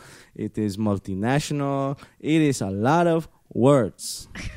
It's indescribable. How often do you take ayahuasca? On a daily basis. Wow, really? Yes, since 3 or 4 years old, I have been imbibing the Madre Ayahuasca. Okay, see, that sounds like it's probably like a really like, how do you know what your normal is if you're just taking this really intense hallucinogenic drug every day? You get used to it. It's like anything. It's like having a limp that you forget about eventually. And you're just like, oh, this is how I am now. I don't feel the pain in my heel. Maybe I do, but it just becomes habitual part of your life. Like a scar on your face that you look at in the mirror that disappears if you stare at it long enough. Your scar that disappears if you stare at it long enough? I had 2 scars under both eyes. They made me look like I had 4 eyes. And I stared at them in the puddle, in the reflection in the ground, outside. Called Madre Tierra, Mother Dirt, little village by my house, and I looked in the a puddle. Little village by your house. by my condominium. And I stare, and by the way, and these scars just culminated into tears and fell down my face and back into the puddle, where they evaporated into a cloud and rained on top of me, and I felt whole again. That's beautiful. That Thank is you. really beautiful. Thank you. I mean, how, just kind of like on a basic level, how do you find ayahuasca? What's it made out of? Like, what is it about ayahuasca that kind of has those effects on your body? Well, the first time I had it, it was not actually introduced to me by my mother and my father. It's my big brother who taught me how to look for it, which basically ayahuasca is everywhere. Really? Yes, it's very common. It's I remember he was hanging out with his friends in high school, the secundaria, as we call it, and he was having fun and drinking and smoking, and I wanted to participate, and he said, no, this is not your path. You are not a party dude. You're not Michelangelo. You are more like a... He meant the Ninja Turtle Michelangelo? Yes. Okay, not the painter. No, definitely not the painter. Okay. The turtle with like to have a good time. Yeah. And so he says, please step away from my friends. I was a younger sibling, so I understand that pain. Yeah, so you always want to tag I thought along. It was yeah. Please let me play. Yeah. I want to party. Yeah, go to the party. But he took me into the backyard and he said, "This is your path." And then he took fango, which is mud, and some twigs. It appeared to be like a eucalyptus or eucalyptus mint, and he boiled it in a barbecue with a lot of water. And he said, "Drink this." And I drank it, and I drank more. And he said, "Keep on drinking it until you don't remember anything." And so I kept on drinking, and then I vomit, and I barf, and I barf, and I barf. And then next thing you know, I am alone in the street, disoriented, 4-year-old little boy. Wow. Well, what was it about the mud that he took from the backyard how did he know that there was ayahuasca in it? He says he can sense it because it is very spiritual. It's not something tangible, not something that you can touch, tactile. Well, but it does have specific chemical properties, right? Yes, but there's something beyond chemicals that you learn about when you take and buy the ayahuasca. That is beyond chemical. Okay, well, that sounds a little circular, but okay, but continue. Sorry. There's circles, yes, many circles. You see the circles, everything tied together, everything is spinning around in a circular fashion, 360 degrees, 720 degrees, 1440 degrees. 2880 degrees, 56, 70 degrees. It's spinning. Endless decimals, numbers like the end of pi. The number, not the movie. Okay. Or the pastry. Okay. So since then, where do you get your ayahuasca? Because I mean, the people that I know that have taken it, it's a very complicated process. They have to go to really specific people who, brew it. Those people are scammers. That is for people. I don't mean to insult anybody, but some people like to take advantage of American people. Like say, American is maybe a 37-year-old American woman who lives by the beach, who's a little lost. People like to take their money and take them out into the forest and make them do these drugs, and it's a scam. It's like, eat, pray, love. I'm going to take money from Julia Roberts. Yeah. I don't believe in that. Ayahuasca is all around. It's in here. Well, And but so, how do you know that you're taking ayahuasca, not just like dirt? because you vomit. Yeah, but I feel like I would vomit from dirt too. Have you had, have you ever set an intention before you've eaten the dirt? I mean, not other than I'm going to eat this dirt. That was generally my intention when I used to eat dirt when I was a kid. Okay, this is, I'll give you a very good example. Last year, around May, I was feeling... Wait, what's this an example of? Of how our ayahuasca is Okay. everywhere. It's abundant. Great. I was ayahuasca. It's kidding. Just the ayahuasca Yes, I was fun. And I appreciated it. Thank you. I felt very lost, a little out of sorts, and the city was getting to me. A lot of traffic, a lot of smog, a lot of honking. Uncontrollable. My brain was it's just a lot of clutter. You know, like like hoarders, but with thoughts in my head. Yeah. And I decided I need to go out of the city. I decided I go to the Indio Valley, outside the city, Coachella Valley. Yeah. I go there. I set an intention. I need to get away. I need to, but I want to get away, but I want to feel the community of the world at the same time. Right. I look up into the heavens, and I set it in that intention, and I picked up. It's the barren desert. There's not much there. Yeah. So I pick up. I started speeding in the sand. I put a little bit of. Oh, you spit? Yeah, I spit. Oh, okay. Yeah, I thought you meant like saliva. fast, like going fast. Oh no, like a fast rapper, like Eminem, like speeding. Yeah. No, like my saliva. Yeah. I was. Toucan the rapper. Is he fast or slow? Oh, he is slow. He is gliding over the Incas like a pan flute in a Paul Simon song. But I take this dirt, I spit on it, I put a little Evian water and a little bit of Evian, a little bit of Fiji water. I like to mix and match. Okay. A little bit from the mountains, a little bit from the tropics. Yeah. I take it, I eat it. Next thing you know, I am vomiting until I have no energy left. And I am laying in the desert for 3 days until I am surrounded by 80,000 people screaming, dancing, playing music, glow sticks, bands. Yeah. Okay. I mean, so this was in the Coachella Valley? Yes, in the Coachella Valley. And it's by Indio. It's by on the other side of the Temecula Okay. Riverside. I think I know what happened. Mm-hmm. Elisa, wait. You and I kind of had just like a eye contact moment there. Well, I just there's a huge music festival that happens out there. So Yeah. I mean, those people surrounding you, they were at a music festival. Yes, it's. I know. It is. It culminated from that's the vision that I had. No, that just happens there every year. Okay, here's the thing. Wait, no. I'm confusing with what you are saying. You're saying that I did not experience these people gathering for me to sing. You experienced it. Yeah, no, it was that real. definitely happened. But you just ate a bunch of dirt and then they were there. They're not related. It sounds like you ate dirt. Yeah. Yes, I did eat the dirt. It sounds right.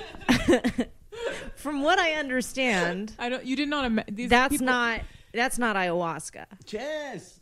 You just ate a bunch of. You did what your brother taught you to do. Yes, I ate the dirt, and then someone said, hey, Vampire Weekend. Someone said that, and I saw it.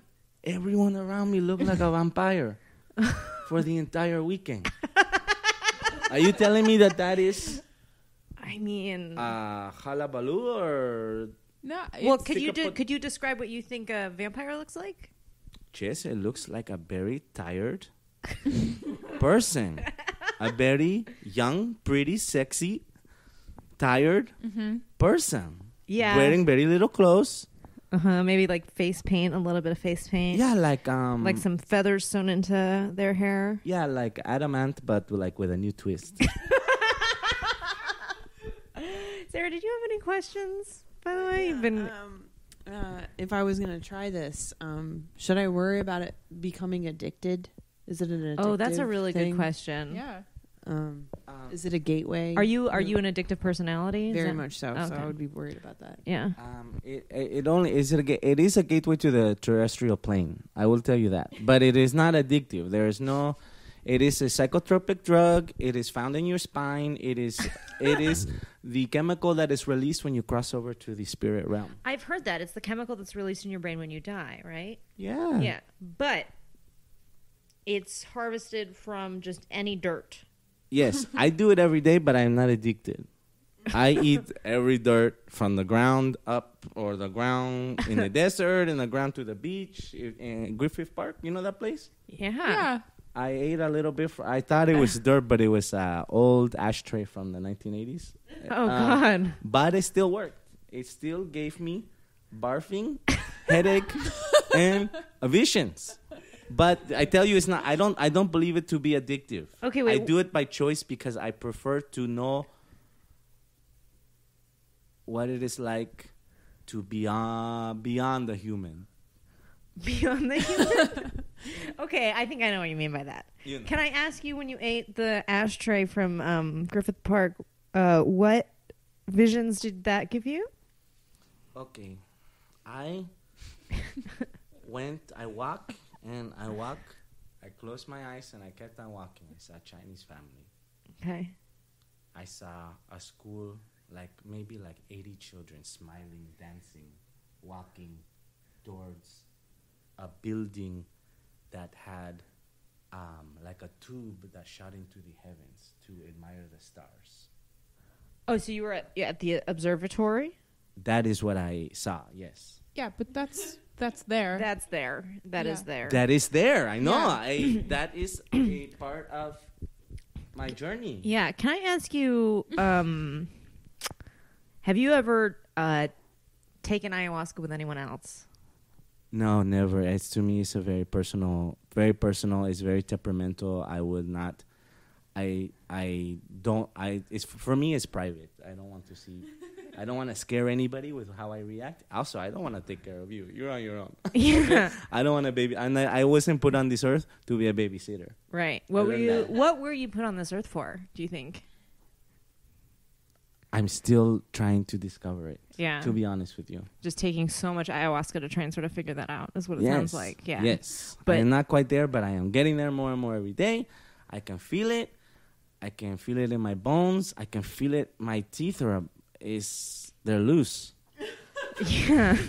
Well, I would imagine if you're just forcing yourself to vomit every day, there's probably some stomach acid that's corroding your dental enamel.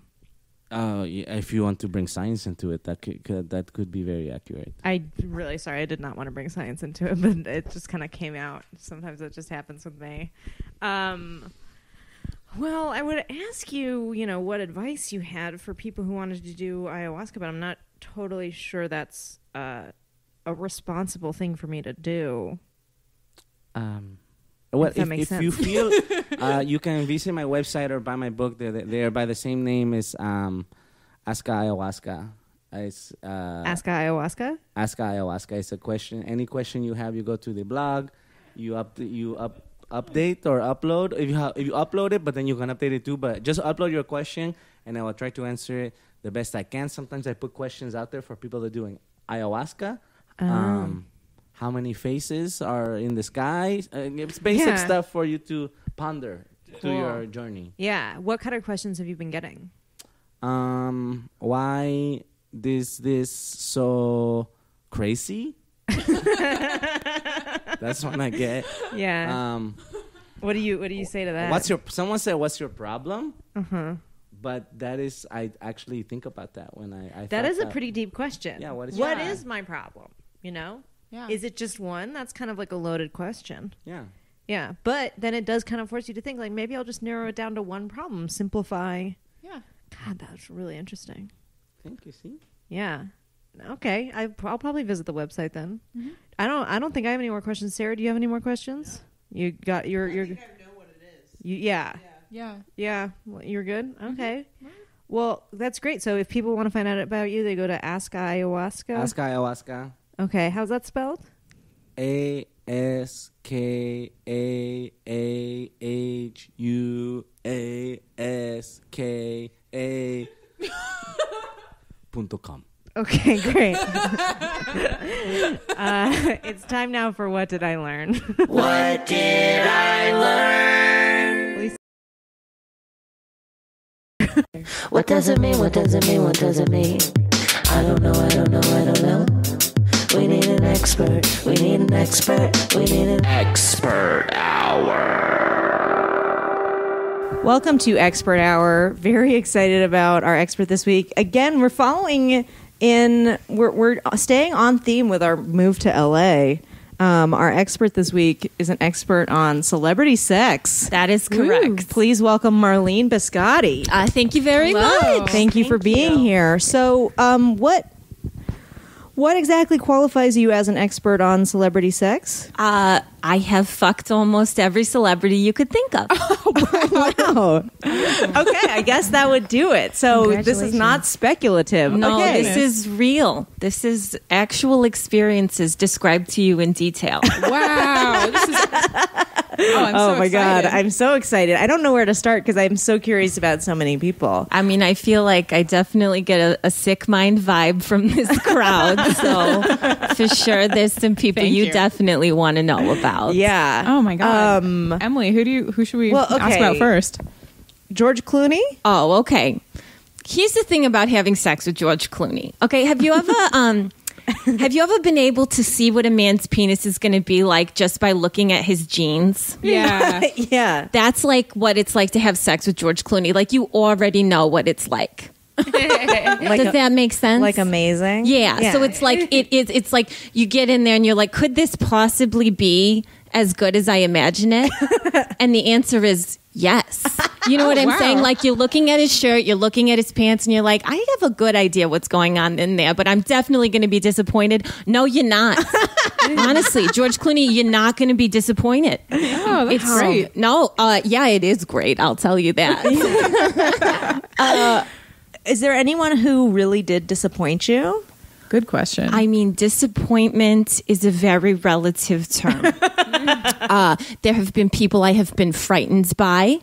There have been people I have definitely been surprised by.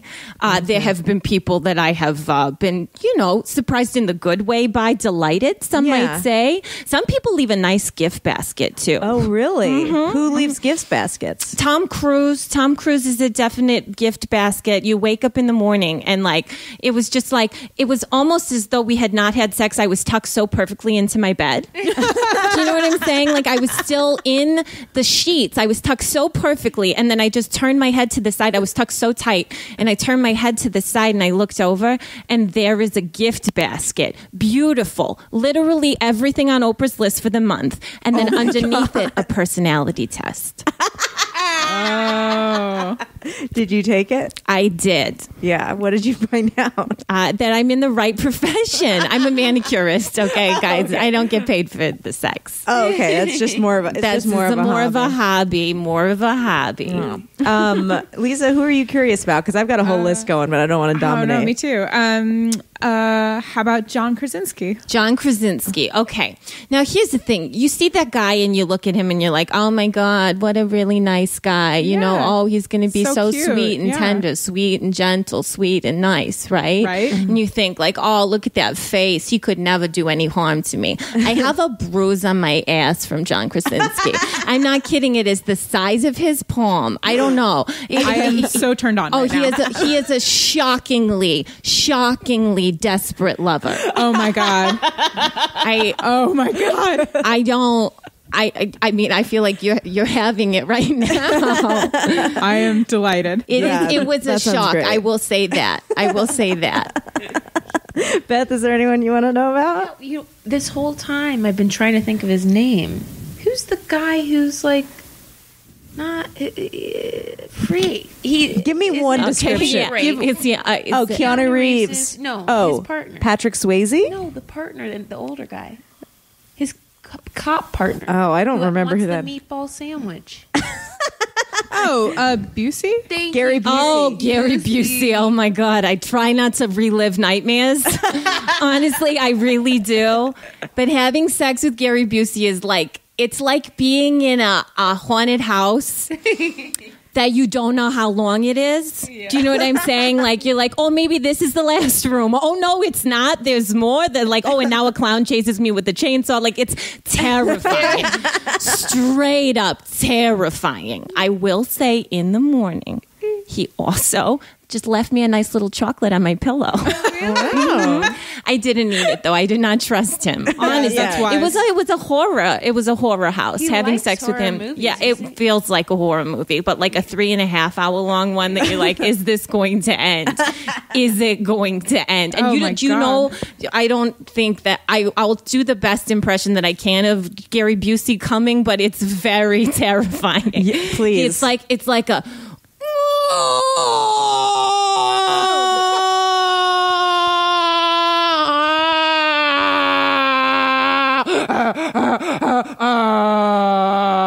Imagine that like over you for that long. Oh yeah, for that long. Wow. Oh yes. He was building up for that whole 3.5 hours. Yeah. I feel like just keeping the tank full. Terrifying. I think maybe. Obviously, my head is swimming with people I want to know about. Me too. But Channing Tatum? Oh, I'm so curious about it, 'cause he's such a good dancer. He is such a good dancer. He is such a good dancer. He will not look you in the face. Really? That's the whole thing. He literally, I thought that my boobs were eyes. He was staring into them with just very intent, staring into them. Oh, that's what it was. He thought my boobs were my face. That's what happened at the end. When we were done, he was like, "You didn't blink the whole time." But it was literally that he was just staring at my boobs. I don't know. He's a very handsome man, but I don't know if he's very smart. Yeah, I get the sense. It's difficult. Yeah. He is so hot. I know. Oh, I didn't mind. Did you have him do a little dancing, or was that the sex was the dance? Oh no. There was a pre-show. There was a pre-show. Yeah. Okay. Yes. That's comforting. But all I had was the radio, and it was playing Mambo No. 5. He managed to make it very sexy, but it was very. I never thought that I would find that song erotic, but I did. Yeah, I think I knew right away that I would find that song erotic. Wow! A little bit of Emily. What about? I don't know. I don't want to pry. Obviously, I do. Oh, but, okay. Well, you don't have to pry very hard. I'm quite open. Have you ever slept with female celebrities? Oh, yeah. What about Miley Cyrus? Okay. So I'm having sex with Miley Cyrus. Mostly she's up to me. She's inside me like up to her elbow at a certain point, you know?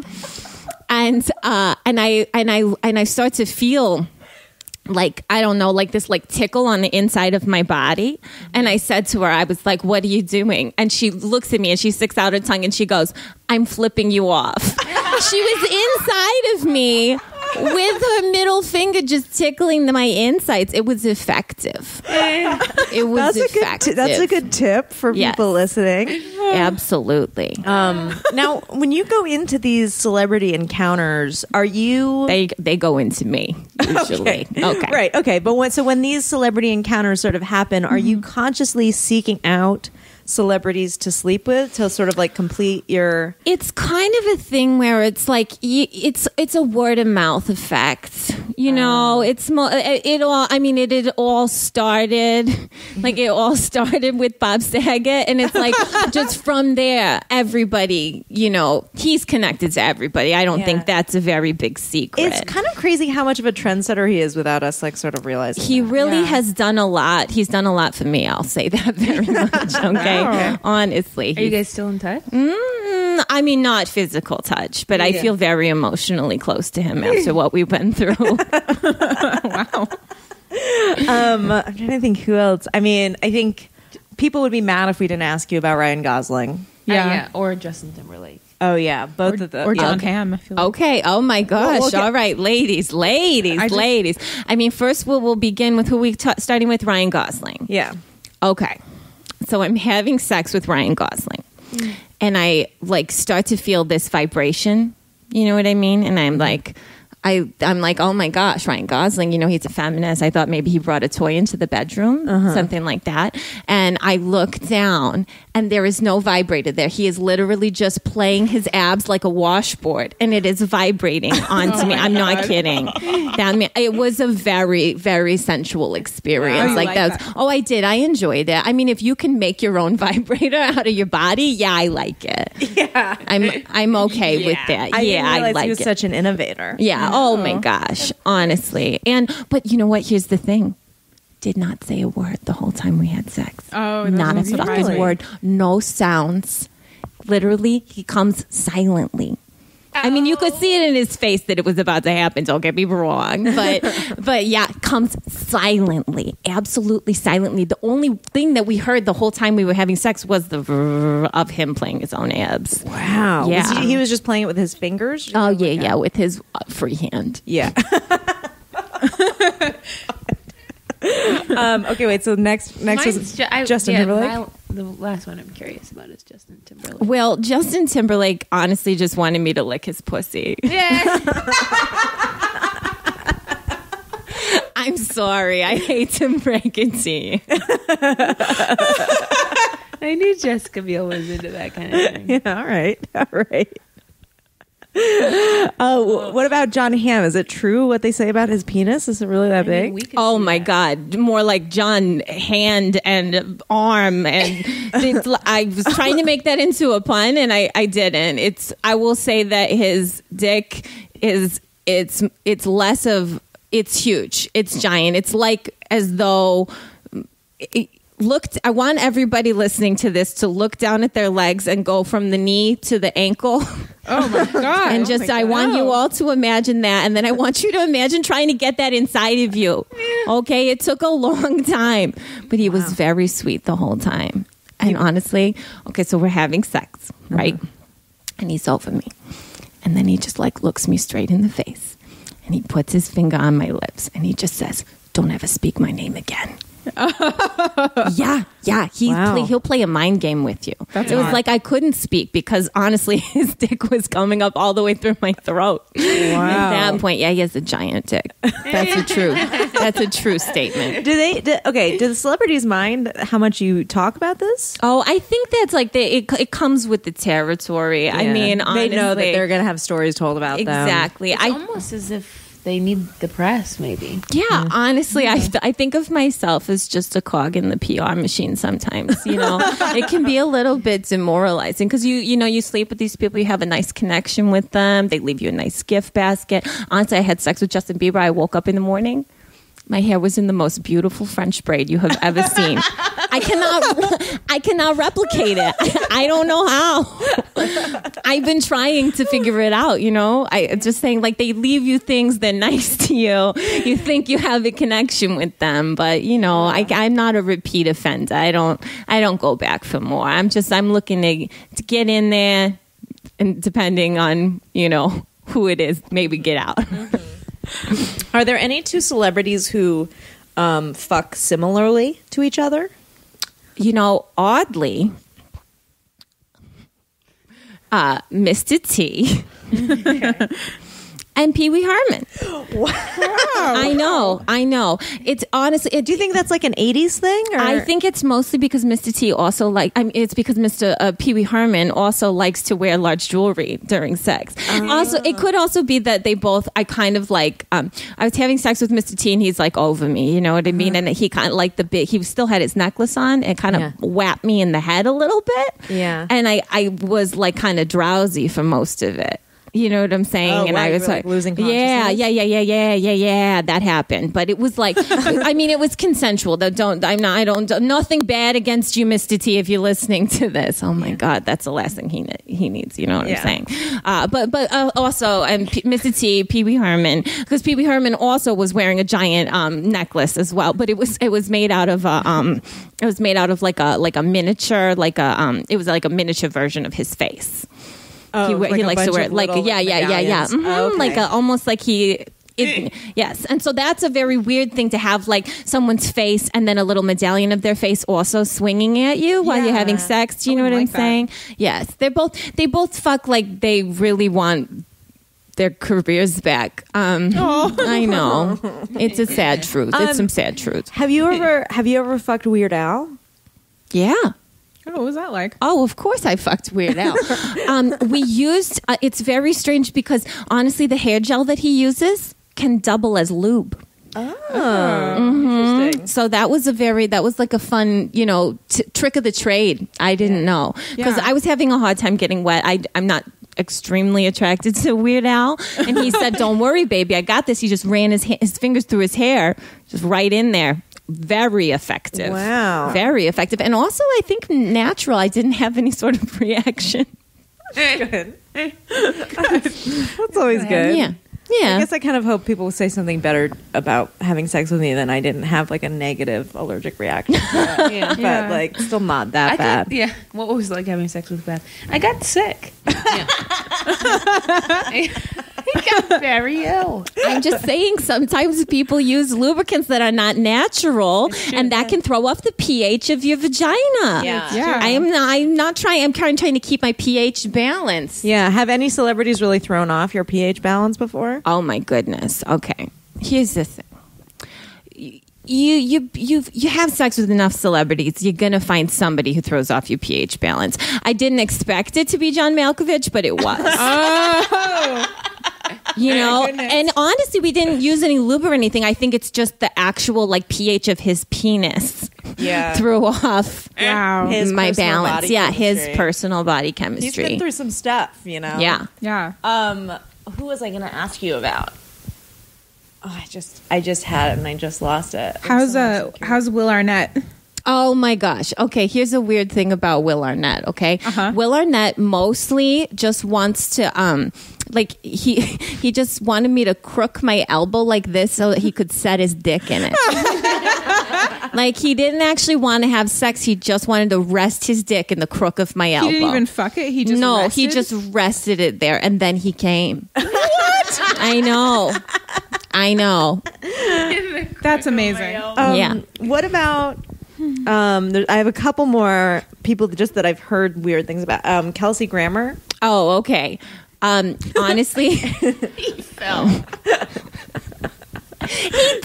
Have you had sex with Kelsey Grammer? I tried. He fell.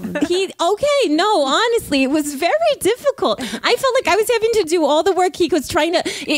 I have bruises all around my vagina just from him not being able to get it in. Like he just kept it was like his erect penis just boing, boing, boing, boing, like around in a circle. And I was like, it is not that difficult to like find the hole. Did you try and like guide him in? Or? I attempted many times.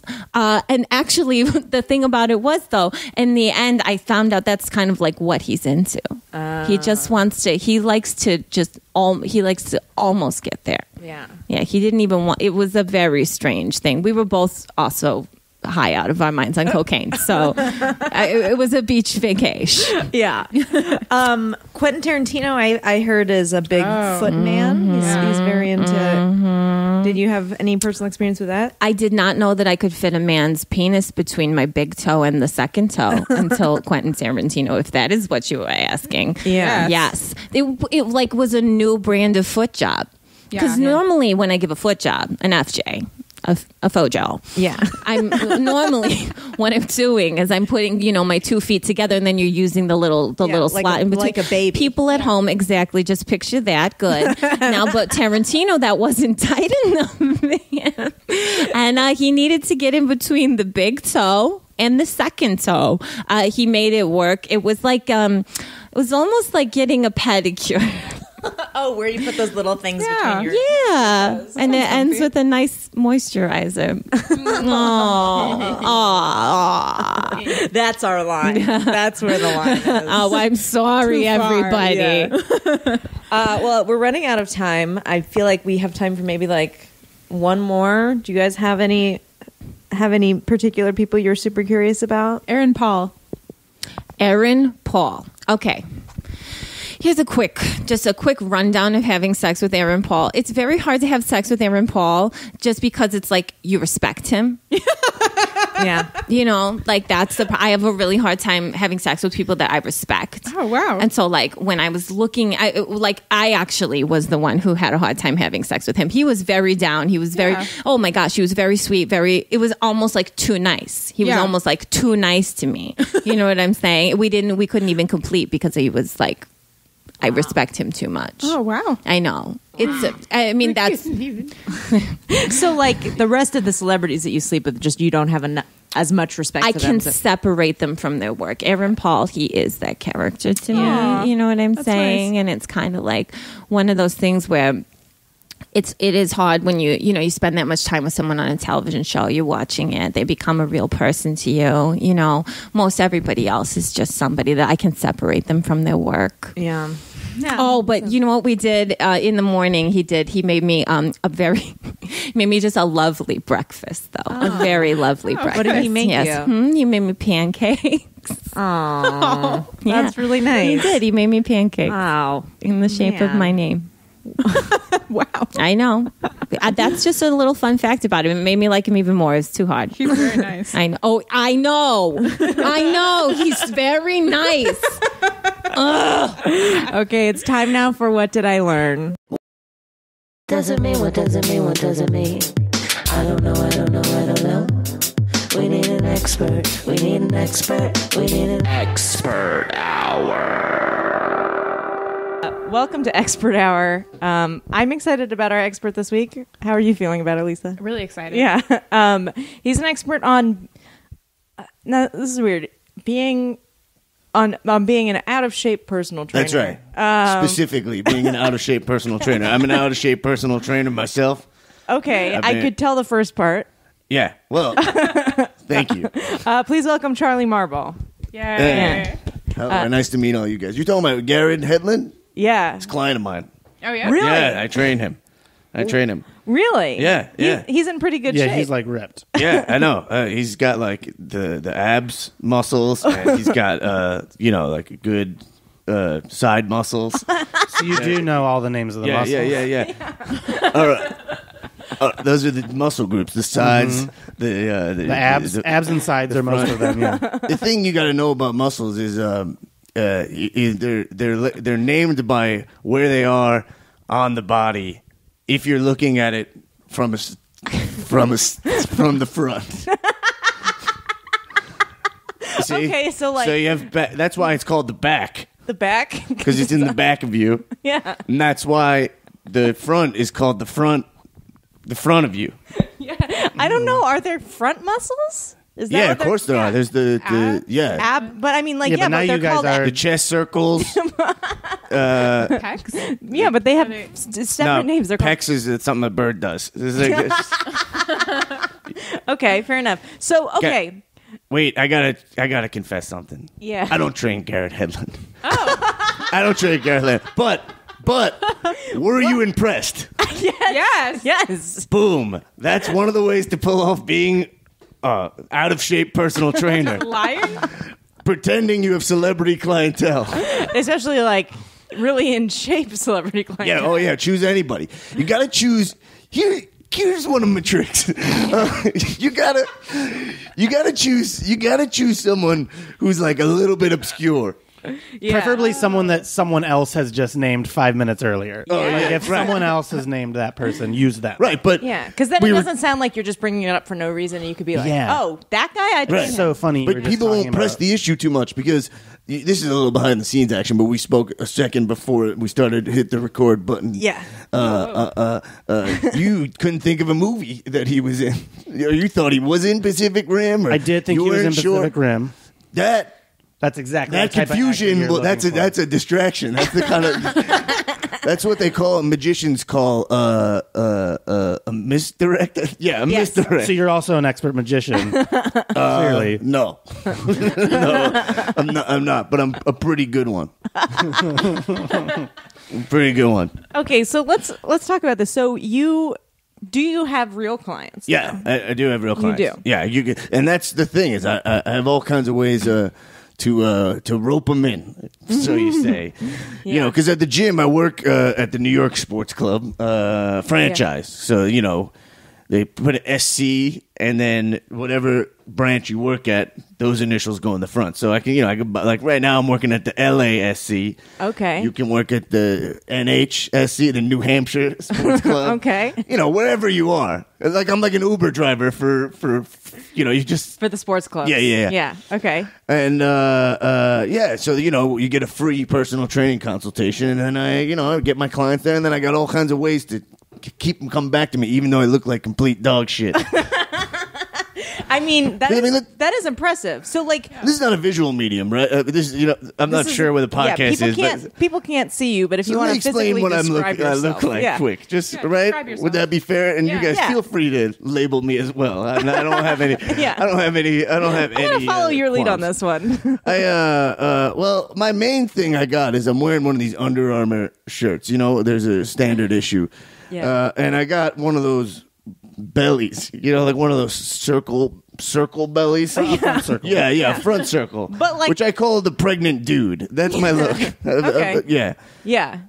So that's my main problem area. I mean, are we not going to talk about the ponytail? No, wait. What's wrong with that? It's a big descriptor. Yeah. Yeah, I mean the ponytail. That's I call that my head whip.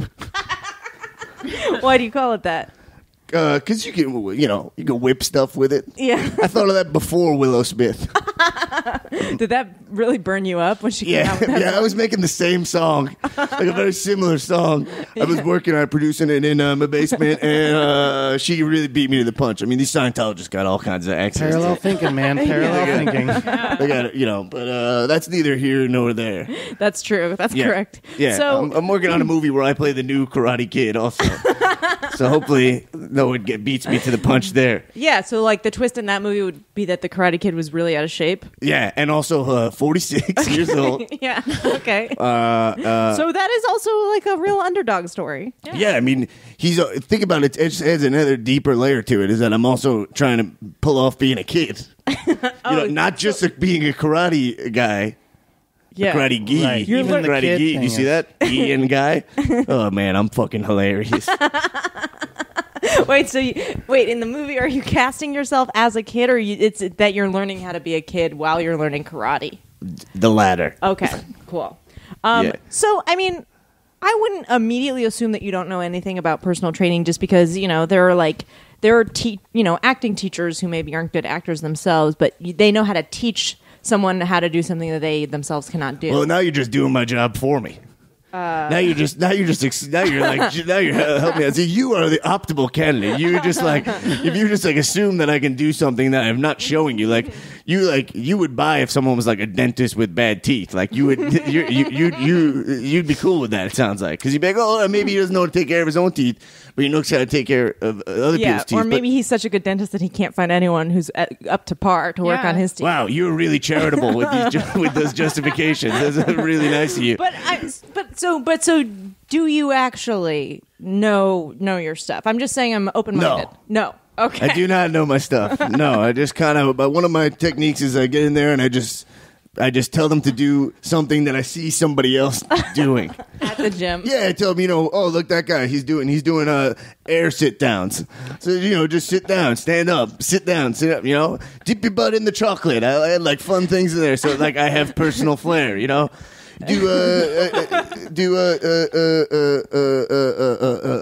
self high fives. That's a big one. You've seen people do self high fives. Are you talking about jumping jacks?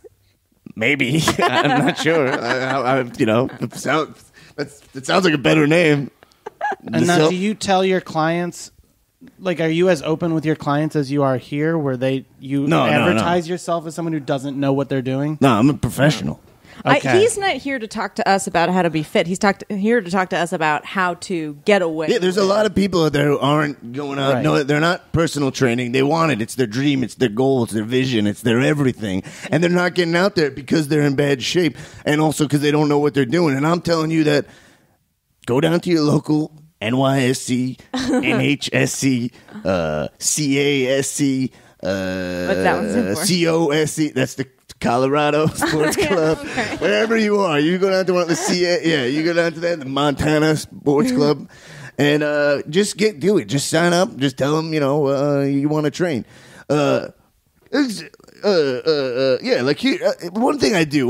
You want me to just launch into it? You want to tell you one of the things I do? Go for it. Yeah. One of the main things I do is I really prey on people's polite, non-confrontational behavior, you know, to keep them coming back. Like one of my main techniques is I make people feel real bad for me.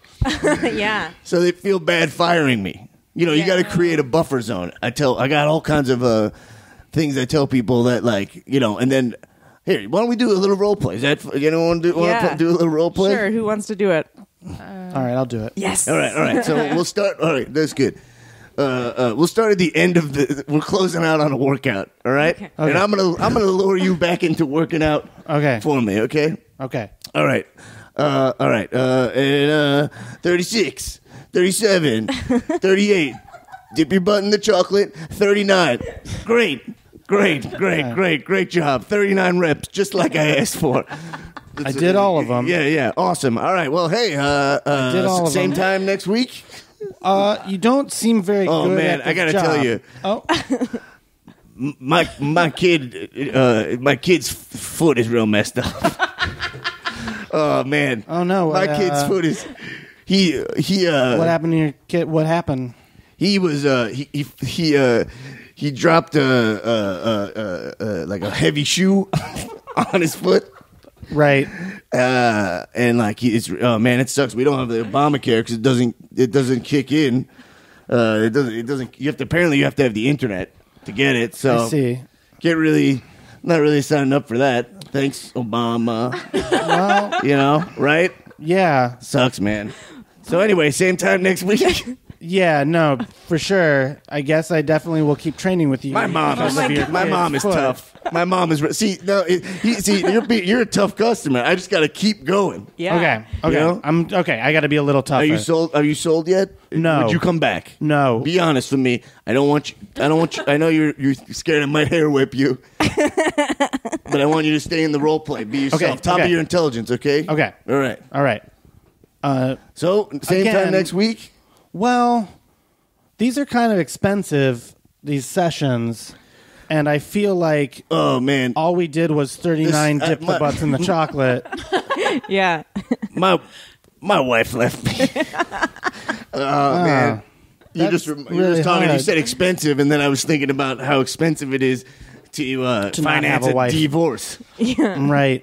Yeah. That is tough. God, I don't know about That you, is Lisa, but tough. these stories are making me cry. Yeah. Like, for real. Yeah. Like, I'm Really just like, bummed out. waterworks over here. I want to give you my money. We've been through this, Emily. You're a really easy customer. Are we in the role play now? Because now I feel like talking about Pacific Rim. I feel like I'm drifting. Like I don't know if I'm in the mind meld? in the what's the Jaeger? I don't know if I'm in the Jaeger or if I'm out of. Where are we? In the role play or out of the role play? I think I proved my point. No? Yeah. Right.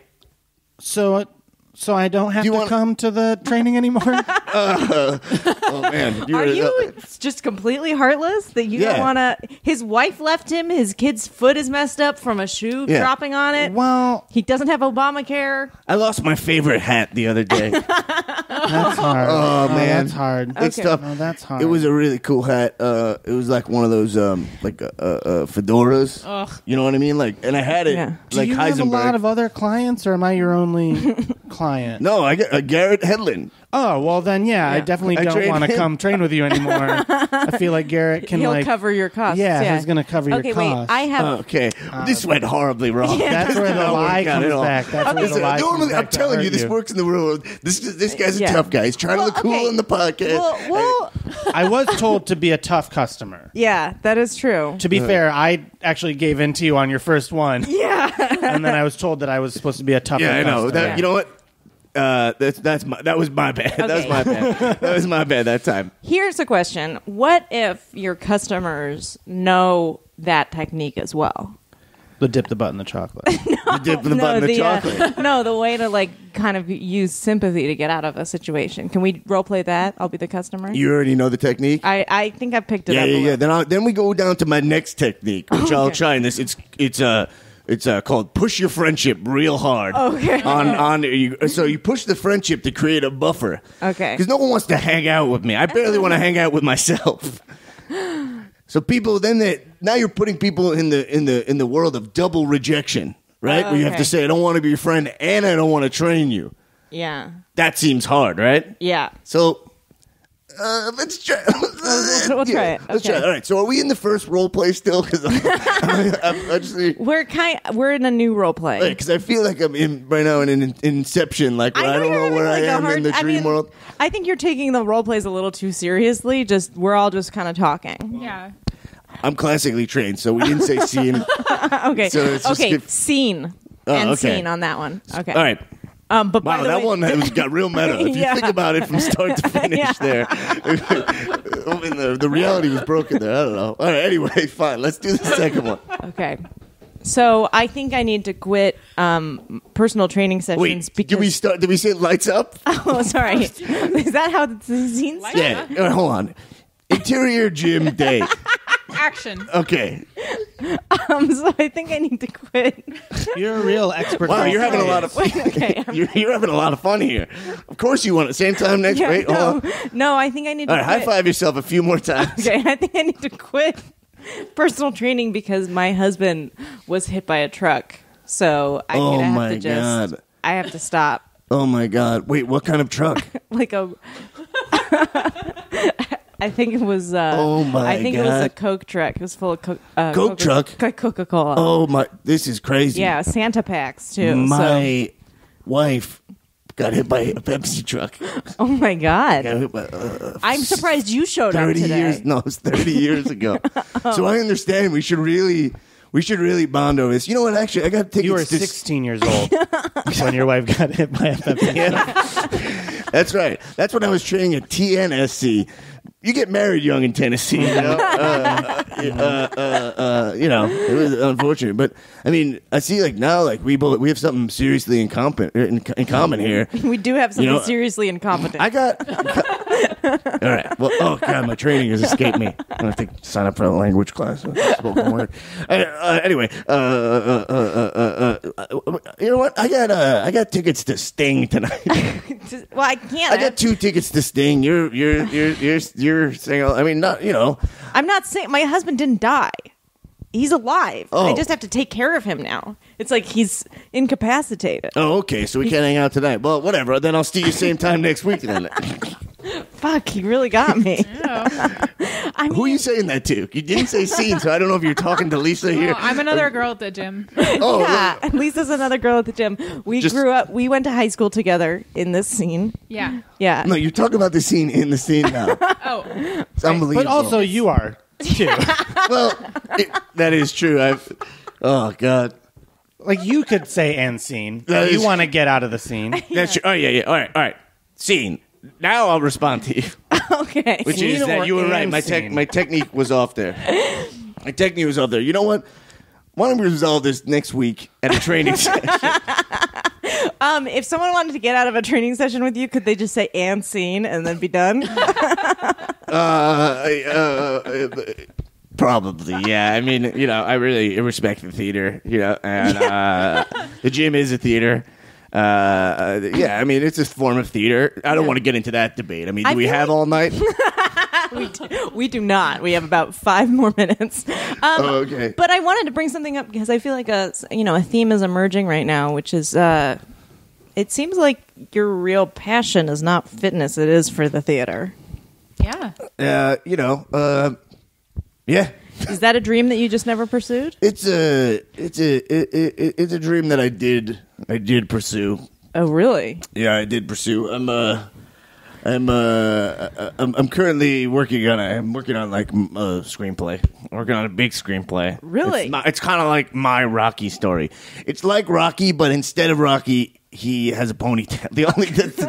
It's like Rocky, but with a ponytail. But it's like there's a lot of detail on the hair maintenance of a ponytail. Like it's a big it's a big element of it. It's a big element of it. Yeah. It's an underdog story. It's a guy who got married at 16 years old in Tennessee.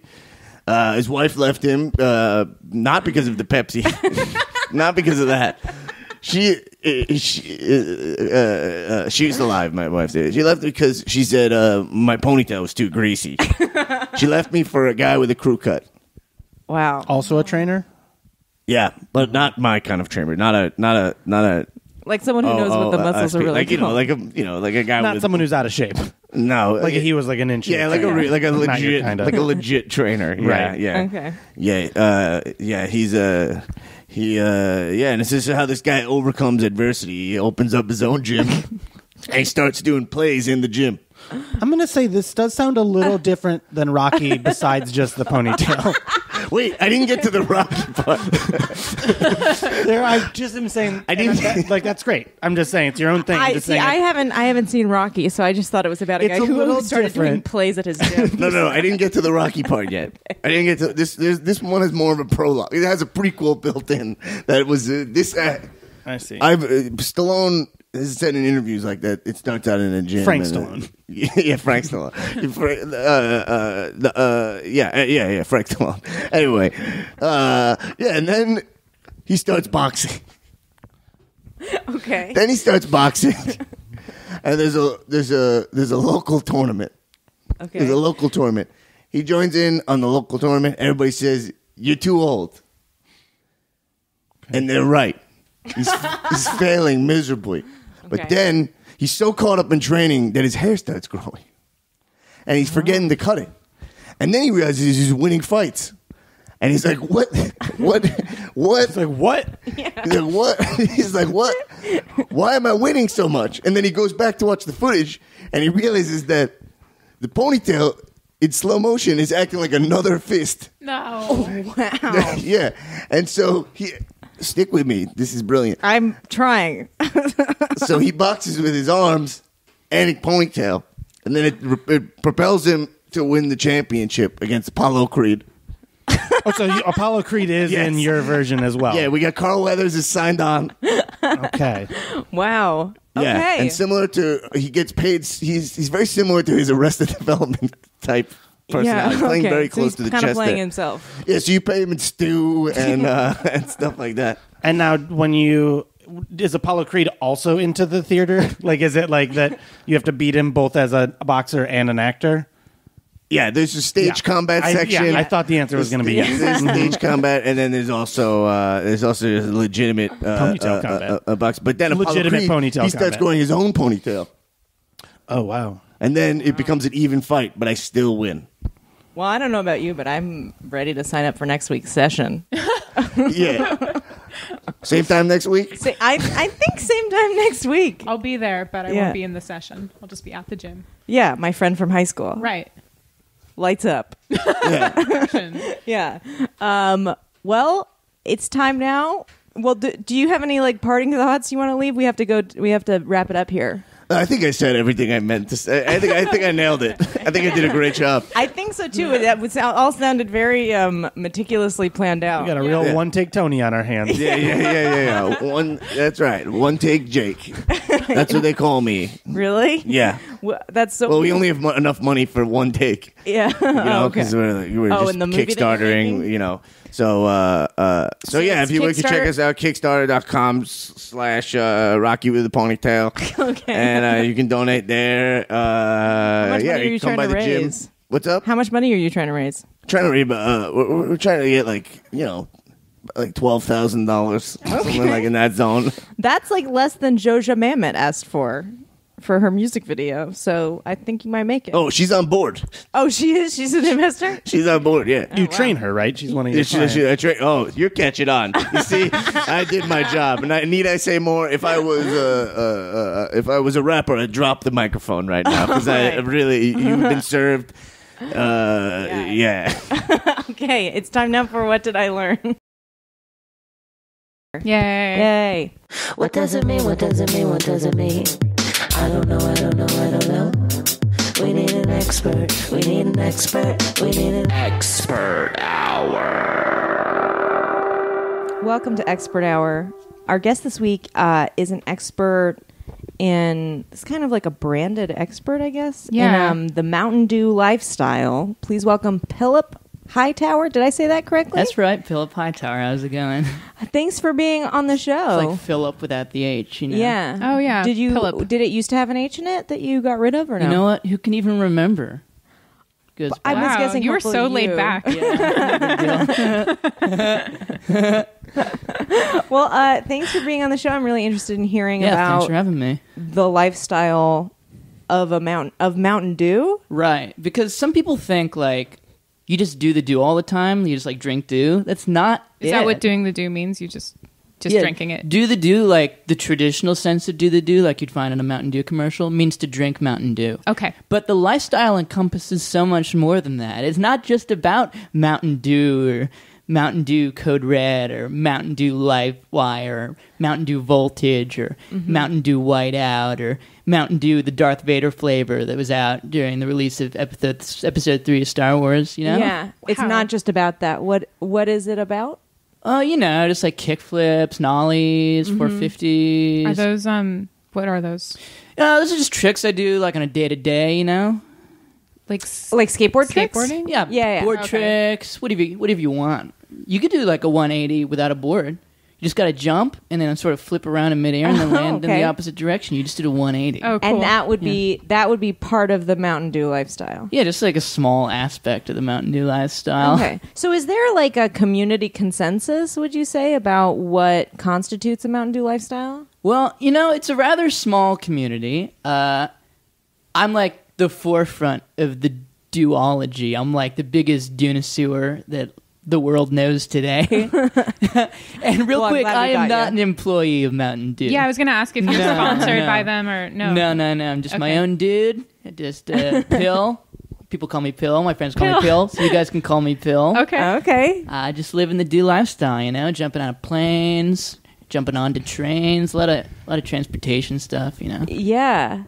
And you've managed to, have you like connected with other people who are like living this lifestyle with you? Oh, yeah, for sure. Here's the thing. So like every day I go online onto like other message boards and stuff, right? And I'm like, who wants to do the Dew? And I post like links to Mountain Dew's latest advertisements or whatever, and people are so warm and receptive to me. Yeah. You know? So it's like an online community, you'd say. Yeah, well, it's in person too. Sometimes I'll like go to like a busy intersection or whatever, and I like hand out coupons for Dew. Just like join up. Yeah, wow. Join up like it's an organization, or do you just say you're just trying to get God willing. Oh, interesting. Okay, so it's not just about drinking the Mountain Dew. It's also about so much extreme, more like than extreme that. sports and. Well, that's just like part of it, right? Like, what else could you do? I don't know. Eat Doritos. Yeah, that's part of the Mountain Dew lifestyle. That's for sure part of the Mountain Dew.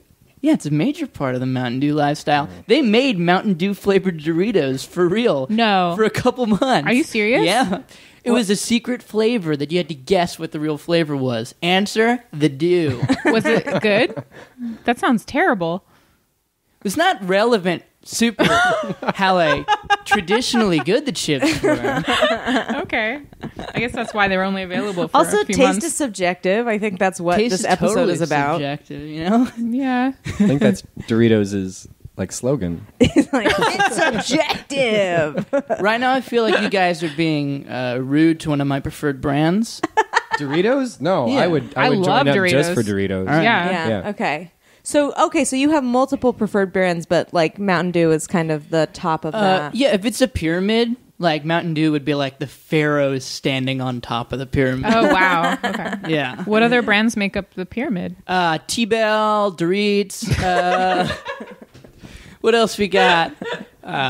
Kawasaki. Okay. The motorcycles? Brazzers. The porn website? That's right. Yeah. Okay. Yeah. All part of the pyramid, man. Yeah. Wow. Well, it sounds like, okay, I feel like a lot of their ad campaigns focus on things like, you know, like mountain biking and like skateboarding and stuff that's extreme sports. It's like really active stuff, but like the food that you're talking about is like, it's like very high in sugar. It's like very high. Get that buzz. Jump out of a plane. Do some flips. How many front flips can you do before you got to pull that cord? That's my Dew challenge to you this week, friends. How many can you do? Oh, personally, I haven't like totally jumped out of a plane or whatever, but it's part of the regular lifestyle Wait, for all what? my peeps. You've never jumped out of a plane? Yeah, I'm more of like a... Well, yeah, but he was talking about it so much, I just assumed that Did he Jesus did it. ever pray to Jesus? No. He just taught people to. Wow. Okay. All right. Does that sort of make sense? So, but yeah, I mean, that makes perfect sense, and it's like a flawless analogy. For sure. But I still think some people listening might not get it. Yeah. So, like, feel free to keep explaining that. Honestly, I think it's explained as best as it will ever be explained. Like, there's so many better things I could be doing right now, like hitting up T-Bell to get a Mountain Dew Baja Blast, the exclusive dew of Taco Bell. But wait, 7-Elevens for this summer only are also carrying Mountain Dew Baja Blast. Really? I wanted to bring the good news, yeah. Oh, that's great. He is Then it's risen. right back to T-Bell Sclues.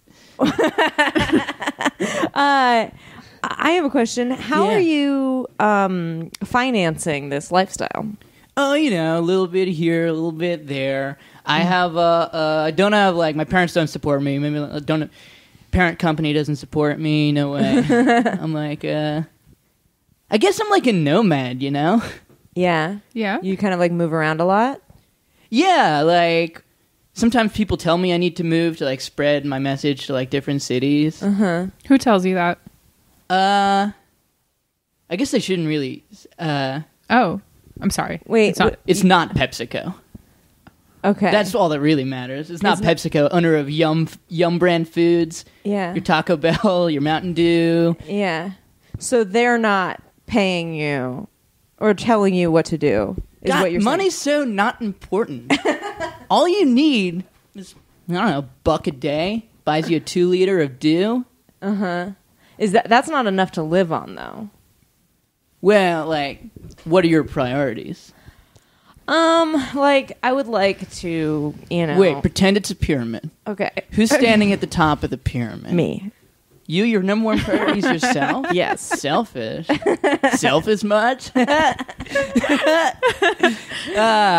not selfish. I do trick tapes. I put them up on YouTube, you know. And that's not selfish because you're kind of like sharing them for the world. They're like for everybody. You know? Like an unofficial brand ambassador. That's right. I mean, not official. Unofficial, yeah. Right. Yeah.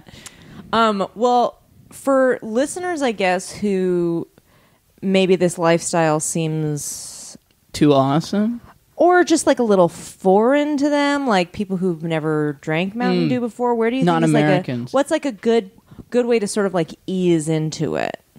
Yeah, ways to ease into Mountain Dew. I guess you could like try one of the following other delightful sodas. You could try Pepsi, Wild Cherry Pepsi, Diet Pepsi, caffeine-free Pepsi, caffeine-free Diet Pepsi, Mug Root Beer, Diet Mug Root Beer. What else are some great sodas? You love soda. Yeah, and like I guess I do. Specific like family of sodas. Like a corporate family. Yeah.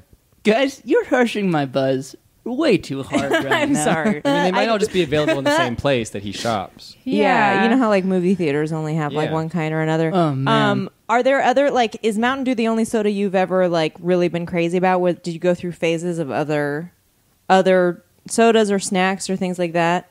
Yeah, well, I mean, we all go through phases. Sometimes I just want like an awesome like 12-piece bucket of KFC, or like I don't know, a pizza from Pizza Hut. All part of Yum Brands, I guess.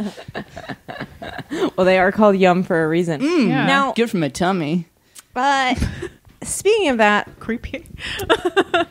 Do you ever crave like a salad or like some vegetables? Yeah, of course I do. It's all about a balanced diet. Yeah. There's a lot of cool ways to make a salad. Like if you do like a Dulia base.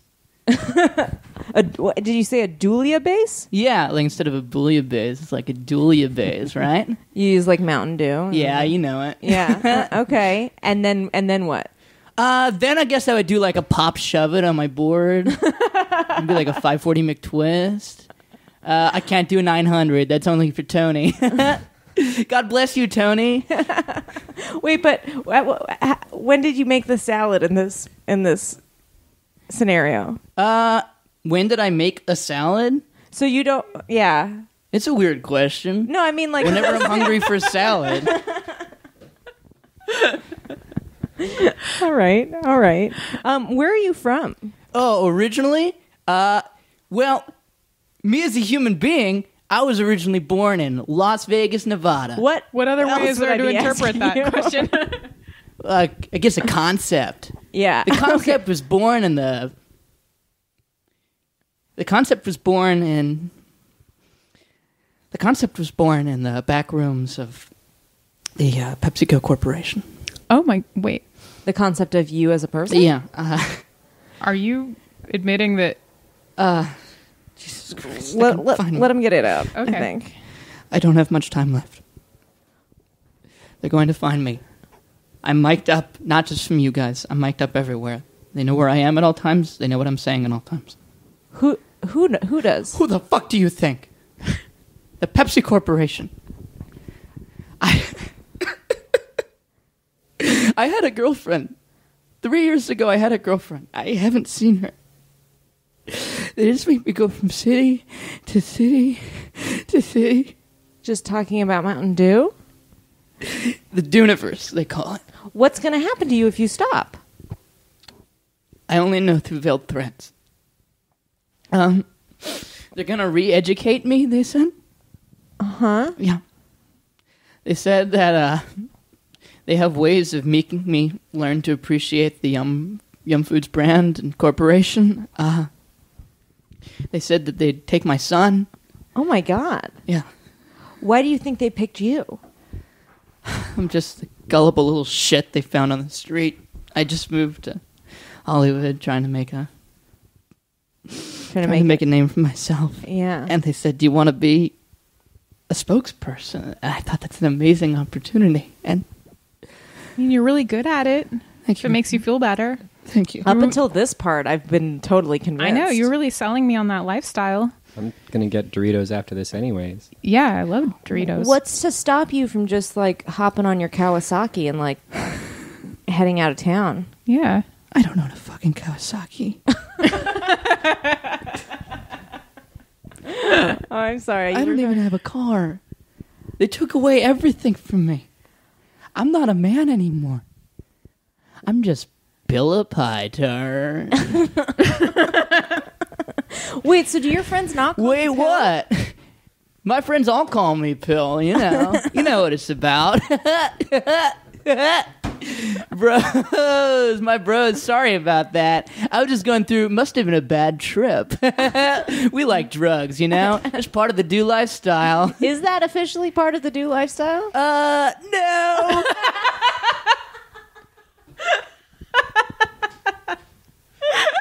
But, you know, whatever is going on behind closed doors, I won't tell Daddy. That was upsetting. Good in my tummy. It appears we've, like, kind of witnessed a little bit of a break in persona. Like, I know that this is your business, this is your job to do this, but, like, if there's What are you something talking about? if there's something that you're going through that It's like my you job. need It's my passion. I kind of prefer Pill when he's like in this mode, though. You know? Really? Who wouldn't? I'm extreme. I'm fun. He's kind of a bummer before. right, but like, don't you think we have a responsibility? As Who wants a jetpack? As podcast host? Wait, do you have jetpacks? You maybe. Come back into the Do van. You have a Do van? Yeah. Emily, do not go in that Do van. You can learn all about jetpacks and fun and jumping. I think if you had a jetpack, you wouldn't need a van. Yeah. I don't know. I think the jetpack is for like later. Jetpack's got limited fuel. Don't do it. Don't do it. Don't go in the van. Why No. not? What's the worst that could happen? If it gets too extreme? So I much. mean, They're the gonna- worst that could happen is like you could switch bodies with me, or like you could try and What? force me to take over for you as the Switch spokesperson. bodies? It's in a sci-fi movie. Not like switch bodies, but like, you know. Although like there are switch- some pretty extreme sci-fi movies, like The Sixth Day with Arnold Schwarzenegger, all about the XFL. Yeah. Heavily featured in that movie, XFL, the best sports league ever. All part of the Do Do you lifestyle. remember the XFL? No. Vince McMahon's football league. Los Angeles Extreme won the $1 million game. They beat the Las Vegas Outlaws.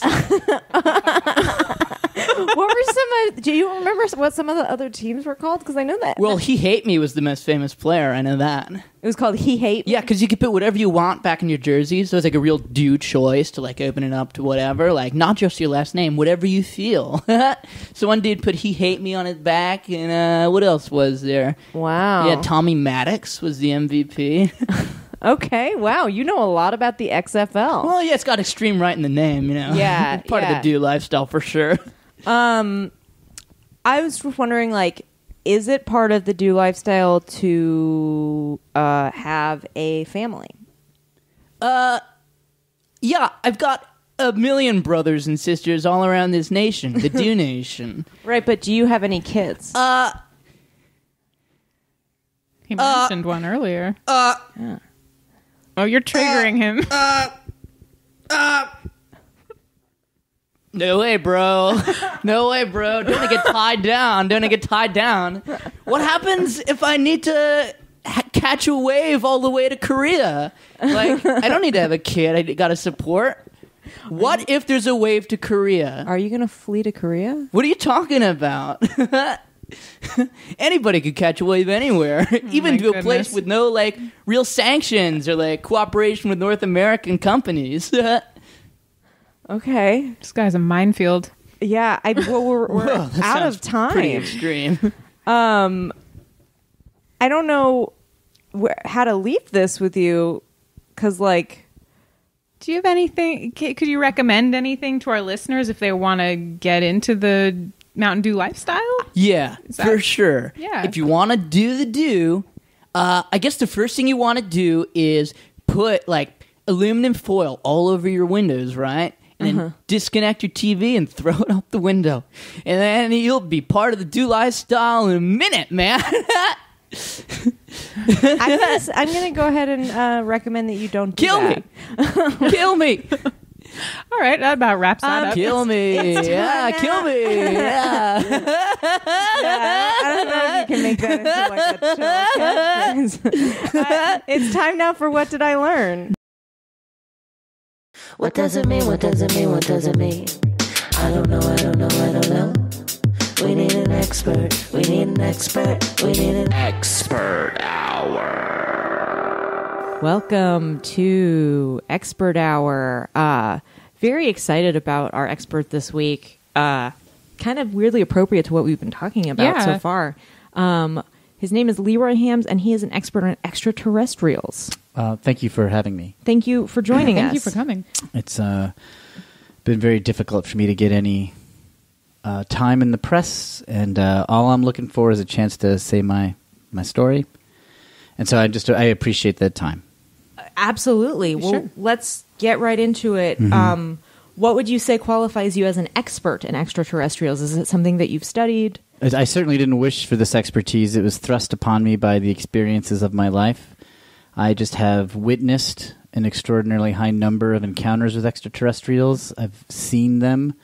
Wow. I've interacted with them. I feel that they seek me out, and although I can't conclusively prove that, I run into them all the time, and they're here, they're among us, and I want people to know it. I know it sounds crazy. No, that's amazing. Do they all look the same, or are they different types of? There's a few different types. The main type is a spider-like creature, about the size of like a couch pillow, a little smaller. Oh, that's cute. Oh, wow. Yeah. I mean, that doesn't sound cute to me at all. Like a spider creature? Yeah. I guess I was... Highly intelligent, and they're everywhere. So, well, let's back up a little bit. Let's talk about the first time you encountered one. Where were you? What was the setting? What was happening? Well, I don't know how to answer this because it's one of these things where, I mean, you've heard about buried memories. Yeah. And it's one of the things when I realize the first encounter. So the first encounter that I remember is when I was in my early 20s, and I went to visit a couple, two friends of mine who'd gotten married, and like a year before.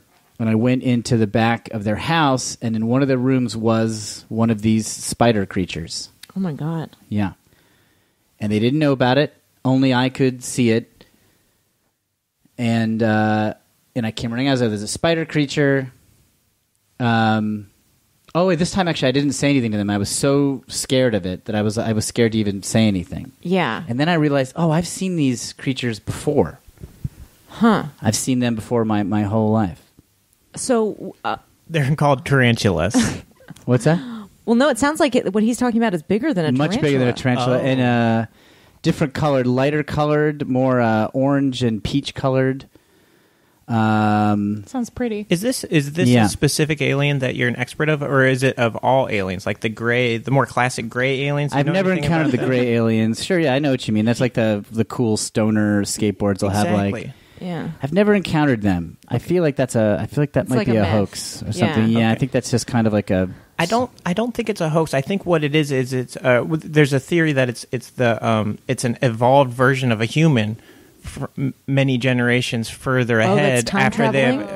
they've already repopulated, but they've had to replicate themselves so many times that they've become weaker and weaker, and they've taken on that form, and they're coming back and visiting us and doing tests on us so that they can figure out how to go back closer to this human form. That makes sense. And yeah, I think what I might be seeing is then an even further evolved form of the Greys.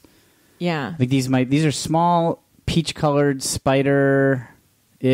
So, like, how many legs do they have? 4. 4. Okay. Yep. So it's not totally spider. No, not like 6 like a spider. And have you? But they're like scrambling around. They seem smart. I mean, they seem a little bit defenseless. Like I felt like I could take this one, but I didn't. I was worried about what if I provoke this and a whole swarm of them come out of the cracks kind of or something play it like safe. that. Yeah. Were you able to communicate with it at all? Have you ever been? Yeah, able it makes to little chirps like a cat, like a wailing cat, and like little moans. They have eyeball-like sockets. I mean, I couldn't tell if it was actually looking at me. It seemed to just be kind of gazing around the room. Huh. Have you touched them before? Or? I did not that time. I did later in a park. I saw one in a sandbox just kind of scrambling around, and I went over and I kind of had a sense of these things don't attack. They're just kind of gathering information. Oh. And then I touched one, and it was spongy. I'd say spongy and damp, and kind of like a fruit. Did other people notice it as well? Were you the only witness? Everybody was they must put out some sort of hypnotic odor that calms everybody because nobody was noticing it. When I touched it, a lot of people got agitated and protective of it. I must have some immunity where I am not. Are you sure? Wait. So it was. It has 4 limbs. Yeah. And it's peach colored. Yeah. And it was in a sandbox. That's right. Was it wearing pants? Yeah, it was wearing. Well, it's wearing some sort of fabric, kind of some sort of alien spacesuit like onesie, kind of. Okay. I mean, gathering. Are you sure it wasn't? Was it a baby? I'm just going to come out and ask it. Was it a baby? What's no? I don't know what that Was term it a little is. kid? Like I don't know what that is. A child, kid, toddler. Is that like the Greys? Is that a term for a type of alien species? I think the bigger question here is that I think how are we seen by this alien creature? Like, we see the alien as the From what I other, can tell, they're scouts. They're very inquisitive. They pick things up and chew on them. Like they're testing the... Yeah, like they're seeing what they can devour. I feel like this is a first wave, maybe of these Greys you're talking about. Yeah. So they're coming here to our planet to scout it out and to see what kind of resources are available, that kind of thing. Seems to be. They're definitely right below their eye sockets. They have some sort of testing orifice, which they use to like really run a lot of things through it. Is it like a mouth? It is like a mouth. It's a mouth-like orifice right below their 2 eye sockets. Did you say that you saw one in a... As he said, a sandbox. Now, I'm wondering if maybe for food they eat cat shit.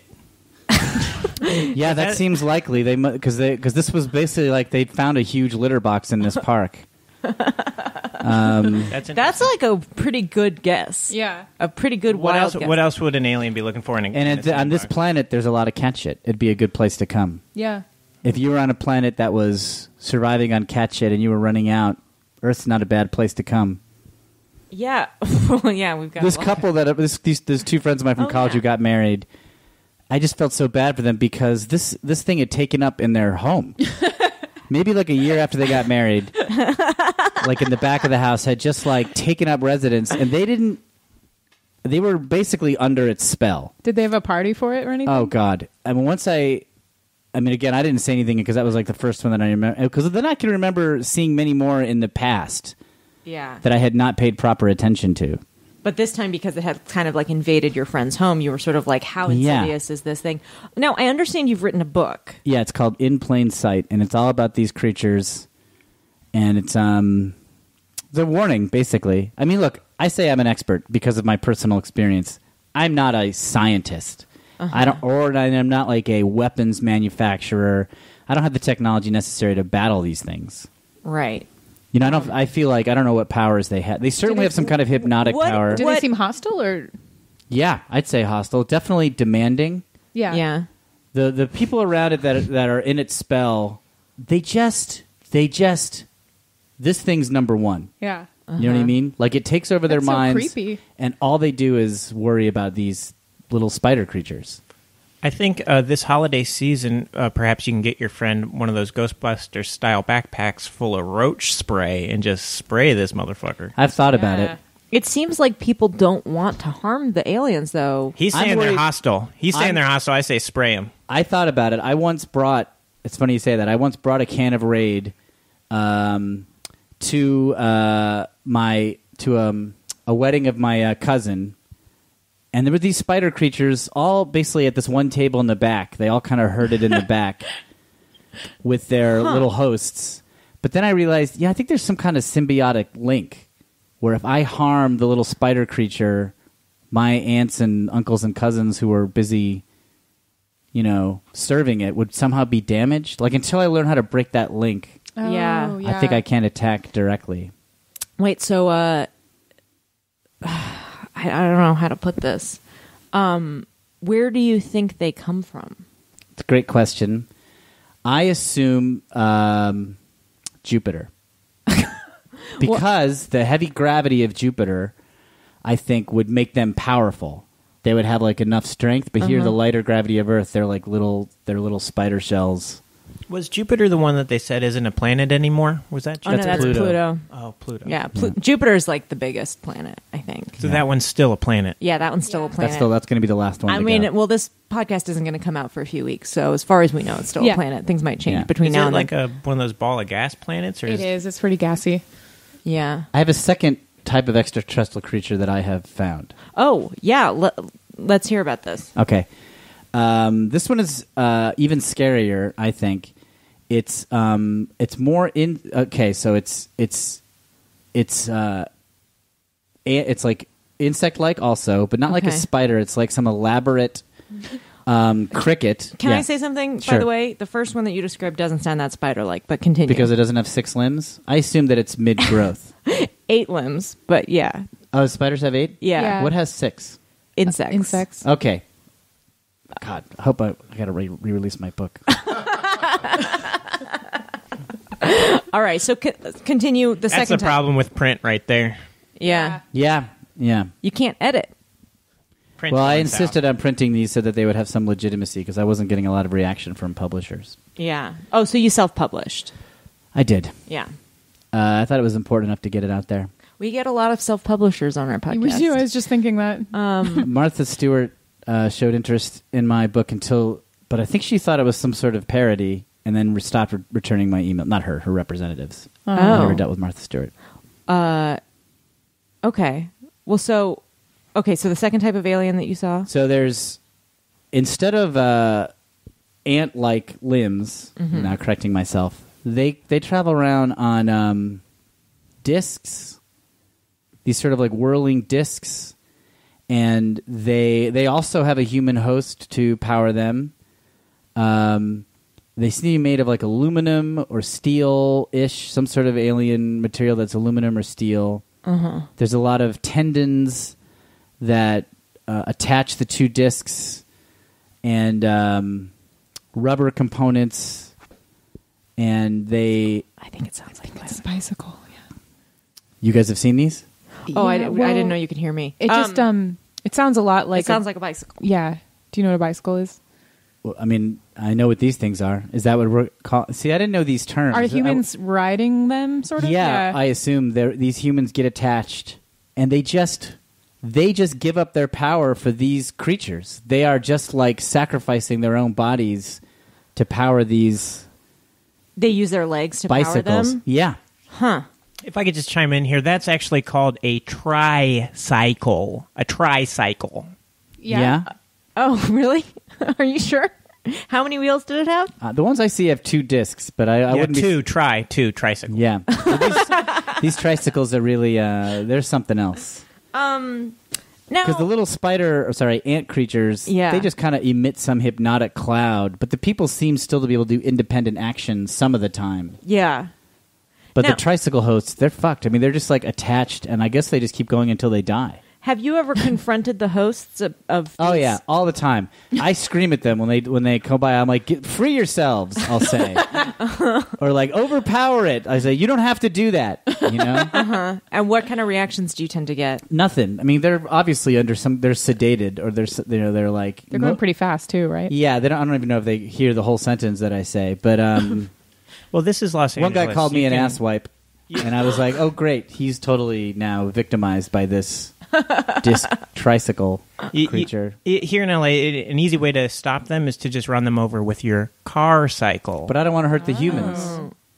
Yeah. They're already too far gone. It might be right. Just run It's them over. zombie. Like a Invasion of the Body Snatchers They're type too thing. far where you gone. Yeah, have pod to just- person. Yeah. They'll yell at you. They'll try to hit your car with the lock or And- something. Yeah, it might not be worth it. Yeah. Have you ever felt any sort of like hypnotic effect from the ant creatures? Not the ant creatures, but the disc ones I have a little bit. I've been like, that does look kind of fun. Yeah. I mean, like if I was going to be taken over, I mean, they're moving like a lot faster than when you walk. Yeah. Yeah. I wish I could describe it. It's like, it's just so much faster. I mean, picture how fast you run at top speed. Yeah. They're faster 1 than mile that. an hour. Wow. Yeah, 1 mile an hour is not that fast.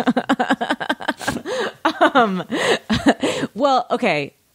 Have you ever asked anyone who is connected to an ant creature, have you said, where does this thing come from? Yeah, and they laugh like that's a dumb question to ask. I've been called adorable when I ask that. Uh-huh. And that's gotta hurt. Yeah. Yeah. And but no one will give you an answer. No, I'm like, well, they obviously have some routing in their brain where they're not allowed to tell me. I did do some research, and I got to tell you, I saw a horrific video on the internet. Did you ever see the movie Alien when the little creature comes out of the dude's stomach? Basically, I saw a human woman with like an ant, one of these ant creatures coming right out of her. Whoa, where'd you see that? What part of her was On it coming YouTube. out of? Like between her legs, basically. Oh, like wow. crawling out of her, like it had obviously housed inside of her for a while. So, okay. So I think we know what we're dealing with here. Yeah. Which is parasites. Yeah. Yeah. It looked like it. Parasitic invaders. Yeah.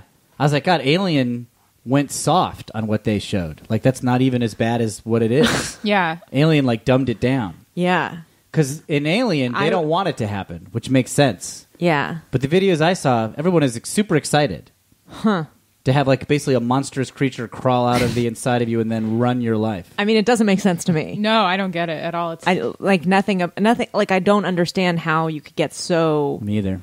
The disc ones, I sort of get. It seems a little fun. Yeah. Yeah.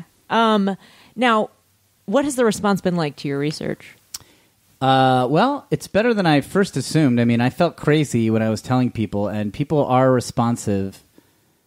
But not in the... You know what happens is people who are under the spell kind of assume that I'm asking to get in on it. I get a lot of photographs of these ant creatures. I get a lot of stories about them. I'm on a bunch of mailing lists from what I assume are fake stores that just sell clothes for them. Huh. That's disturbing. Yeah, that's it's like they're trying to convert you. Yeah. And I just, thank God, I am advanced enough that I don't have whatever that chemical is that makes you fall prey to this. You know? I have one last question. Do you guys have any more questions? No, I think you described it very well. I have one last question, which is, have you had sex before? That's a personal question. But since you've been so amenable to me talking and I haven't had a lot of time, I don't mind telling you no. Why do you ask? Is that what you guys were talking about before I came in here? Dude, go for it. Go for it, dude. I honestly, it was just like, I'm not sure why I thought of that question. It just sort of like popped into my head as we were talking about this. But I was, I grew up in a weird environment. I was the youngest of 6 children, and and I was a surprise. Sounds like your mom's had a lot of sex. Yeah. I don't know what that means, but high five. Yeah. But so I was sort of ostracized as a kid. And I didn't get all the attention that my other siblings did. So I missed out on a lot. Okay. And I was a bit awkward in middle school and high school, so I kind of had to figure things out on my own a little bit. But you know what? That's good. It makes you independent. I don't mind that. Yeah, it seems like you are a very independently minded person. Yeah. Well, so if people want to buy your book, in plain sight, it's at thetruth.antcreatures.net.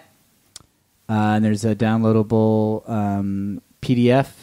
Okay. And then you can order a hard copy, and you just pay through PayPal, and I'll send it to you. Great. Fantastic. Well, it's time now for What Did I Learn?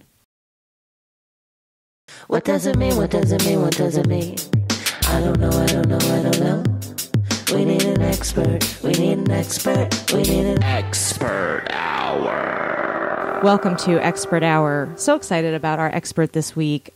He is an art aficionado. Oh, thanks. Here to talk to us about the appreciation of modern art museums. Please welcome River Silver. Thank you. Can I first just say it is an honor and a pleasure to be surrounded by such beautiful faces. Oh, thank you. Thank you. If I were to say your face is a canvas, it is pure beauty. Wow. I mean, I have been compared to a Botticelli more than once. Oh, I see that, yeah. But I understand that's a little far in the past for you. You specialize in modern art. I specialize in modern art. Dating back, there was expressionism, pointillism, abstract art, and now we're into contemporary and modern art. And in the world, there are plenty of marvelous modern art museums, such as the Tate Modern Art Museum in London, the Whitney in New York, and we have MoCA here, Modern Art in Los Angeles. And I find that people are very scared about going to a modern art museum. They're like, I won't get it. It's an elite society of people that get it. Yeah. I'm afraid I'm going to go to the bowling alley. And I'm here to tell you that you don't need to go to the bowling alley. First of all, bowling alleys now are very expensive. Everything's expensive. Yeah. The beer, they made it into a hip thing. Yeah. Modern art museums are very cheap. I mean, sometimes they're free. Sometimes they're free. And if you want to tip, it's always good to roll up the dollar bill and, pretend it's a 10. They won't. By the time you're already through the door, they're unraveling and going, oh, $1. But it's the best people to bring to a modern art museum are your parents. Yeah. Because they certainly do not get modern art. We can all agree to that. Or a date. A date. Oh, yeah. You want to impress them. You want to impress your parents. So you go, first thing is, on the way to the Modern Art Museum, you look up a name. You're like, oh, I can't wait to see Yakar Vagam. I love his work. I love where he's been, where it's going. Yeah. And they'll just agree with you, going, yes, you know a lot about, never knew this side of you. Oh, also wear black and wear scarves. As you can see, I'm wearing 3 scarves. By the way, they're beautiful. They're great. Thank you. Oh, thank you very much. And a lot, I compare looking at modern art like the norms that walk up and down a Trading Joe's aisle looking for wine. They don't know what wine. Did you the norms? Is that like basic people? Oh, like, okay. Got that it. I'm secretly basic, but I appear grand and smart, and knowledgeable. Of I appear worldly. I mean, Yes. Look, I have 3 scarves on, but. I was at a Trading Joe's once, and I saw a label with a rustic old bike on it. Mm-hmm. Never had the wine before. Yeah. But I like rustic looks, and I like bikes, so I bought it. And I've Yeah. bought that wine 20 times, still don't know what kind of wine it is. But is it good? It's a pretty label. I guess so. I don't know. I don't have the palate for wine, but... Me neither. I'll drink vinegar. I'm not good at Yeah, it. Right. me neither. Yeah. And I think that is what's sometimes confusing to people about modern art is like you just don't know good from bad. You don't know good from bad. It's all BS. Can I say bullshit? Yeah. Yes. It's all BS. The way an artist, there's over 400 modern art museums. I think. I don't know. In America. Uh-huh.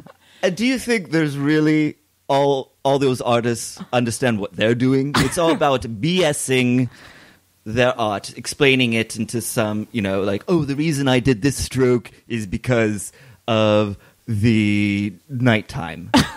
Or how sheep have been badly hurt over the years. They give us an excuse and... Yeah, some meaning that could be completely made up, and who knows if that's actually why they did that. Right. Yeah. Now ask me, how do I like this wine? How do you? Oh yeah. How do you like this wine? It's good. It's a bit thin. What year was it? 2012. 2012. That's a good year. That's a good Oh, year. yeah? That's a good year. Yeah, that all sounds really convincing. Right? Yeah. Now I wrote out some preparedness. words. Okay. for Oh wow. Some exercises. Okay. If you want to play along. All right. Now, I want you to sip this wine. Okay. And I'm going to ask you what you think of this wine. And then I'm supposed to use one of the words from You this can list? use 3. Be Okay. like, it's intimate yet. All right? Okay, yeah. Hey, it's a lovely party. How's your wine? I like that it's bold and thick and also Yes. thin. Yes, I see that. Yeah. I've noticed all those things about it. Great. Yeah. See? You Yeah. convinced me. Oops, sorry. How about you? Mine is subtle and yet at the same time earthy and but delicate. Yeah, I can see that. Yeah. Oh, we sound so smart. Yeah. Lorraine? Well, I find mine to be flowing and yet metallic. It's a bit metallic. And also vibrant. Vibrant. Yeah. Oh. Yes, I can see this wine. Yes. Yeah.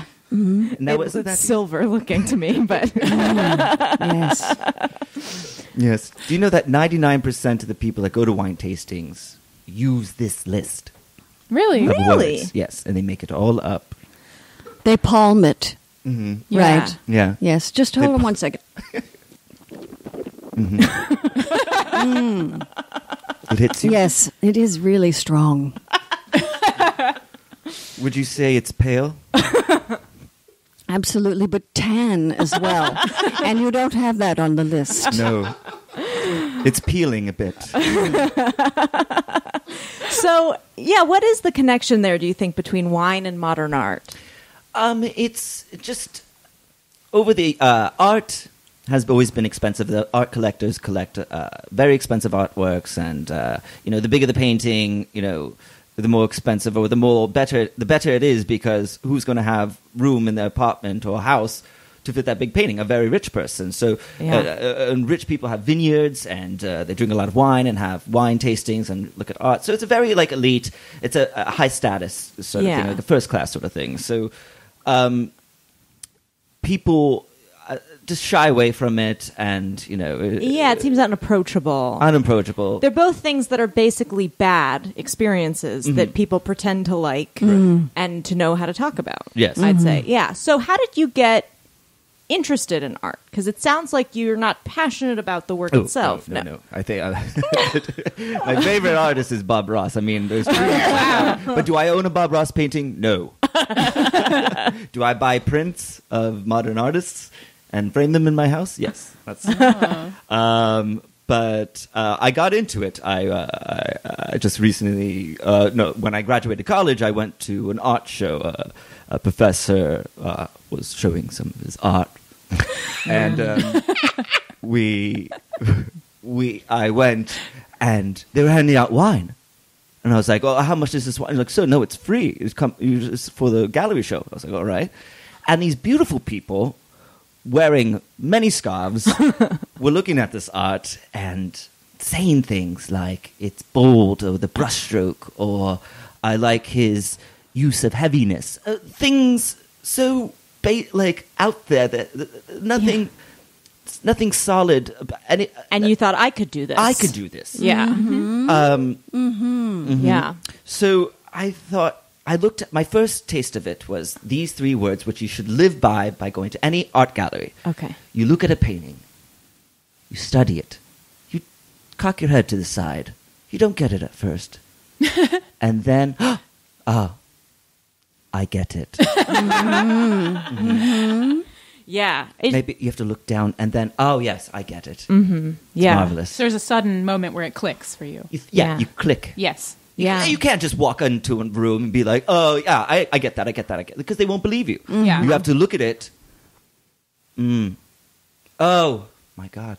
I get it. Yeah. Well, don't you think it's kind of an emperor's new clothes thing? If you make your assertion with a certain kind of confidence, people will go along with you. They won't question what you've said. Oh, yeah. No. Because then it will appear that they don't get it. And then they'll be the only one left out. And then they wouldn't be invited to the next gallery show. Exactly. Yeah.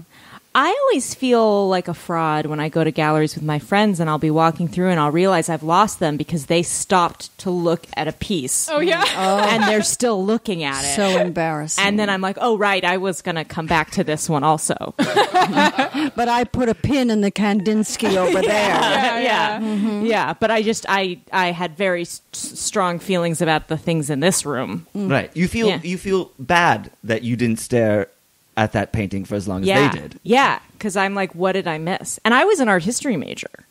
So I spent 4 years trying to figure out what I was supposed to see and things like that, and I still don't know. I once saw a doorknob on top of a stool in the corner of a room, and that was it. That was the piece. And, of course, I did not get it. But I said, that's marvelous.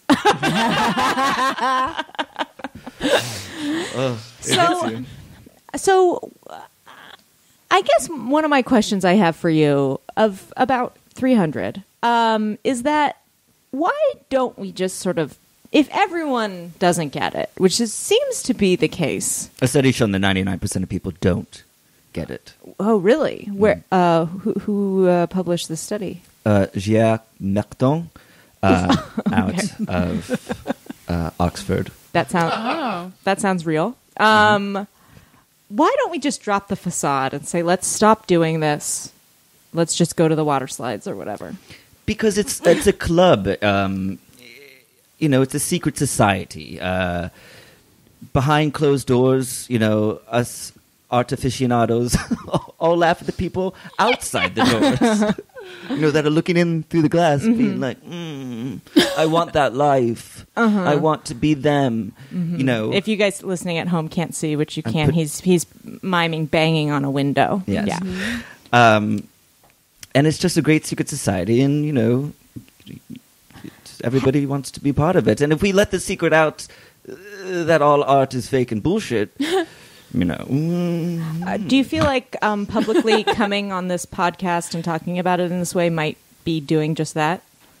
I think the people that get it listen to this podcast. And all of our listeners are members of this secret club. Definitely. I think. Yeah. Totally. I mean, do you ever worry that you'll be discovered as a fraud? I certainly hope not. I mean, there is a chance that I might say that I like something, and then everybody else is like, no, actually, that was a test. My nephew did this painting, and we framed it, and you failed. That is a nightmare. I wake up with cold sweats every night thinking, like, that could happen. Can I make a pitch? Mhm. I think in a situation like that, it could be like, oh, what an amazing statement on the nature of modern art. Yeah. You know, if they say that, if they do the test on you. Or you can say what a precocious talent that Matthew is. Yes. Yeah. Here's something that's always perplexed me when I've given a party for a new artist or something. I've always had a problem knowing what cheese to pair with the artist. That is a great question. You know, I mean, like Jackson Pollock. What cheese goes with Jackson Pollock? Messy cheese. There's the king of BS. Rose paint on a canvas. And how? Safe bet is always to go with Asiago cheese. That's a catch-all, right? Yeah, it's sweet. It's a bit. Is it? It's delicate. It's delicate and simple, but very strong and dramatic. Dramatic. Yeah. So, what artist would you pair with a Stilton? With a Stilton, I would go with Nadir Alfonso. Nadir, perfect. And who is that? I just Googled his name before I came. It's all part of the game. See, I mean, I would pair like a Brie with Ed Ruscha because he did that whole like water droplets, things like that. Oh. You know what sound I'm so saying? smart right now. I know. You guys all sound so smart. I mean, even though I know that you're just sort of doing this sort of formulaic sort of bullshit thing, it's still, I feel like I'm on the outside of it. For a David Cougar, I would choose a nice, soft Jarlsberg. Now, David Cougar is known for doing his wood impressionist paintings with the medium he uses is oils. Yes, and it's a woody cheese. Perfect. Spot on. Now, have you ever been published writing about art, or are you just? I was approached to co-write Modern Art for Dummies. Oh. But I didn't know enough about art. So they thought the book was, geared towards me. Yeah, I guess so. I mean, it sounds like it's kind of antithetical to your purpose, which is that modern art should not be accessible to dummies. Right. Yeah. The member of the club, so to speak. Right. Yeah. Sounds like you could have done it anyways and just sort of bullshitted your way through it. Just make up a bunch of fake Just sort of French-sounding like- names. Who's going to know? You show the picture of the painting, and then you write below it like, "Wow, just wow." So earthy. Yeah. So powerful. I do find it funny that in every art museum it says oil on canvas, acrylic on canvas. Like, yeah, we get it. We know it's on canvas. It's like oil on notebook paper. No. I'm sorry if this is too personal of a question, but your accent is just very intriguing to me. Where are you from? I'm from Ramsey, New Jersey. But the depth of my voice brings some history to my background, does it not? Yeah, I sound you have a lot of gravitas. gravitas. Yes. Yeah. I actually think I. Would you like to hear my real voice? Yeah. Sure. Okay. Well, this is this. But I've gotten very far in impressing my parents and going on dates with this particular voice. It's really sexy. Thank you, Emily. I would love to paint you someday. Oh my. Oh my God. Oil on canvas. You're blushing. I would love that. Yeah. I mean, when you paint me, just like don't show me how much I'm blushing, because that would be embarrassing. We're running out of time. I feel like, do you guys have any final questions for River? River Silver. Is that a Jewish name? No, it is Roman Catholic. River Silver. Are there any modern artists we should keep an eye out for, or any trends you see in the modern art world? Ooh, great question. Oh, yes.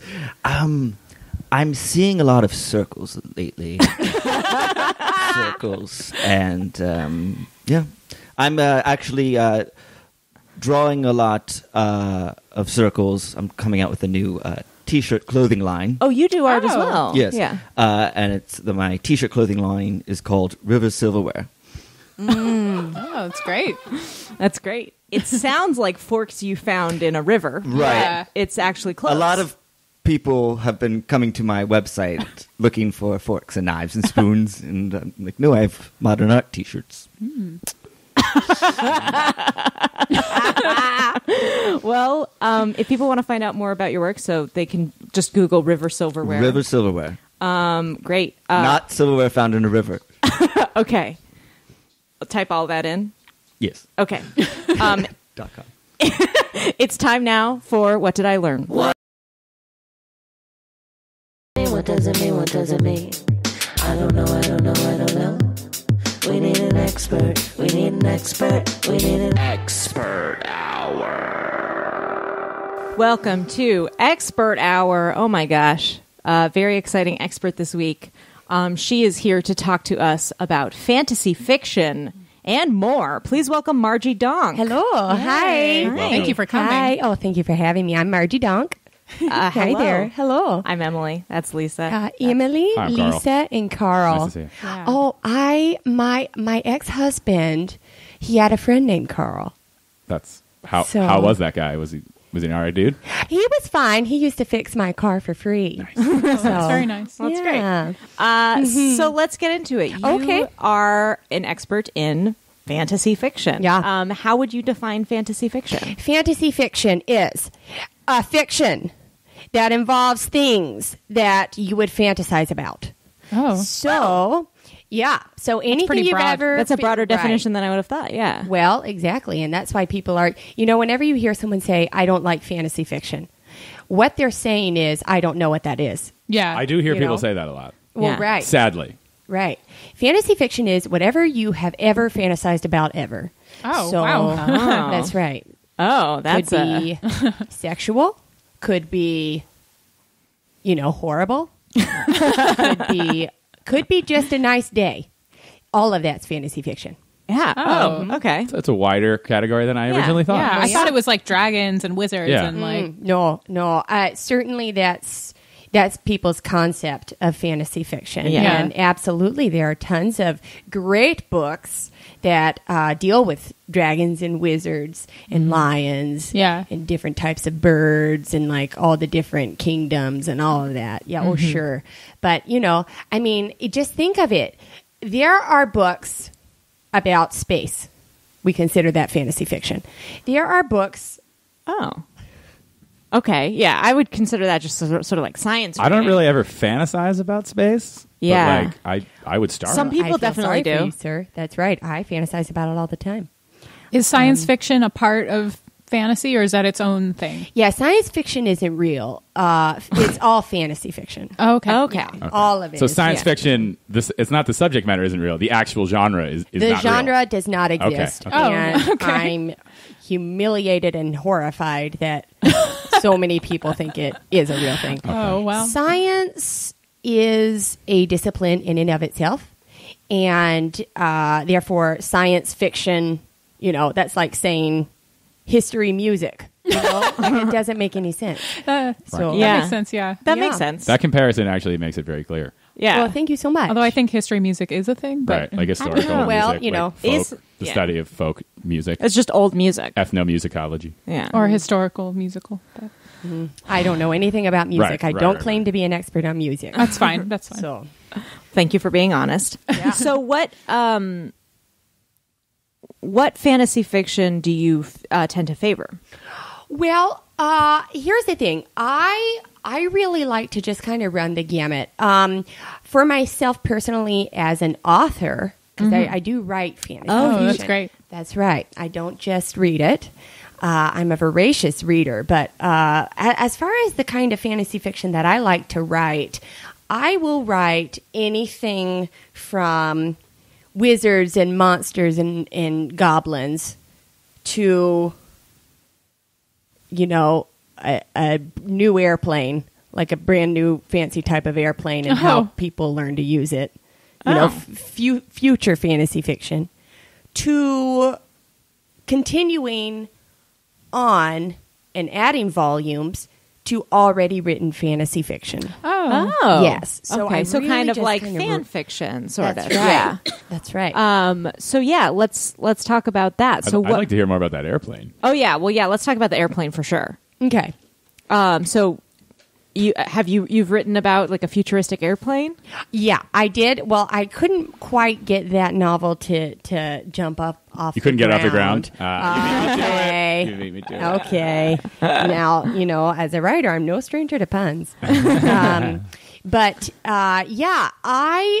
the idea behind that novel was that there's a new airplane, brand new model. Okay.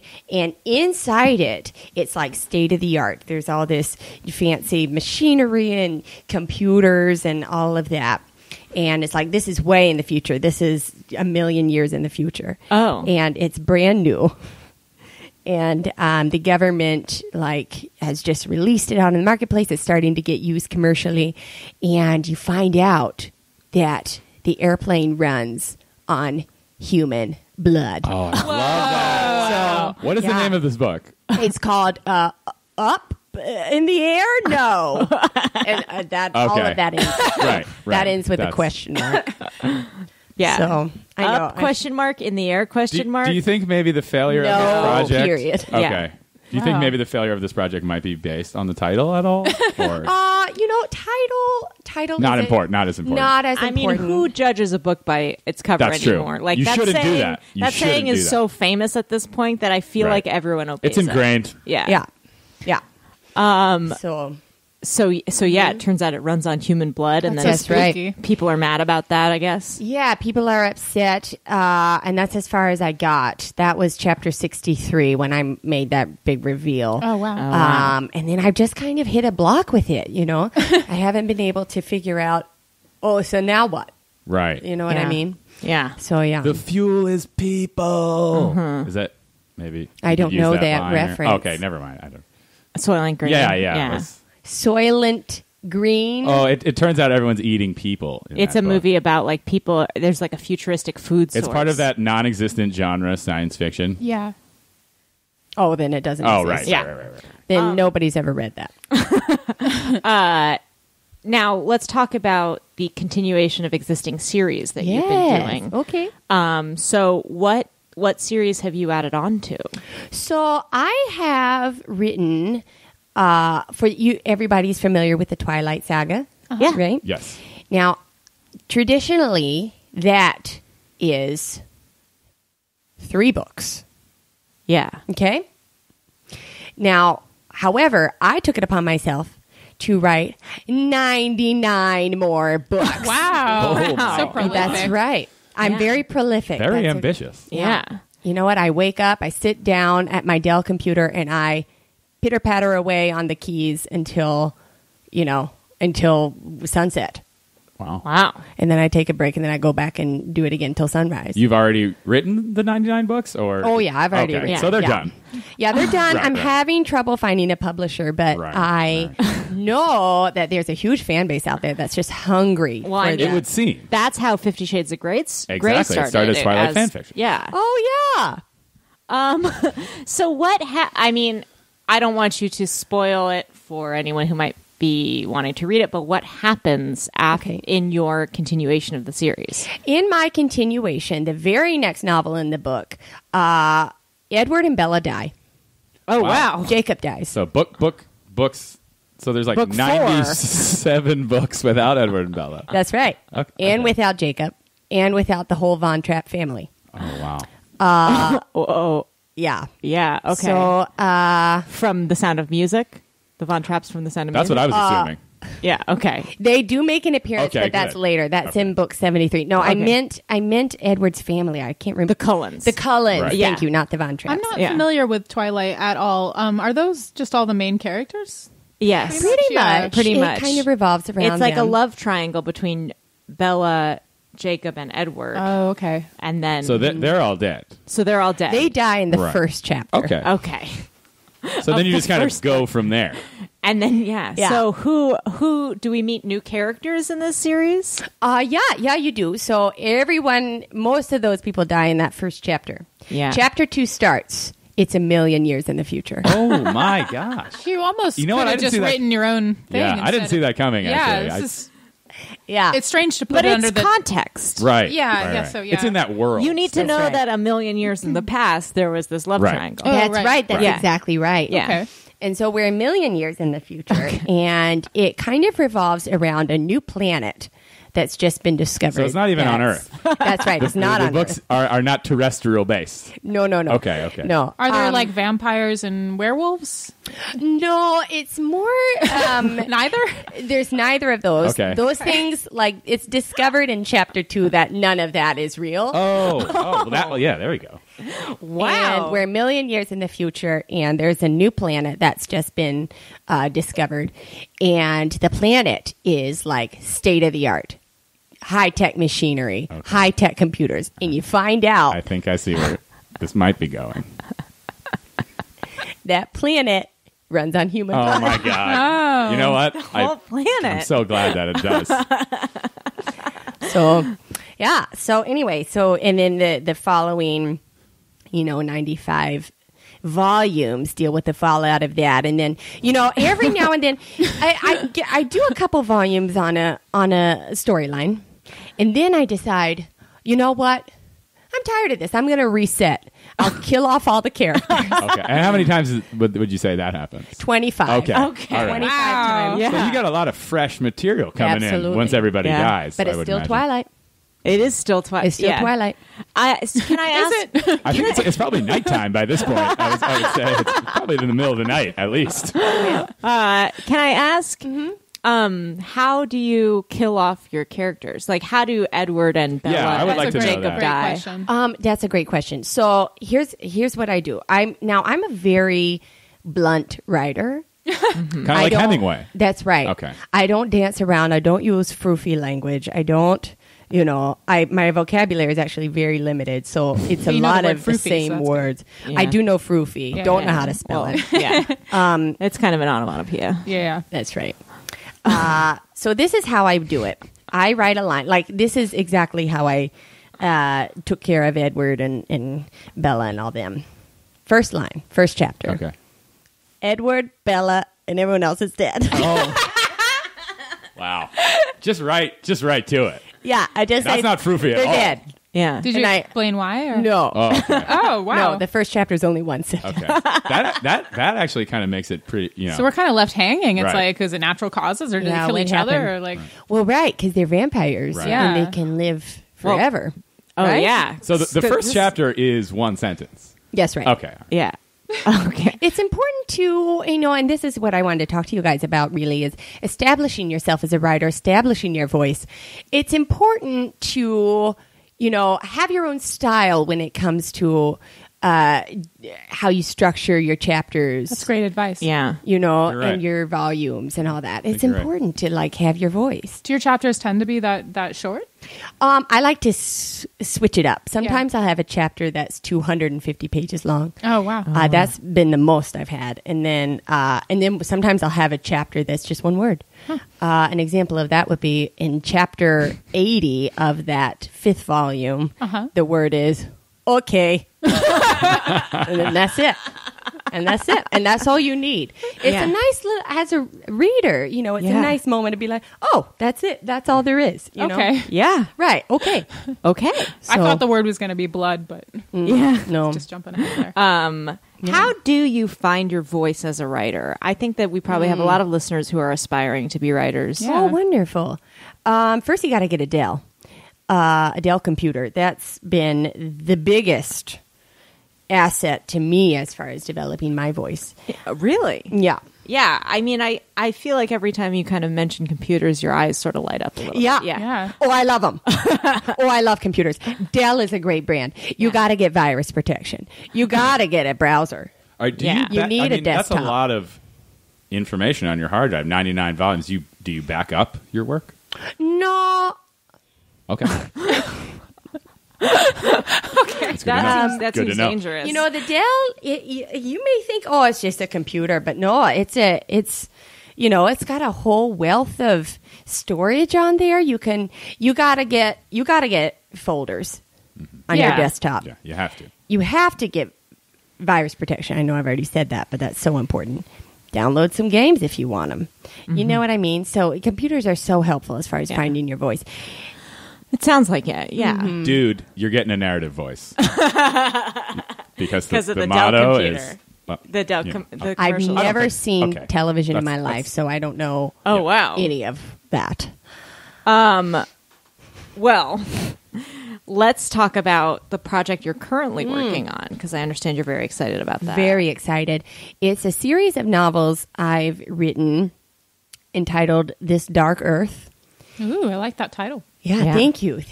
And it follows... That's a really good title. Yeah, It is a thank great you so title. much. I like that better than Up in the Air. Yeah, what was the No. title No. of that? Yeah. No, right.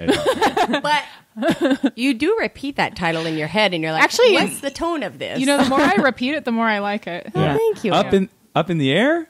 No. It's Yeah. up, question mark, in the air, question mark, no, hard period. Okay. I like how it poses a question and then answers it. It poses two Right, questions. Right. Yeah. It clarifies And then the first- answers them both with one word. That's right, efficiency. So this Dark Earth. Now, I've been working on this since I was 10 years old, this series, Wow. when I first started writing. And I'm now 55. Yeah, You 55 years you old. look great. If Oh, I could thank just you say so that. much. Thank you. Keep Keep it in your pants, Carl. Okay, I'm just being honest. You don't have to. Speaking from the heart. I'd love to see it. Okay. So this Dark Earth is basically the main character, the protagonist, is an actor in the 21st century, and he discovers that the Earth, everything he knew about the Earth and everything, is a figment of his imagination. He has created Earth in his own brain. I like that. Yeah. Whoa. So he's able to draw on what he knows about planet Earth, quote unquote, which exists in a little nodule inside his brain. And you know what the human brain runs on? Human blood. Blood. Yeah. Oh no. Oh no. Okay. I no. thought, But in real life, No, those are different books. yeah. Okay. Okay. Yeah. I didn't know where you But were going. what are you saying in real life? In real You know life, what? it's I'm like not sure. your heart pumps I'm not blood sure. to your brain, and that's how your brain is able to work. Oh, I see. Right. Yeah. No, in this one, the main character, he's an actor, he's a computer. Oh. Oh. Okay. Adele? No. Oh, okay. Okay. No. I would never besmirch Right. Dell's good Yeah. name. That would be terrible. No, he is a Hewlett Packard. HP, of course. HP, which is a brand I still love, but is slightly lesser than Dell. So anyway, so it just follows his story, and I've gotten a couple volumes out. Like I said, I write from sunrise to sundown, then back up to sunrise again. I take a break. How long of a break do you take? 2 to 3 minutes. Then I get That right is back. if I may say, a rigorous schedule. Yep. Yeah. I wish I had that kind of discipline. But do you not sleep really? No, I don't need it. And I have no kids. I have no, like I said, I have an ex-husband who I run into occasionally. But, but so it's just me. Just me in that sweet little house. That means the Dell is on pretty much constantly. Yeah. Isn't it good to shut down, maybe let it rest, cool down? It is a Dell. All right. It's a Dell. It doesn't need that. No, it doesn't need it. Okay. My God. I'm really worried. It was built by geniuses. I'm really worried about you not backing up. Yeah, any of these I am files. worried about that. And running the computer continuously. Think about how much you would lose if God forbid, something would happen to the Dell. You know what? It's all in here. Mm-hmm. I worry about you running yourself continuously. Yeah. I think you need to sleep. Mm-hmm. Can I ask, do you think your writing career got in the way of your marriage? That's what Ronald would say. I disagree. Is Ronald your ex-husband? Ronald's my ex-husband. He has a friend named Carl. Right. The guy who fixed your car. Yeah. Ronald would say that was the demise of our relationship. I would say it wasn't that. It was the fact that we didn't make each other happy. Yeah. Right. Yeah. That makes sense. So, That's a big, that seems like a very valid reason to walk away from a marriage. And also, he wanted kids and I didn't. So. Oh, yeah, that too. There you go. And he cheated on me several times. Okay. Oh, dear. And our finances were A wreck. A wreck. Okay. This is like a Family Feud list of reasons to end a marriage. It's a lot of different reasons. And he's a Republican and I'm a Democrat. Oh, wow. Oh, wow. Okay. So there is a lot of Opposites. divisions. Yeah. How did you guys get together in the first place? We met at a singles mixer in the basement of the Methodist Church in a little town just outside St. Paul. Classic romance story. Yeah. Yeah. And he was wearing a shirt with a taco on it. And I went up to him and I said, hey, I like tacos. He's like, oh, I like tacos too. And then that just started it off. He hates animals. I love him. Okay. Oh, wow. Wow. He doesn't want a pet. I wanted a pet. He hates music. I hate music. So you really came together. But I hate people who hate music. Okay. Right. I thought you had something there, and then Well, no. So anyway, didn't work out. Well, we are running out of time. I guess we should sort of cover the topic of if someone is thinking about becoming a writer of fantasy fiction, how do you choose which of your fantasies you focus on? Because it sounds like it's just whatever you fantasize about. That's right. Yeah. that's true. People fantasize about all different stuff all the time. Yeah. I would say take a moment to yourself, sit on a couch, or if you're near Adele, go ahead, sit beside that, and just close your eyes. And really, it takes a lot of introspection to be a good writer. So take a moment and think to yourself, what's my biggest fantasy? What is my biggest fantasy? And then you take that fantasy and you multiply it times the future or the past. Okay. And then you add a bunch of other characters, and time jumps are always good. I always say start, if you're about to write a fantasy fiction series, start with knowing how many volumes you want. Okay. That's a good call. Then start with knowing how many chapters you want.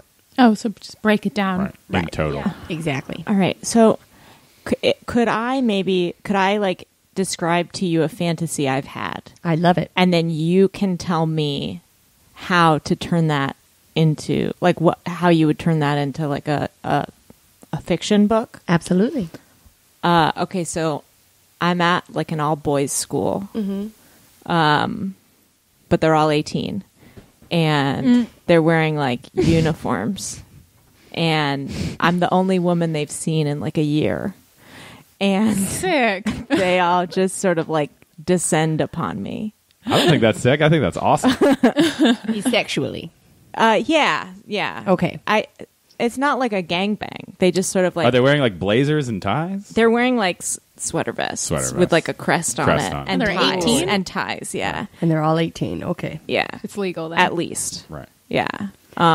There's a few kids who didn't graduate But also, when they should have, and but they're maybe I'm 19 18 also. Oh, okay. Yeah.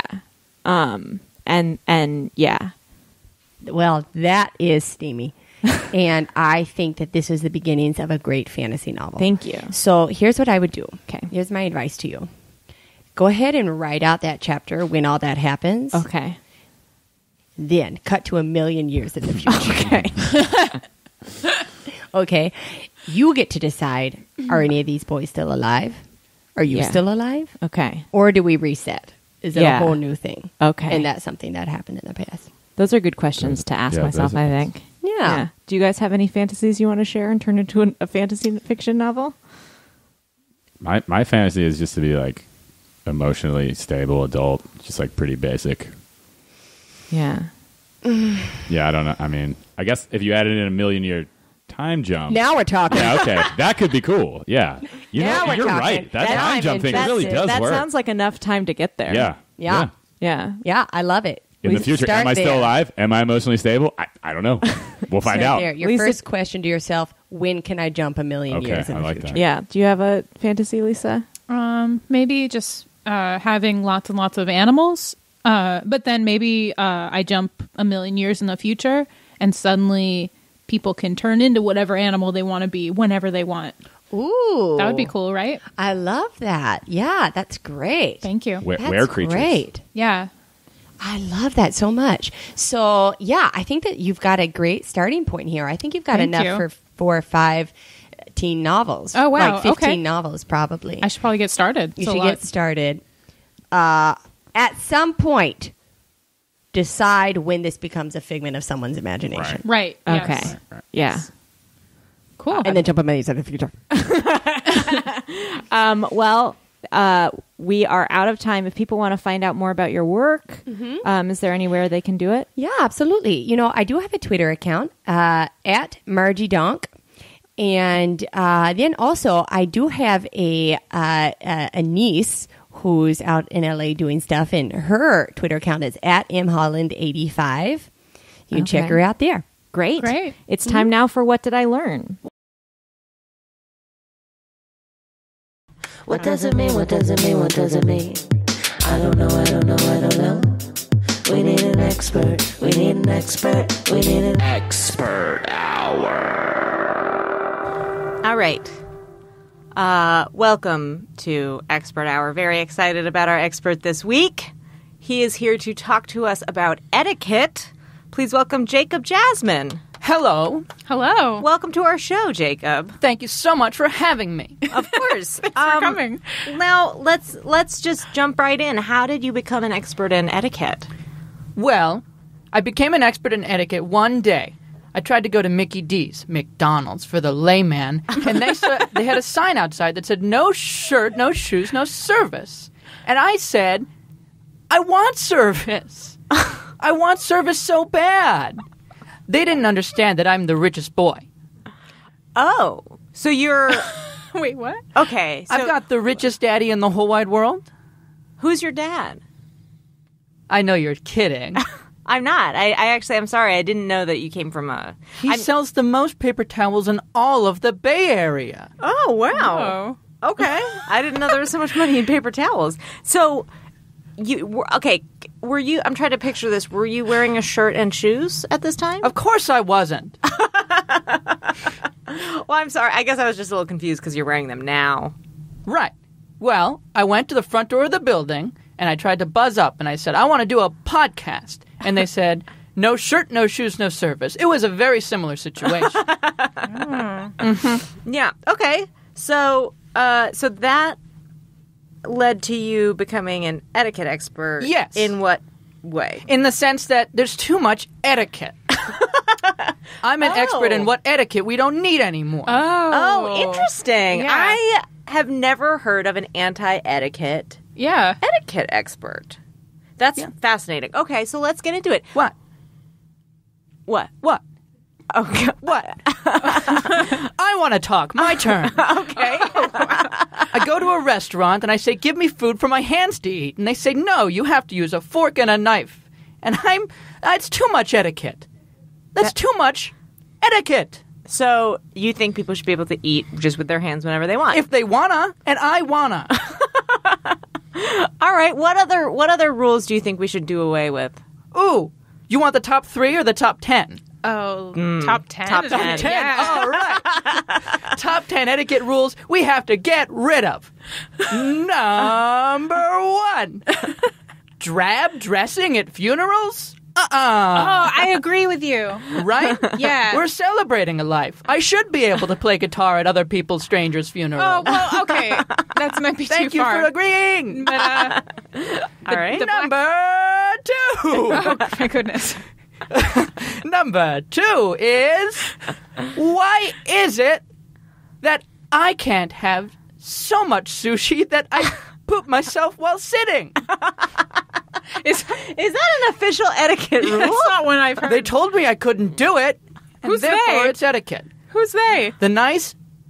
Well, I was going to say Japanese, but frankly I think he was Mexican man working at the Japanese restaurant who said you have to stop pooping in that seat, sir. Oh. He called you sir, which was pretty polite. That's very polite. But I'm a rich boy. I'm a 38-year-old rich boy. You're 38? That's right. Wow, you're very youthful. Yeah, you've got kind of like a very young attitude. People tell me I have a lively spirit. Okay. Anyhow, 8 more rules. Oh, boy. Number 3. Why does a dog park have to be for the dogs? I want to bring all the iguanas. Okay. All of the iguanas That's from right. where? Well, all the neighboring Petcos and PetSmarts. I try to buy all the iguanas that each of them have within a 10-mile radius. I'm not a maniac. Bring them over to the dog park, and they say, "No, sir. You need to wear a shirt and shoes." And then they also object to my iguana. I was going to say. I'm Jacob Jasmine. Okay, so that's 3. My daddy sells so much paper towel. Number 4. The number 4 no etiquette rule is... I can make up any words I want. Do you have any examples? Goggles. Goggles is already a word. Damn. But I foiled myself. I guess you could make up a new meaning for it. Goggles means to cry. Okay. Yes. So I should be able to go underwater and start screaming, "Goggles! Goggles!" And they should know that I want to cry. And they won't throw goggles at me. That's 4 down, more than half to go. Oh my God. Lewis, by the way, you can chime in at any time if you want. Do you have any questions? Oh, I'm observing. Okay, yeah. Understandable. I'm very rich and very interesting to watch and listen to. Emily, where do we find these guests? I'm sorry. Jesus. Maybe if you would book some of them sometime. I mean, Your booker found me on richguests.com. You were actually the only person on there. I made it. Number 5, stop squatting all my URLs. I keep trying to make websites, and they say there's already these websites.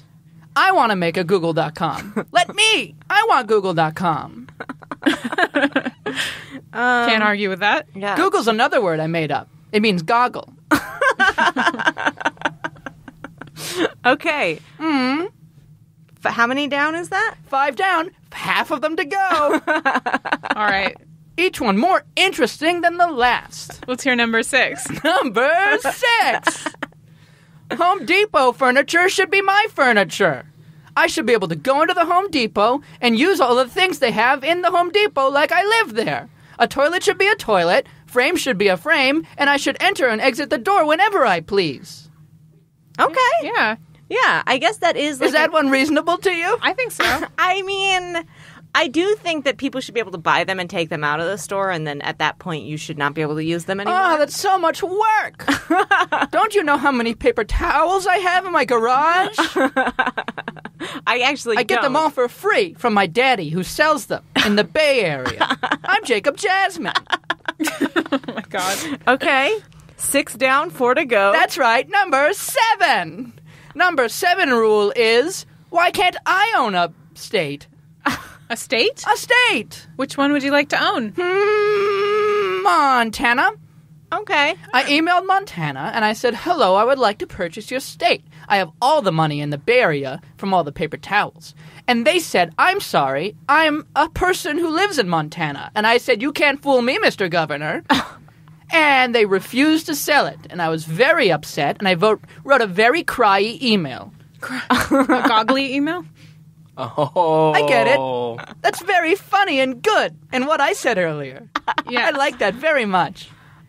All right. So far, a lot of these tackle etiquette rules that are not super common. Oh, you want a common etiquette rule? Yeah. Yeah. Okay. I've done 7 so far, is that right? Yeah. Number 8 is a very common etiquette rule. Why does... It's modern society. A man shouldn't have to open a door for a woman. A woman should be empowered to open a door for a man. Oh, that's interesting. That's and I should be true. empowered to break your doors with sledgehammers and bash in the windows of your cars for fun. And then take the car. You think you should be and able then to... drive... Wait a minute, I'm not done with my rule. I'm going to steal your car after I bash the window in, drive it into the ocean, until I can make a new land bridge to another country with cars. So you're going to steal enough cars to make a land bridge to another country. That's right. Women should be empowered. I guess that is the point of that. If you argue against it, you sound very anti-feminist. I have to say. I mean, you're sounding a little bit anti-feminist. I don't want to sound anti-feminist. I just want to be quietly anti-feminist and have no one find out. I'm just observing, but I just wanted to say that I think you're kind of hurting the cause. All right, thank you. That one's it's tricky. I accept your criticism. You're welcome. My turn to speak. Number 9. Why does there have to be only 24 hours in one stupid day? I like the days I want. The days that the days I'm having good days, I want to go on forever. I don't want them to end, and I want the government to stop recognizing second days after the days I like. Oh, I agree with that one. So are you saying that it should just, like, still technically be Friday, or that, like, you want the sun to actually stop? Ooh, at first I wanted the first thing you said, but now that you mention it, sun stop, please. Or I mean, like, the earth to stop. Make the sun stop, please. I never knew that was actually an etiquette thing. I thought that was like a... Yeah, I guess, like, the calendar, respecting the calendar, I guess, is that an etiquette thing? Yeah, I mean, the sun is like an etiquette issue. It's proper Judeo-Christian etiquette to respect the calendar. Mm-hmm. You have a very broad vision of what etiquette is in the world. I guess I do, don't I? Yes, it's interesting. It's the kind of smarts you get from paper towel money. And all your rules are questions. Yeah. Except for the first one. Well, are you saying there's no real through line to my points? I mean, they're not rules. What he's saying is these are things that we should be throwing out. These are questions we should ask. Okay, yeah. We should always... It's like Jeopardy. Like, the question is the answer. That's right. Uh-huh. Yeah. Uh-huh. We should always Change question. won't be accomplished if we just tell people what to do. You have to ask the question and let them come to their own conclusions. Let them come to their own conclusions about building bridges out of cars. It's very Socratic. Conclusion, yeah. Yeah. Okay, so one more left. I don't want to say. Oh, okay. Oh, I was really looking forward to this one. You're not going to say it? Oh, come on. All right. Well, I have... It's very bad etiquette to say you have a list of 10 things and then only list 9 things. You did it! You found the 10th thing! Yay! What do I get? 100 American dollars. Oh, wow. Do you have that on you right now? Mm-hmm. Are you going to give it to her? Yep. Oh, my God. Oh, my God. I'm so excited. This is great. Well, we have a deal where you can give My wallet is very stuck. All right, his wallet's stuck, I guess. Oh, wow. He's pulling it out. Guys, this is great. This is great. I just made $100. I want money. Okay, let's talk a little bit. No, never. What a visual bit. I really took out $100 and dangled them in front of Lisa. He snatched it away. You right? dropped some at your feet. That's also. just a $1 bill. I could burn that for all I care. Well, I was going to take the $100 and split it with Emily. So. Aw, damn it. Now I am invested. I wasn't invested I was going to before. take the dollar bill from the floor. Were you going to spend it on the Simpsons game? I have some That's questions. none of your business. Very judgmental. That's what I'd do. I have some questions about etiquette. I mean, like, I understand that you're not here to teach us what is and isn't good etiquette. I can do that. I'm a very good teacher. Okay. Well, I guess since we're on the subject of money, it feels like people are always sort of confused about, like, what is okay and not okay to say when you're talking about money with other people. That's a good point. I pulled out $100 to prove that I'm richer than everyone else in the room. So I think it's fun and a good idea to brag about how much money you have all the time. Okay. What if you don't have any money? How should you talk about that? I guess you just shouldn't talk. Okay. You haven't earned it yet. Okay, that's a good answer. Or it's an answer. Thank you. Do you guys have other etiquette questions? I mean, I feel like I'm kind of perfect, so I don't know. Yeah. No, I don't know. Here's another one. So I don't know how to hold in my farts. Is that a problem? Oh, no, not at all. Farts are very funny, and I like them very much. Okay. Now, do you have any brothers or sisters? Yes, I do have a brother. Zachary Jasmine, yes. And what does he do? He is... What does Nicole Richie do? He's that. Okay. A socialite. Like a personality. Yeah. Yes, he's very much a personality. Okay. I guess that's kind of what. So do you write an etiquette article or anything like that? How do people find out about your work? Like how do you go to richguest.com/JacobJasmine. Okay. And then I have a blog that I delete seconds after I post. Ooh, very frustrating. mysterious. Very mysterious. Yes. Yeah. What kind of things do you write on the blog? Well, how to let me not wear shirts is a big and common topic. Yeah. Frankly, that's been most of them. I did buy... you've been mentioning it earlier. I bought one of those creepy little baby doll things. Oh, you did? A Yes. reborn doll. You bought a reborn doll. What are you doing with it? I wanted to own a person, and Daddy said that's not okay, so I got a reborn doll instead. And it's like owning a person. There you go. What a great use. What do you do with it? Well, I put it in a seat, and I show it movies I think it'll like. And I toss them at people on the streets, and while they try to catch the baby, I steal their wallets. Wow. What else do I do with the baby? I don't know if that's like the best use for it. Yeah. Seems like a waste. Oh, well, it's not a waste. It's just more like unethical. I don't need to the steal money. Other people's wallets. It's paying for itself that way. That's true. I guess so. I don't know if you knew this, but I'm very rich. I'm very rich. I have the dad's wealthiest daddy. You have the dad's wealthiest daddy? That's right. Yeah. My grandfather's very rich. Oh, wow. I mean, I did know that. Like, you did say that first. No, I said my daddy was very rich. I didn't tell you my daddy's daddy. How did your daddy's daddy get rich? Well, it was very competitive, but he sold toilet paper. Oh. They're natural enemies. Paper towels and toilet paper. Really? Are they? You can't use paper towels in the toilet. I've done it. Okay, well... Of course you all have. right. How did that end for you? It's very poor etiquette. Well, they kicked me out of Home Depot, of course. I don't know. I mean, I'm trying to think of other etiquette questions I've had in the past. It's like, it's hard to know. I mean, yeah, I think I agree with you. I could really quickly tell you 10 more new etiquette rules if you want. Oh, I think that's 10 too many. I have a question. Yes. I'm sweating. That's the whole question. It was more of an observation. But I felt like you might appreciate it because you seem like someone who announces things about yourself. I do appreciate that. Yeah. I'm very dry right now. I'm too dry. Someone get me wet. I mean, it's just the four of us in here. I don't know if anyone has that capability right now. I'm actually pretty moist. Do you have like Yes. You're the richest little boy in the world, but you're 38 years old. That's right. Do you have like a family? Are you married? Are you? I have a daddy and a brother. Oh, right. But I mean, like, are you dating? Do you have any like dating etiquette tips? I think that people get really confused on first dates. I started an account on this website called Ashley Madison, which is a very fun website where very fun fancy men meet very fancy women.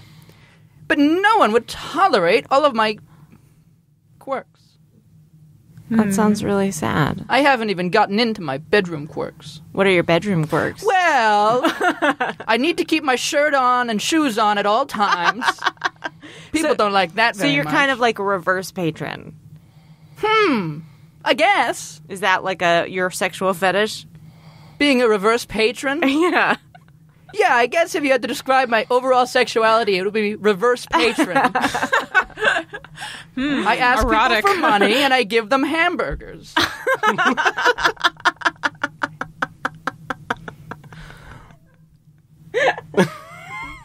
Okay, all right. That's like the hottest thing I've heard in a long time. Well, I think we're running out of time. We have time for No! just like I want to talk for 30 more minutes. Oh, my goodness, no. I mean, yeah. I mean, I guess I've noticed, like, in terms of an etiquette expert, you are very rude. And also, I guess, just in terms of a person, you're very rude. Very good. That's a fun new word I made up. Rude means good. And good means tasty.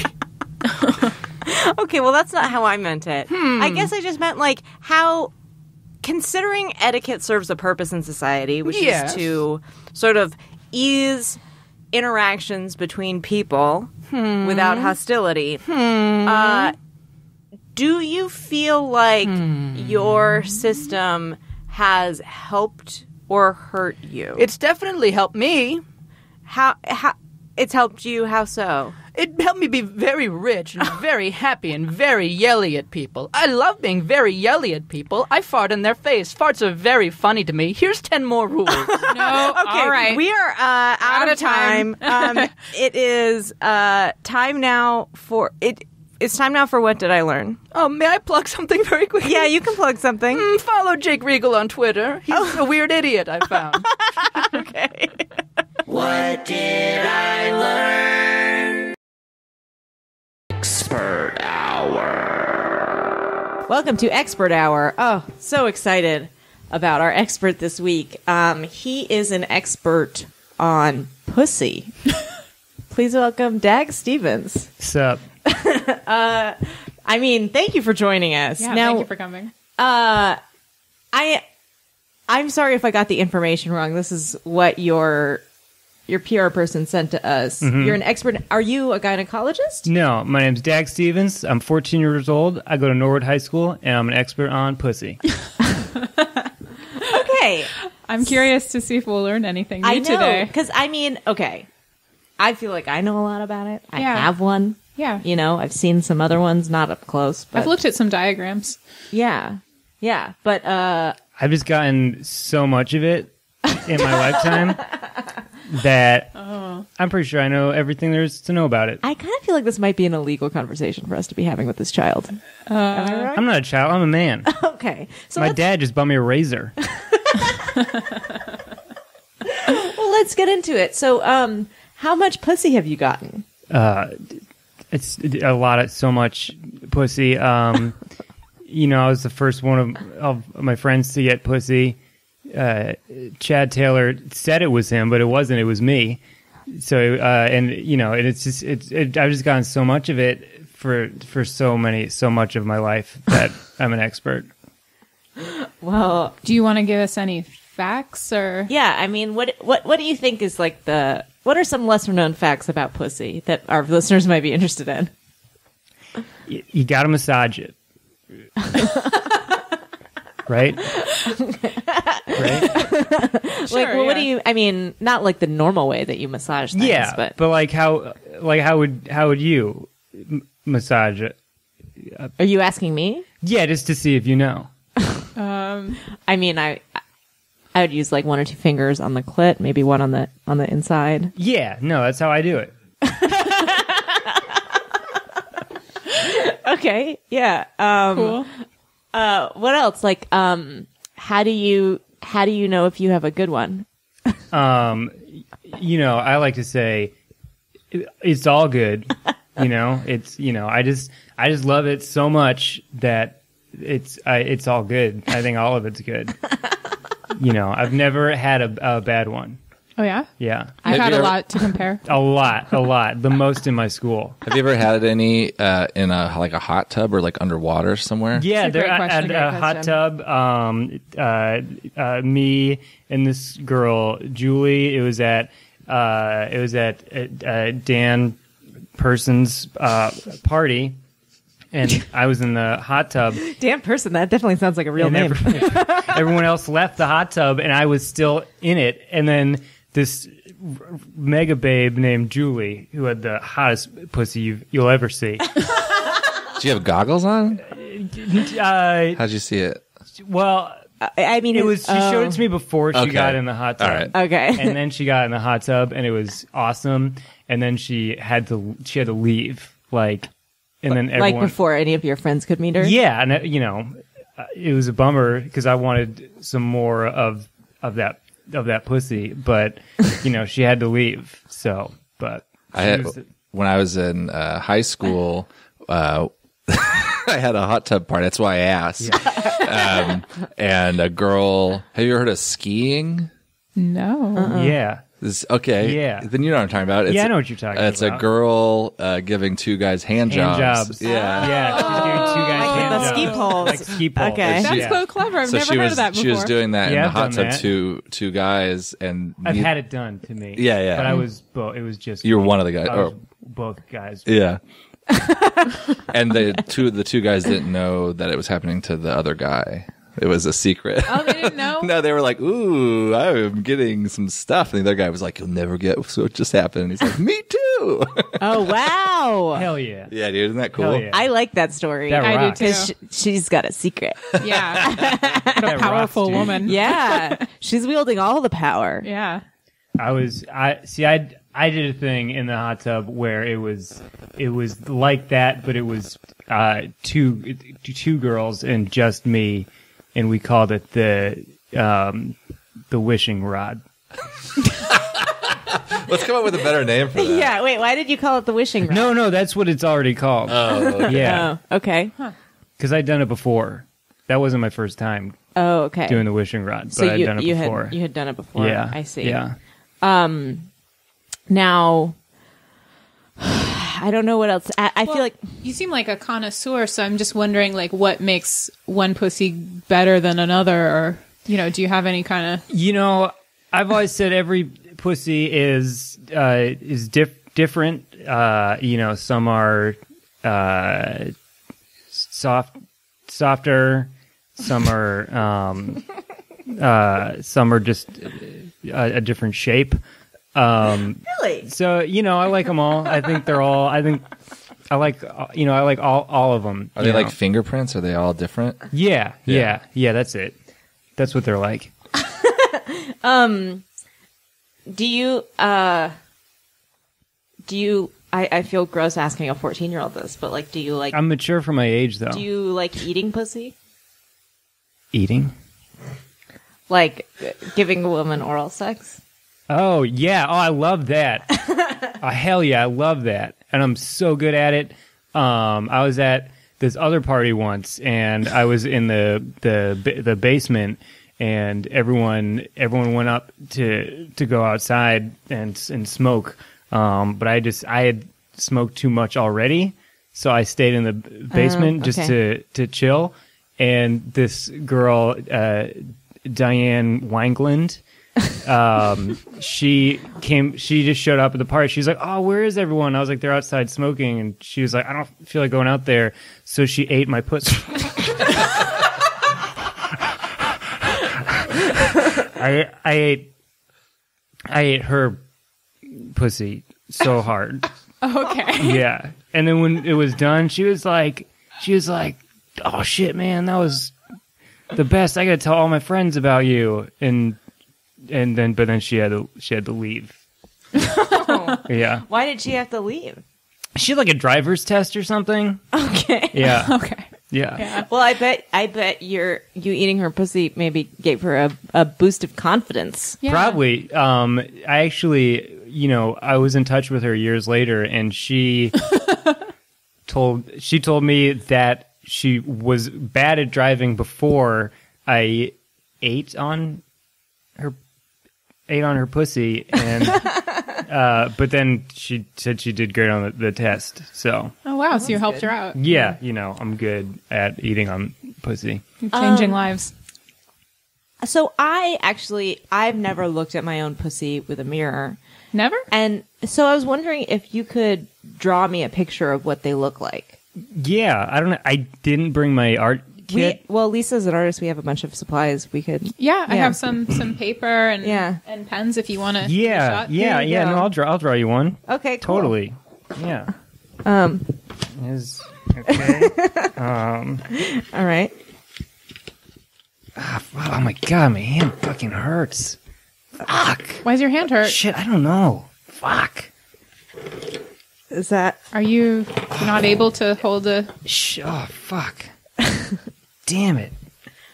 What's wrong? I don't know. My hand's all messed up, and I got a game on Monday. What kind of game? Baseball. So I don't. Oh god, I don't want to. I'm just scared that if I try to do stuff with it, I'm gonna mess it up for my game. You could just describe to us the basic anatomy if that's easier. Yeah. If your hand hurts. Yeah. What are all of the parts? Yeah. There's first there's the pussy. That's the main the main part, and then there's kind of a opening. How many openings? I'm curious. Yeah. Again, it depends. Like I was saying before, every pussy is different. Some have more openings than others. So interesting. I didn't know that. You know, I always thought they all had like there's the urethra, there's the there's vaginal the urethra, opening, there's the vaginal opening, and there's the butthole. and there's the butthole, and there's those. Okay. Yeah. So that's what there is. There's the urethra, there's the vaginal opening, and there's the butthole, and that and it's entirely makes up the vagina has a butthole. Well, that's one of the openings down there. It's it's part. It's all. I mean, sorry, I shouldn't interrupt you. You No, can it's answer. fine. Yeah. It's fine. You can keep going. You're saying sometimes there's more holes than that? It depends. I mean, technically there is. Let's get technical. That's why we're here. Okay, so sometimes there is. So you have the main pussy, and then there's the urethra and the vaginal part, and then there have been known to be sometimes there's another hole that's in between the urethra and the butthole. Yeah. Okay.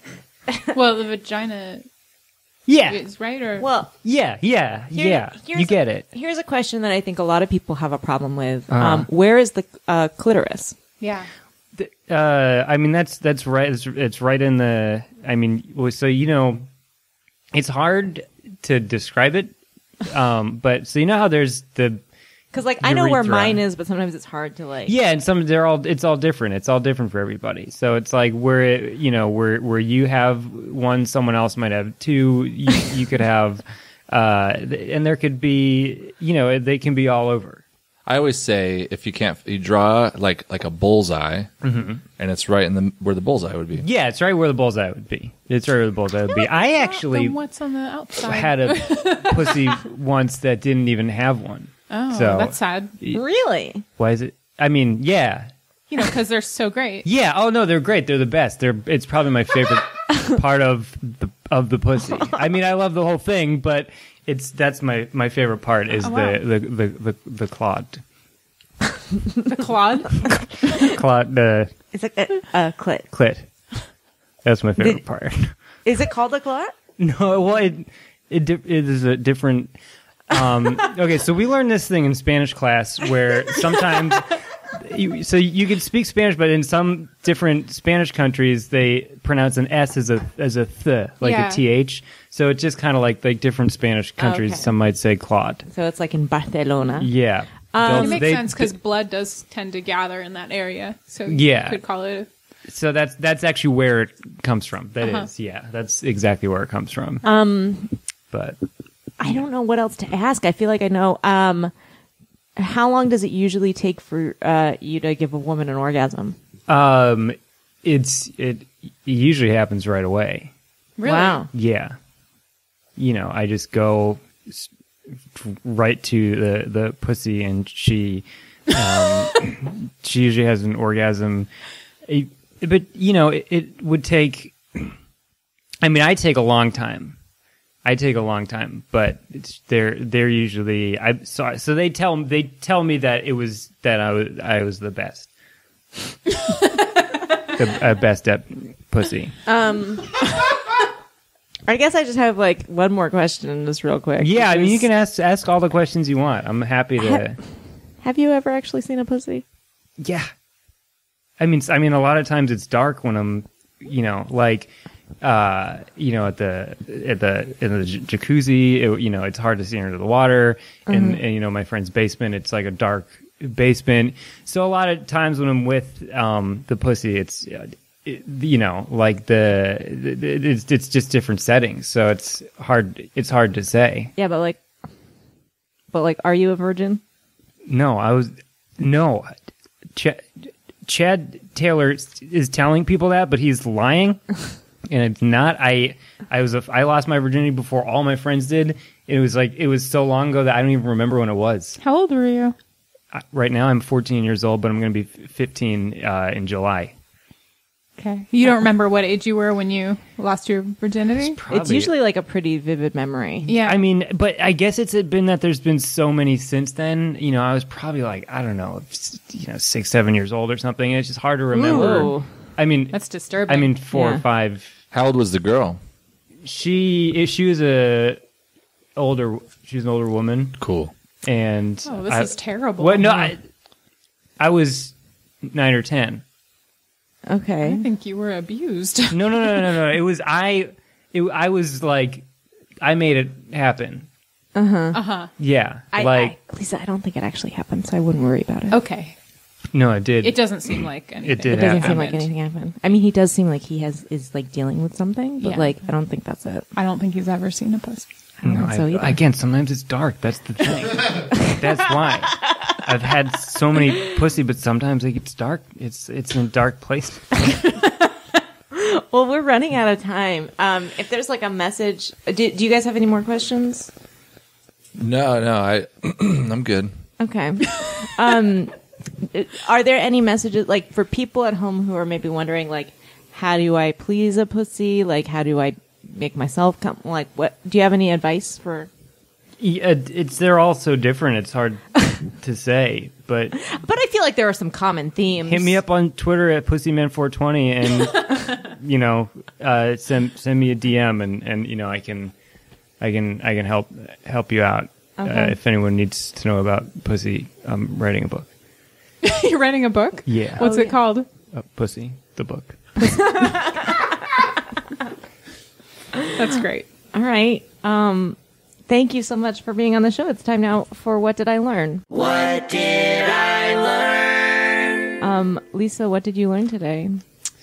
I learned a little about how complex and scientific coffee is. Yeah. It's like chemistry. Yeah. I'm probably going to keep drinking shitty soy lattes, but still. Yeah. Yeah. Randy, what did you learn today? Well, that one thing, the guy,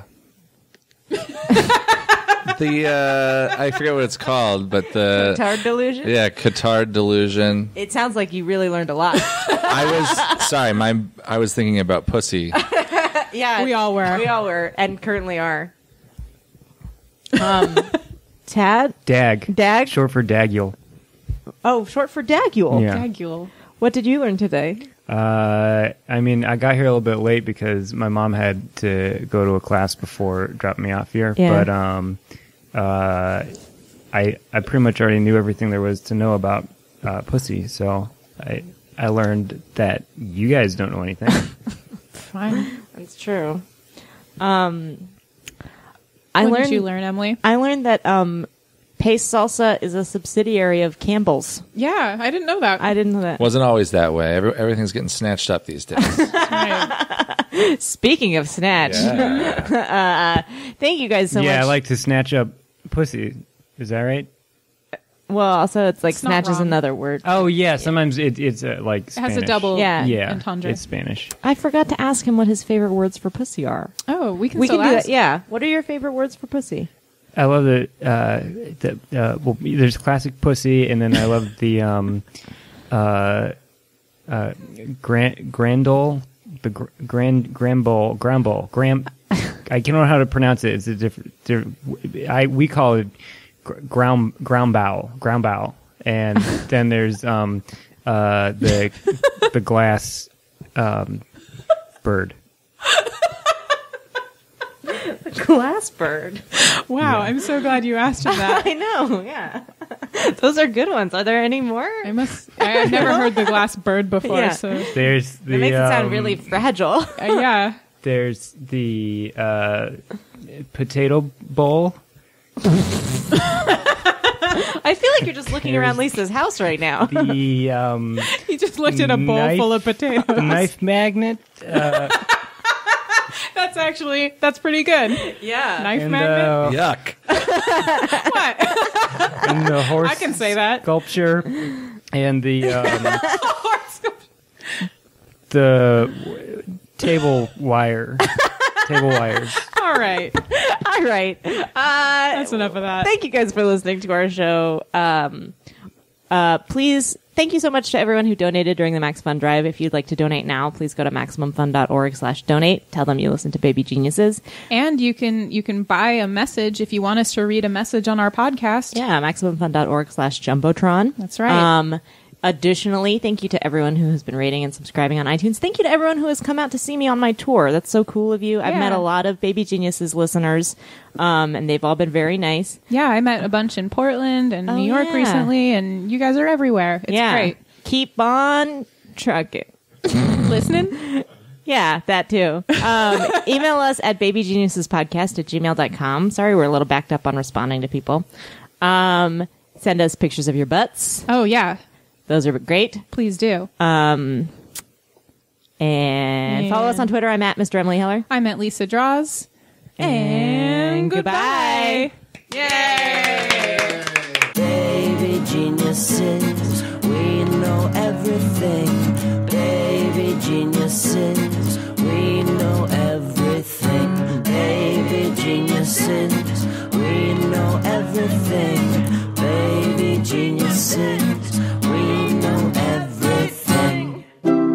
MaximumFun.org. Comedy and culture. Artist owned. Listener supported.